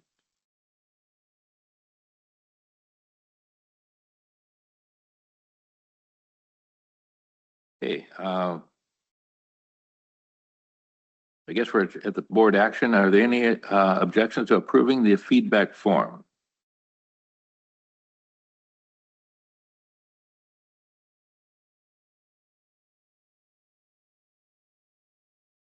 Okay, hearing no objections, I'll entertain a motion to approve the feedback form. And do I have a motion?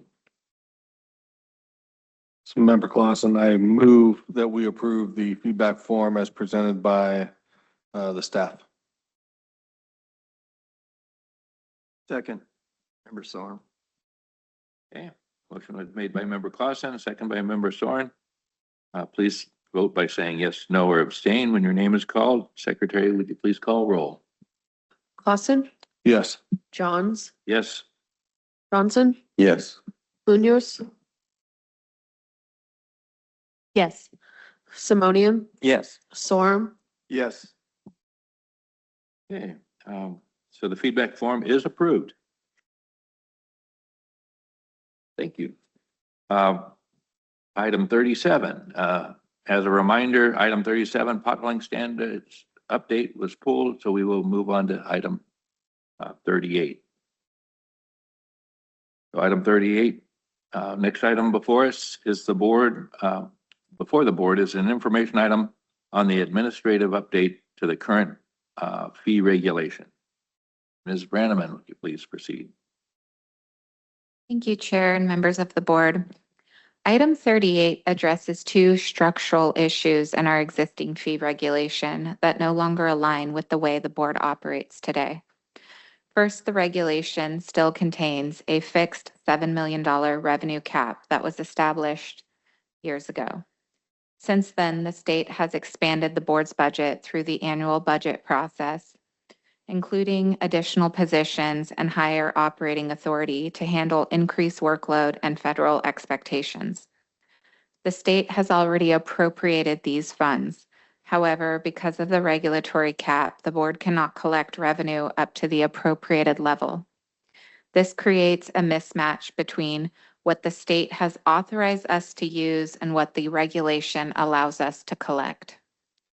Second, we encountered a timing problem built into the current regulation. Each March, we publish the annual fee spreadsheet based on the ticket volumes from the prior year.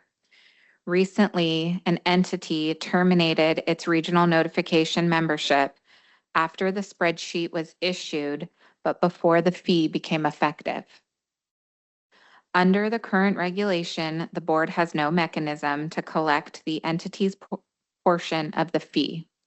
This creates uncertainty for the board and the regulated community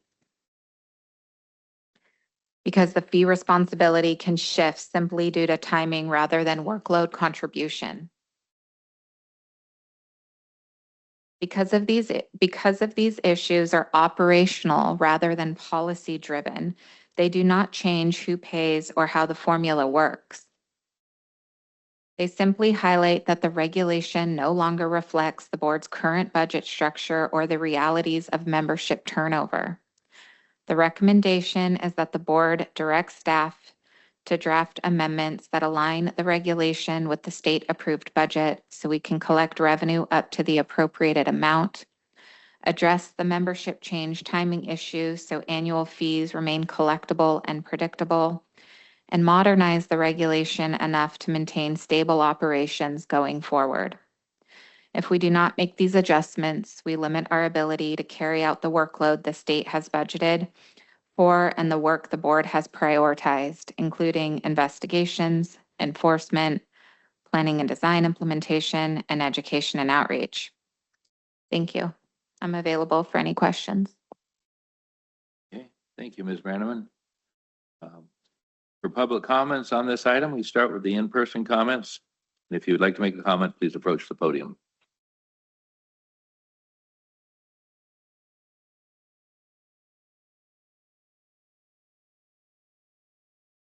Good afternoon. Oh, thank you. USA, James Wingate, USA North 811. This is an issue we face too, because our billing method is the exact same. And so when we have members turnover, we have the same problem. So the way, just a quick, easy way is we just budget some extra money, assuming that some member is going to go bankrupt or not pay or whatever. And if they don't, then score, we have a little extra, but so that's how we handle it. So you can figure out what you think is best, but that's one simple way that might work.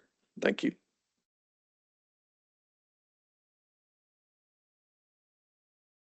Thank you. All right, so seeing no further comments here, do we have any comments on the webinar? There are no comments. No comments. Okay, And thank you for your comment. Would any member like to begin discussion on the board?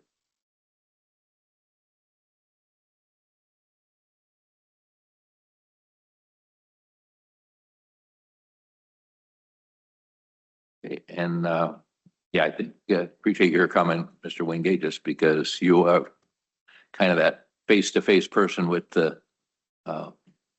those that are supporting the operation. So your input is definitely appreciated. Seeing no further discussion, we'll proceed to the next item, which would have been item 39. As a reminder, item 39, electronic positive result update was pulled, so we are moving on to item 40. And that said the lunch break for yesterday, so we are a little behind. Item 40. The next item before the board is an informational item on Senate Bill 254 Bulletin. And Ms. Hastings, would you please proceed? Thank you, Chair Johns. Item 40 provides an information bulletin on Senate Bill 254 and the new statutory requirements now in effect. SB 254 was signed into law as an urgency measure and became effective on September 19th, 2025. Although the bill amended several laws outside the board's jurisdiction, it also introduced key changes to the Dig Safe Act that directly impact the board, regional notification centers, operators, excavators, and California Native American tribes. To provide a brief background, the Dig Safe Act previously focused on locate and mark responsibilities during excavation. With SB 254, the legislature introduced a new statewide planning and design information exchange, expanded certain notification requirements, and directed the board to undertake several new regulatory responsibilities. SB 254 adds a new subsection to Government Code Section 4216.1, which establishes mandatory participation by operators, excluding Caltrans, in a planning and design information exchange facilitated by the regional notification centers. This marks a significant expansion of early phase coordination requirements for underground infrastructure projects. The bill also includes new requirements related to advance intent to dig notices, tribal notifications, and a legislative report on developing a statewide web-based planning and design platform. The bulletin outlines how the statutory changes introduced by Senate Bill 254 will shape the board's regulatory work. There are four major areas of responsibility. One, planning and design information exchange. RNCs must now facilitate planning and design information exchange for underground infrastructure projects, and all operators except Caltrans must participate. The board must adopt regulations specifying timelines, data requirements, formats, and standard processes for this exchange by July 1st, 2027. Number two, advance intent to dig notice. The board must determine through regulation, also by July 1st, 2027, when an excavator must provide more than a 2-day notice due to high volumes of concurrent tickets that exceed operator capacity. 3, excavation notices to tribes. RNCs must provide excavation notifications to federally and non-federally recognized tribes upon request when work occurs in culturally affiliated areas. And 4, legislative report on web-based platform.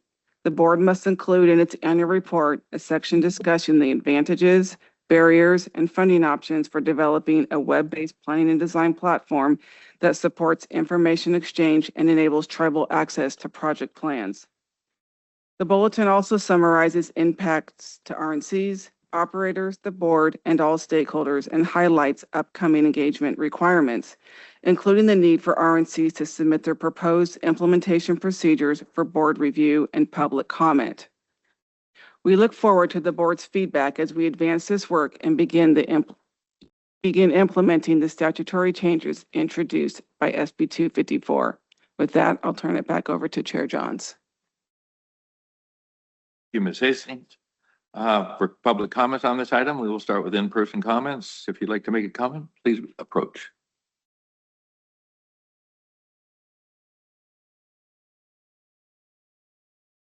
And we'll turn to the webinar if we have anybody who would like to comment.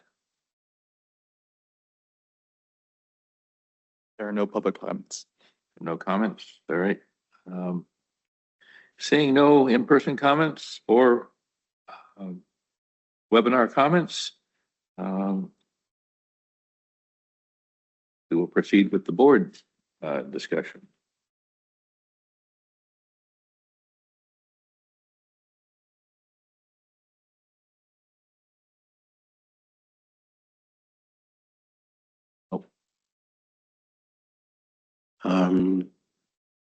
Member Johnson, not clear about this one in terms of, I know we have to do something in terms of putting a process together.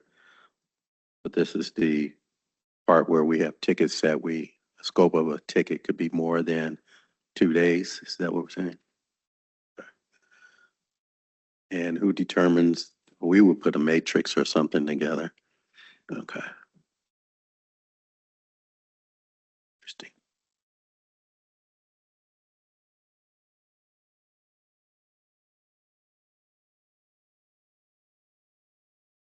There has to be something there that says, okay, if their ticket's is gonna do a whole 2 miles, then what do we do? Do we say, okay, they have 5 days to do it or 4 days based on some criteria, whatever we come up with or whatever staff comes up with. So this is mainly for project type tickets.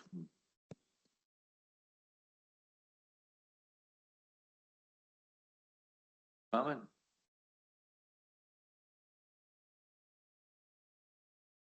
Yeah, the information bulletin is pretty concise to see just side by side the issues, summary of changes and amended text. So it's definitely worth reading, and we will have to process it because, like you say, there's a lot of things that maybe intended or weren't thought to be included, but it can be addressed in this way. Yeah, I think I think it, because of regional notification center, we'll probably have to do some work, create a different type of ticket type, put some system changes in there to say when this ticket type comes up, make sure it meets that criteria. So I don't know, based on the timelines that we have by 2027, how realistic is this in terms of our planning, the 2-year, 4-year plans? We'll be able to squeeze it in, I guess we don't have a choice. So it'll put this ahead of everything, some of the things that we already have in place.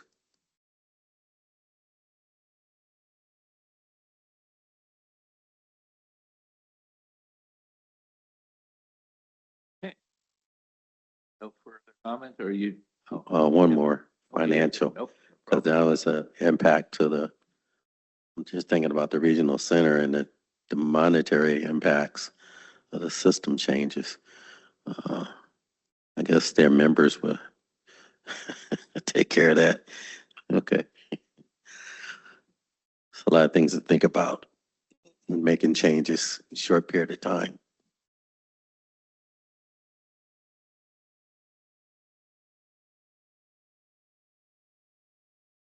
Now, seeing no further comments, we'll move on to item 40. The next item before the board is an informational item on Senate Bill 254 Bulletin. Is that? Yeah. Ms. Hastings, please proceed. Thank you, Chair Johns. This item provides an overview of the board's continued planning and design work that will assist in implementing SB 254, which is an urgency bill that directs the board to adopt statewide regulations for planning and design information exchange by July 1st, 2027.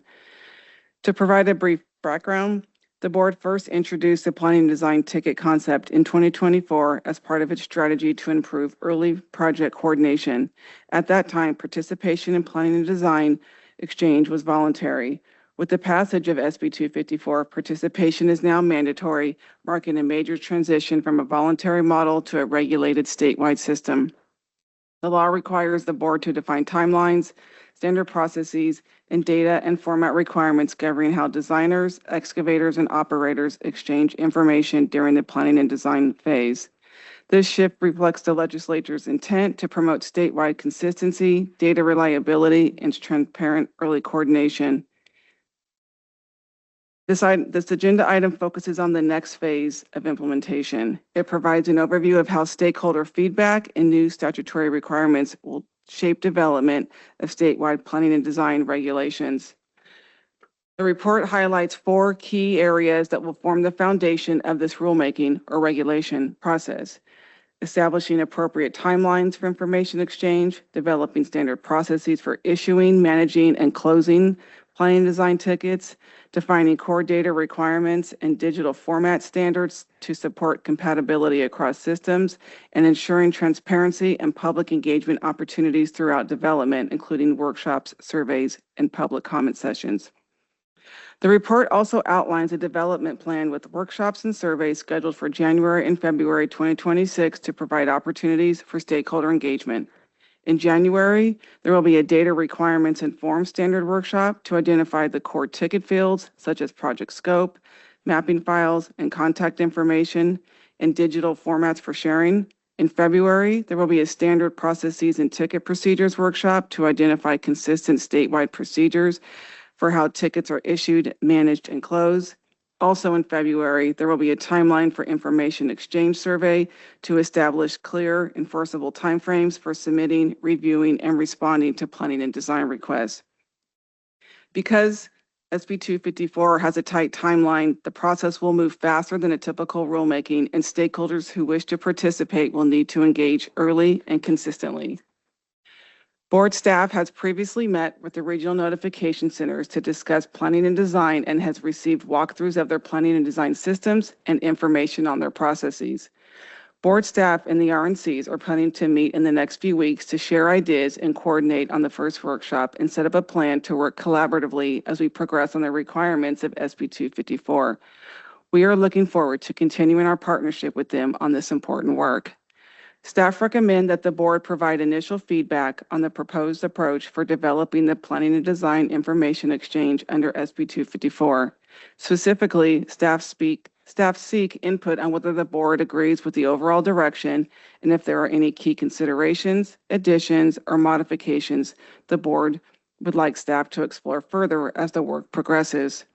We look forward to your insights and recommendations on how to move forward with this critical regulatory process. With that, I'll turn it back to the chair. Okay, thank you, Ms. Hastings. So for public comments on this item, we'll start with in-person comments. If you would like to make a comment, please come to the podium. And I'm in with Dig Alert. Since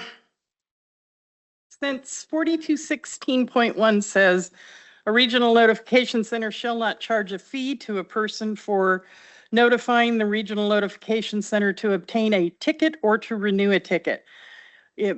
I personally would steer away from the term design ticket, maybe call it a design request. I know that that's what USA North calls theirs. Also, a consideration is what type of projects require a design request. Are design requests to become tickets? Why does the process that was in item 41 talk about keeping documentation and record retention? What if the project never gets off the ground? The California Regional Common Ground Alliance SSIP Committee, Subsurface Safety and Incident Prevention Committee, has spent the past year looking at design requests. And I can provide their latest agreements that have been among all the different stakeholders, excavators and owners of underground lines. Also, using, while all stakeholders should be involved, excavators shouldn't be the ones doing the design unless they are also the designer. That's been part of the problem since 4216 started in 1983. Excavators who want to bid on jobs but don't know if they're going to need to do change orders or relocate lines, etc., have taken advantage of the free system for over 40 years.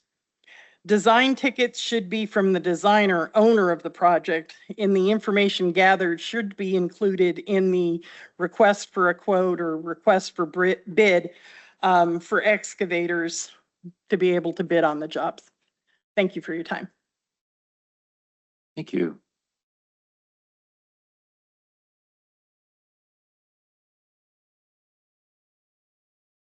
Okay, seeing no more in-person comments, do we have any comments on the webinar? There are no comments. None there. I thank you for your comment, Ms. Diamond. And would any member of the board like to begin discussion?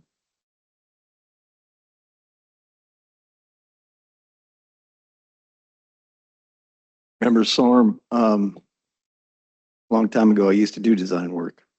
It's very important to have accurate utility drawings, especially when you're doing non-pressurized wet utilities, sewer and water, sewer and storm drain. You have to have the elevations and such like that. Pressurized wet utilities, water, not a problem. Dry utilities, no. One comment I did hear is that, you know, some of the excavators get free information. Well, what's happening now in the public works agencies, because of they can provide projects a lot faster. It's a design build. So you'll have a consultant, engineering consultant, team up with a contractor, and it goes a lot faster. There's a lot less red tape and such like that. So, but that will still go through an agency. So it might come through an agency, but it'll be for a design firm and a contractor. But it's very important that they have accurate drawings, especially with all the utilities that are in there. Member Simonian and I were talking about, you know, when you get out in the street and you start excavating, there's a lot of stuff you don't know. So the more information you have, the better it is for everybody. Thank you.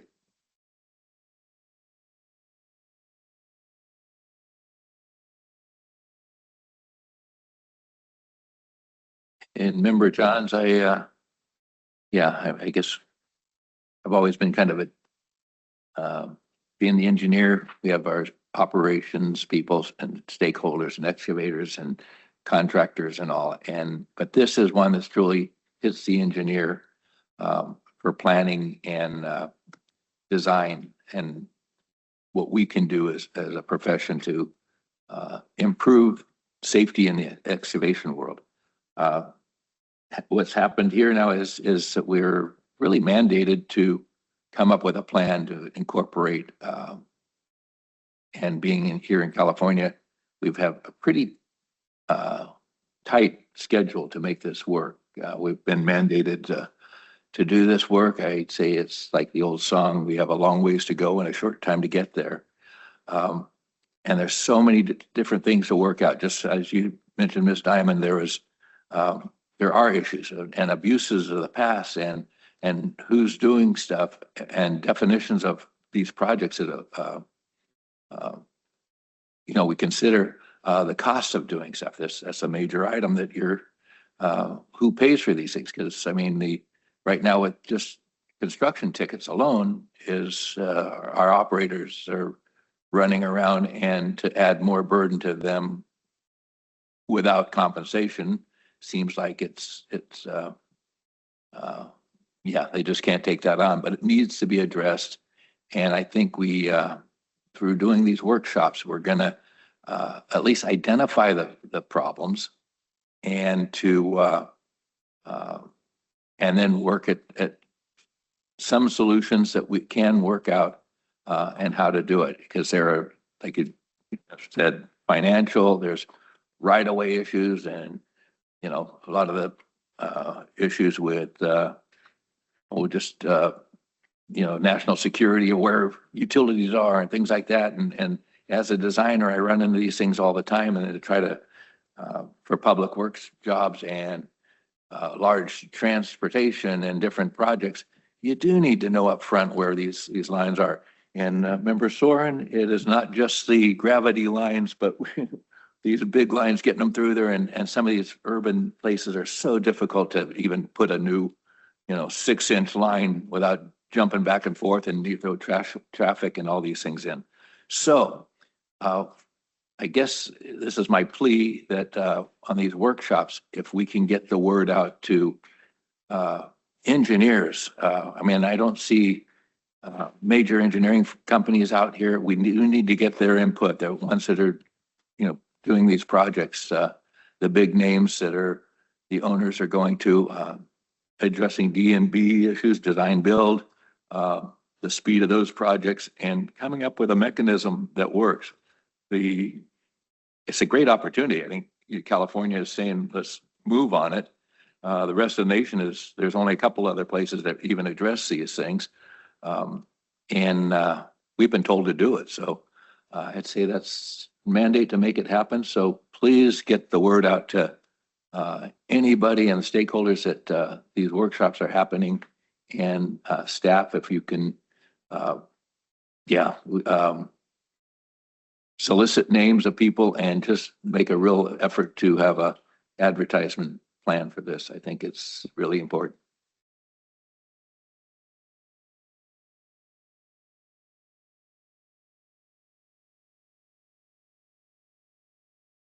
Any other board comments? All righty. Seeing no further discussion there, we'll pursue the next item, item 41. Next item before the board is information item on planning and design. I guess this is really the steps right into it. So that's where Ms. Hastings, can you proceed with that, or is that okay?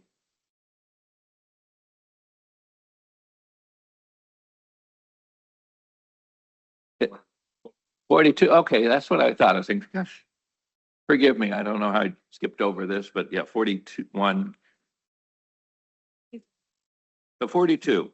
The next item before the board is an information item on coordinated statewide education and outreach workshop updates. And I do understand, Ms. Hastings, why you left your spot and passed the chair over to Ms. Rosa. So please continue. Good afternoon, Chair, members of the board, and stakeholders. I'm pleased to introduce item number 42, an informational item on the Education and Outreach Committee's discussions to establish a coordinated statewide education and outreach effort.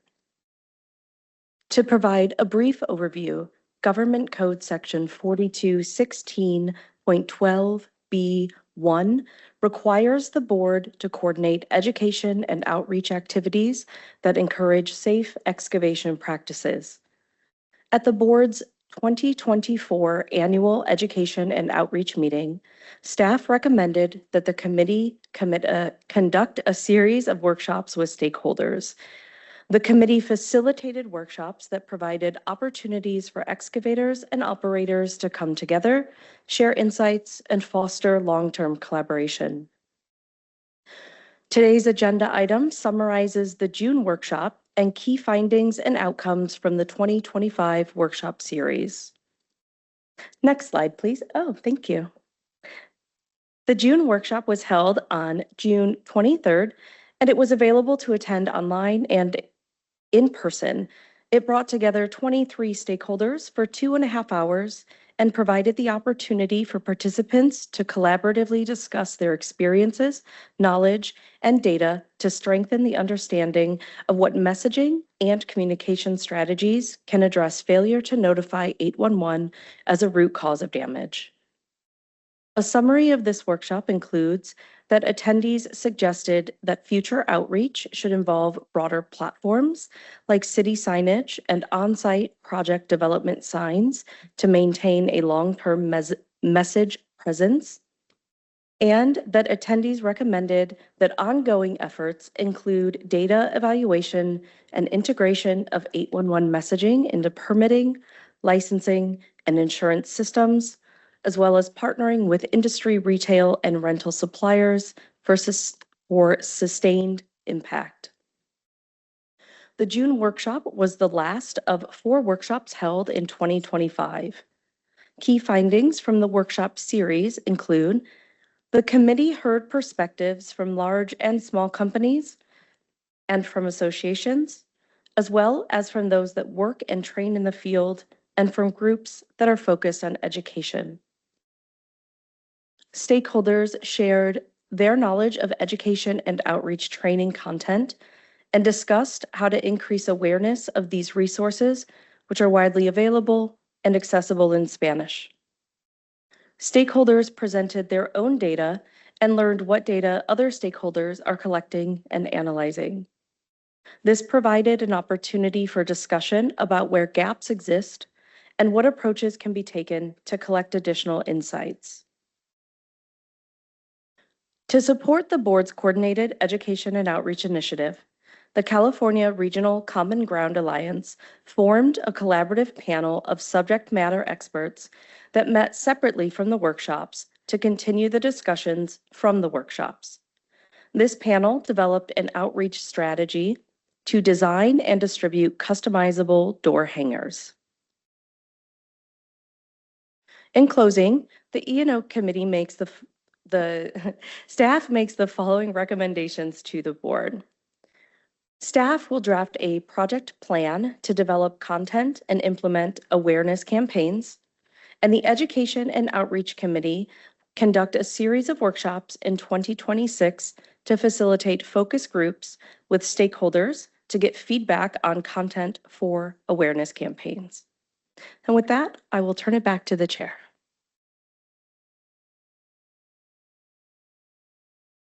Thank you, Ms. Riesick. For public comments on this item, we'll start with in-person comments.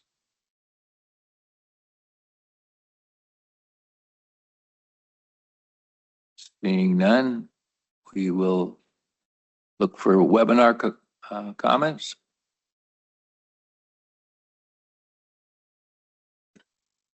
There are no comments. No comments. So seeing no comments, we'll proceed. Like to begin board member discussion.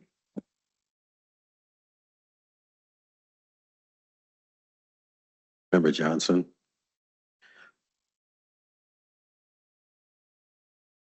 When we talk about outreach and the outcomes based on the NOPVs we've been receiving and things that are new, like calling 911, I think that we need to develop something,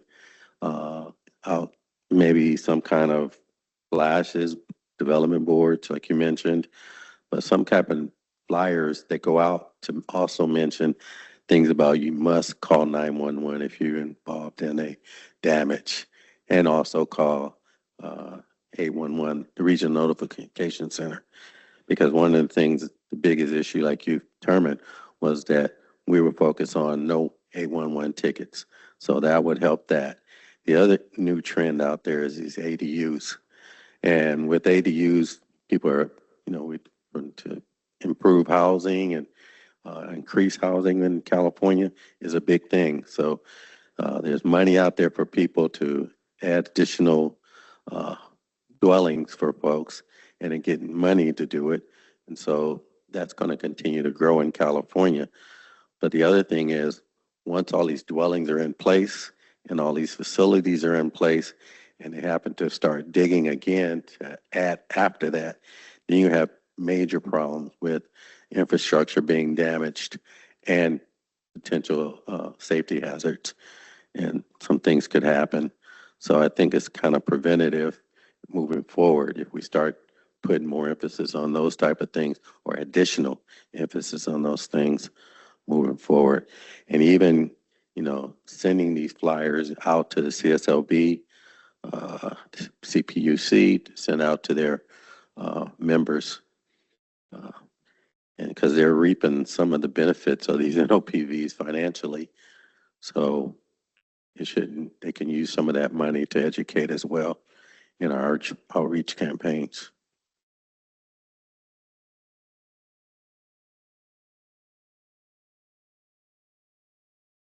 Okay, thank you, Member Johnson. I definitely agree, and just to add to that, as you've seen in these enforcement discussions, recurring things to identify those as part of the education process and identifying these things. So again, that ADU issue is certainly, something that needs to be addressed. There are, and I think Member Johnson alluded to, going just on county pages and things like that.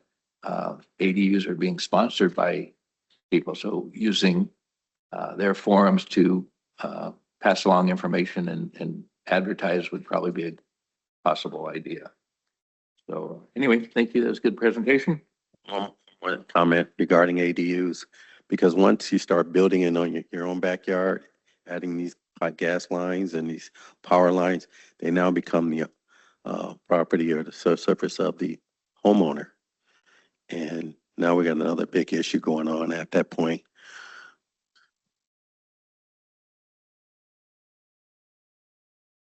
Member Sorm, I have a question for staff. You know, when we put the sanctions on some of these violators, you know, we say the CPUC is, we order them to do education.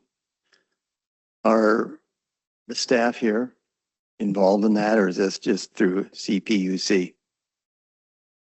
What's the curriculum, or what do they have to do, or? Yeah, so the board designed an education in lieu of fines course a few years ago.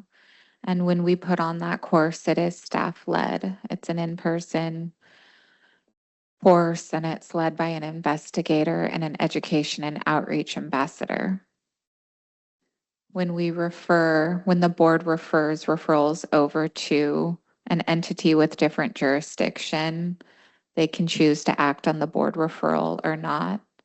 And we have partnered with other entities where we've made them aware of our education in lieu of fines course, and that's available to them to dictate to the individual respondents to take it if they choose. Follow up on that to make sure they do it? Track them. Yeah. I'm sorry, could you repeat that question? You do a follow-up, Brittany, and you track them, make sure that they do it? The people that violate the different codes of 4216. We do follow up and track the board's referrals. All right, thank you. Yes. Do we have a breakdown of how many of them actually do it and how many of them don't? Or is that something that we could get in the future? I can look into it. Same subject though. Do we have, scheduled meetings, or do you have just regular correspondence with the CSLB and with the PUC groups and other entities? And if we don't, maybe that's something we could consider. So I do think this questioning has grown beyond the scope of item 42. So I do want to rein it back into item 42, but I am happy to answer that question. We do have regular conversations. This Friday, myself and Chief Anona Bonner are meeting with CSLB. I think we're just saying to address it and let us know. So appreciate that. I know they were kind of actively participating in our meetings before, but I haven't really seen public PUC group here for a long time. Okay, thank you. So I do have one comment on page 7 of 9, where you said one message prompt, and you asked committees, the ENO committees, asked participant to submit a 1-sentence message.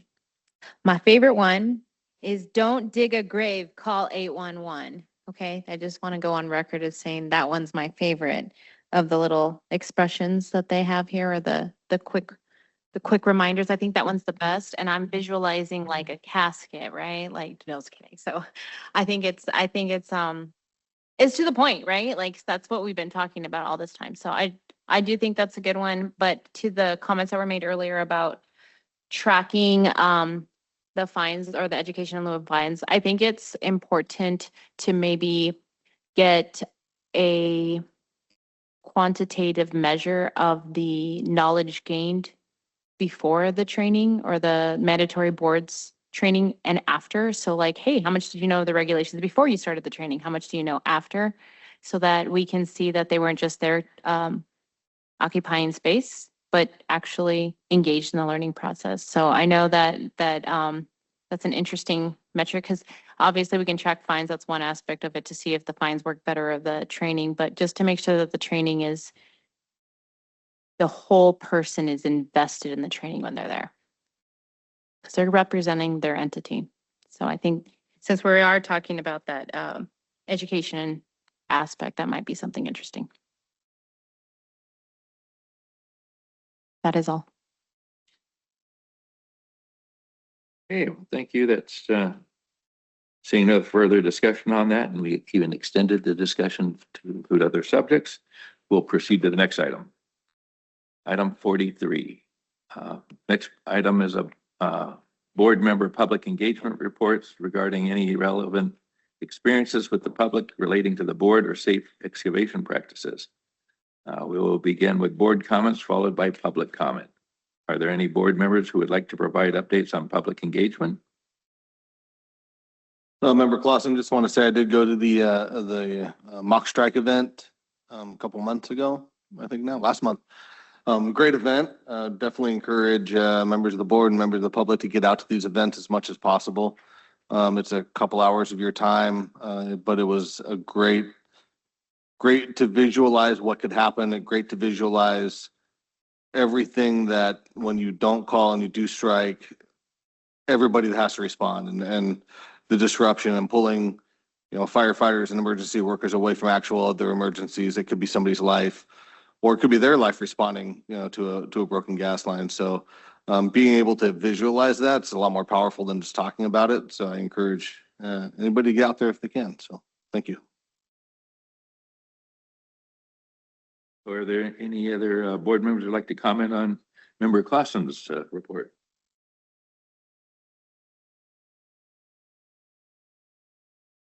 Just can't add to it. So any other board members who have public engagement they would like to report? Okay, for public comment on this item, we will start with in-person comments. Is there any in-person comment? Seeing none. Anybody on the webinar with a comment on? I see no raised hands. Said none. None. Okay. Okay.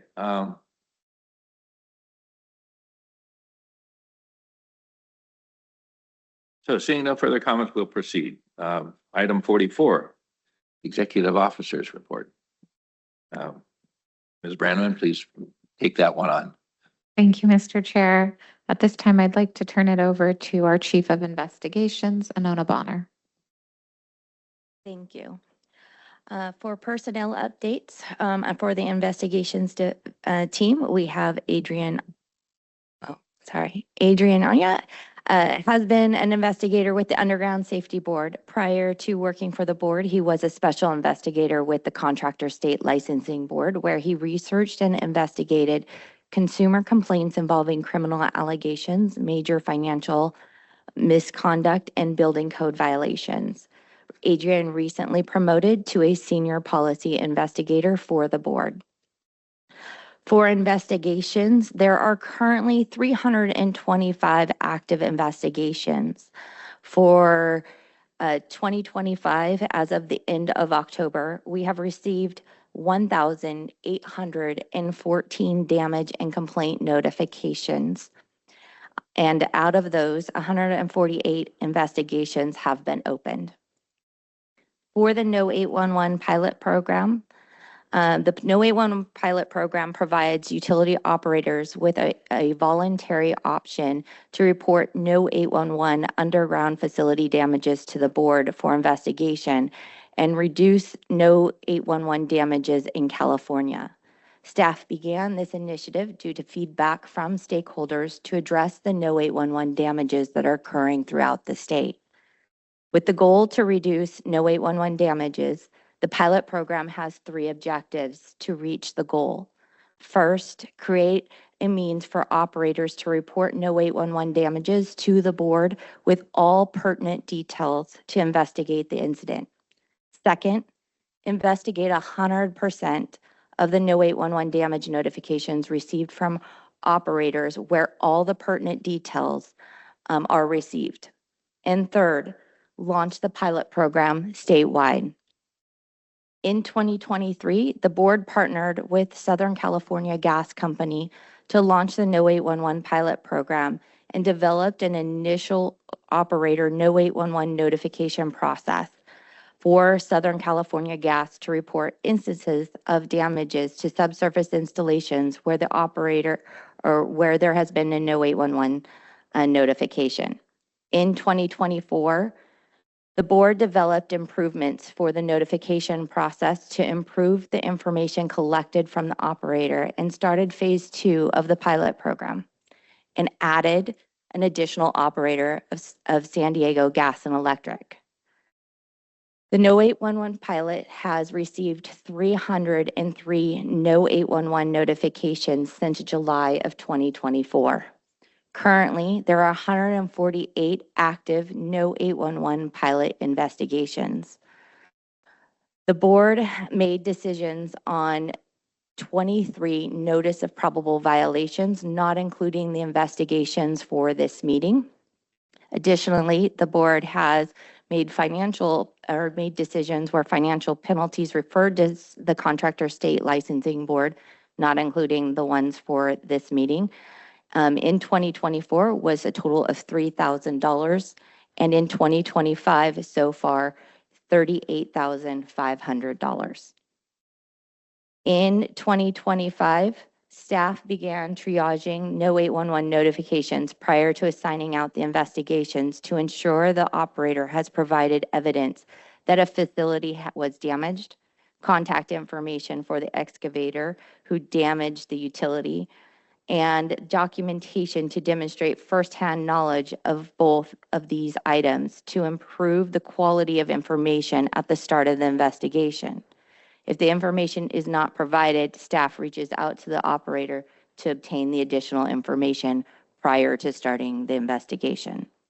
Staff is continuing to make improvements to the pilot program and is looking to expand the pilot program by adding additional operators to work towards launching the program to all operators throughout the state of California. Any operators interested in joining the pilot program can contact the board via email at digboard@energysafety.ca.gov. That's the end of my update for the investigations program.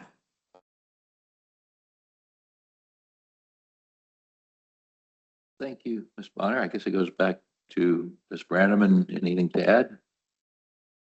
Nothing to add at this time, but I would like to hand it over to our Chief of Education, Jessica Rezet, for an update. Thank you. I'm pleased to provide an update on the Education and Outreach Program. The annual Education and Outreach meeting was held on September 8th and 9th in Sacramento. The meeting included presentations from 5 underground safety board staff and 7 external speakers. 11 industry companies participated as exhibitors. Across the 2 days of the event, there was a total of 45 unique attendees. On October 9th, I virtually attended the California Municipal Utilities Association Regulatory Committee meeting to provide an overview of the board and its work, including regulatory issues that impact the 85 publicly owned electric, gas, water, and wastewater utilities statewide that the association represents. As Member Clausen mentioned, board staff also participated in the Carga Safety Summit and Mock Strike event on October 10th in Irvine. Education and outreach staff also had an outreach table at the event and shared with the public information about the board's work, and opportunity for the public to get involved in that work. An education course was held in Riverside on October 30th with 17 attendees. The next education course is scheduled for December 3rd in Sacramento, and there are currently 19 people registered. With that, I will return it to. And that concludes the executive officer's report. Thank you, Ms. Vandeman. For public comments on this item, we'll start with in-person comments.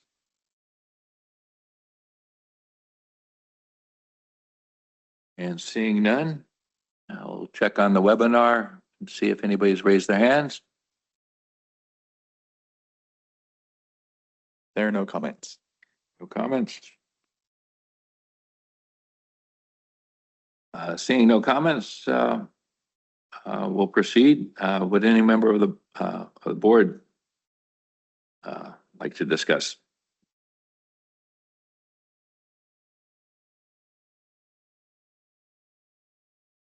Member Johns, I did just have kind of one comment on the pilot process, and I'm glad to hear you're looking for widening that source of inspection support and encouraging doing that. I do feel like we've kind of gotten into a lot of gas line damages, and obviously we know why. That's the focus. And I think it would be good to pursue other operators and see what type of what they could bring to the table. I know personally, oil company people are always seeing damages to their coatings, which is a major problem. 5 years down the road, it's a major issue. So getting feedback from them would be a possible source of that. So anyway, continue doing what you're doing and appreciate it, and see if you can get participation in a wider group, and I think it'll help overall process. I do have a comment. I think just from a logistics standpoint, it sounds like the pilot program has a lot of cases. We didn't take that many.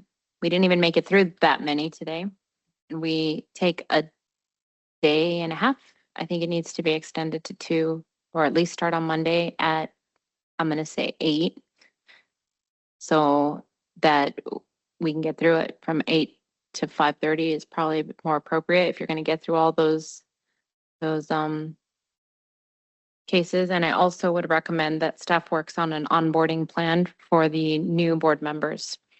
I think there's a gap in education, knowledge of statute, and how our regulations fit into the broader perspective of the landscape of regulations, regulatory compliance, and law. Just have a question with the trial. Mainly, I think it's more of a question to you and Robin. Is there a possibility with this trial that if someone admits to the violation, that we wouldn't have to go through it, but they admit and they accept whatever penalty, minimum penalty that is outlined in that trial? A hearing? Say. So in other words, I'm a part of that trial.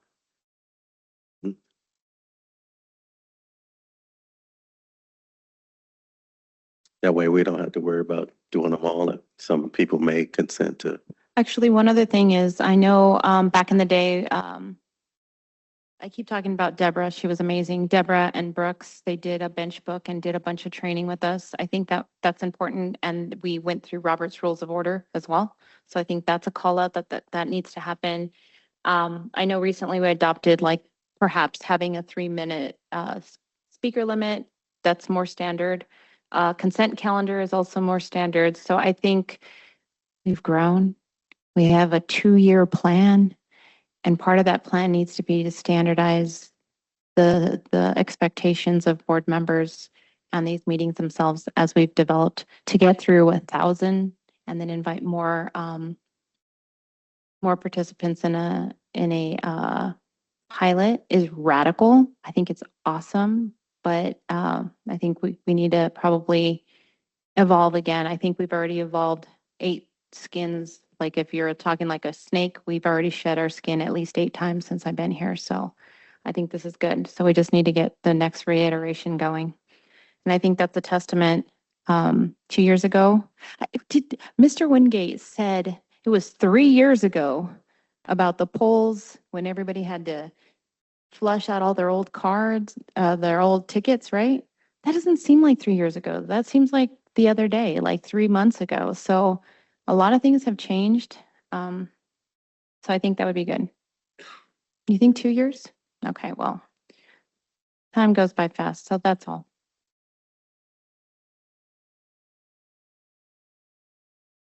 I agree with what was said. I don't agree with, onboarding for new board members, to explain how we interpret the rules or the law. Because then we wouldn't need multiple board members if it was just, this is the way it's interpreted. I think that everybody up here was selected for a reason. They bring different perspectives, to the situations and to, pre-guide them of how it should be interpreted prior to, looking at each individual case could be dangerous.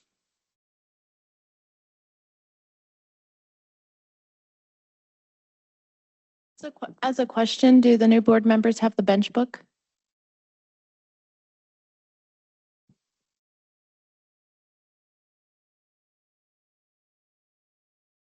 Okay, so since we are a judicial board, we have bench guidelines that we are supposed to know. So that would be helpful, as would Robert's Rules of Order as a former education. I think it would be helpful. It was very helpful to all of us as we transition from experts in our field to experts in the law as well. That governs our area. So it's not telling you how to vote, or how to rule. It's telling you the confines of it. And I do have a copy of Robert's rules, so understood.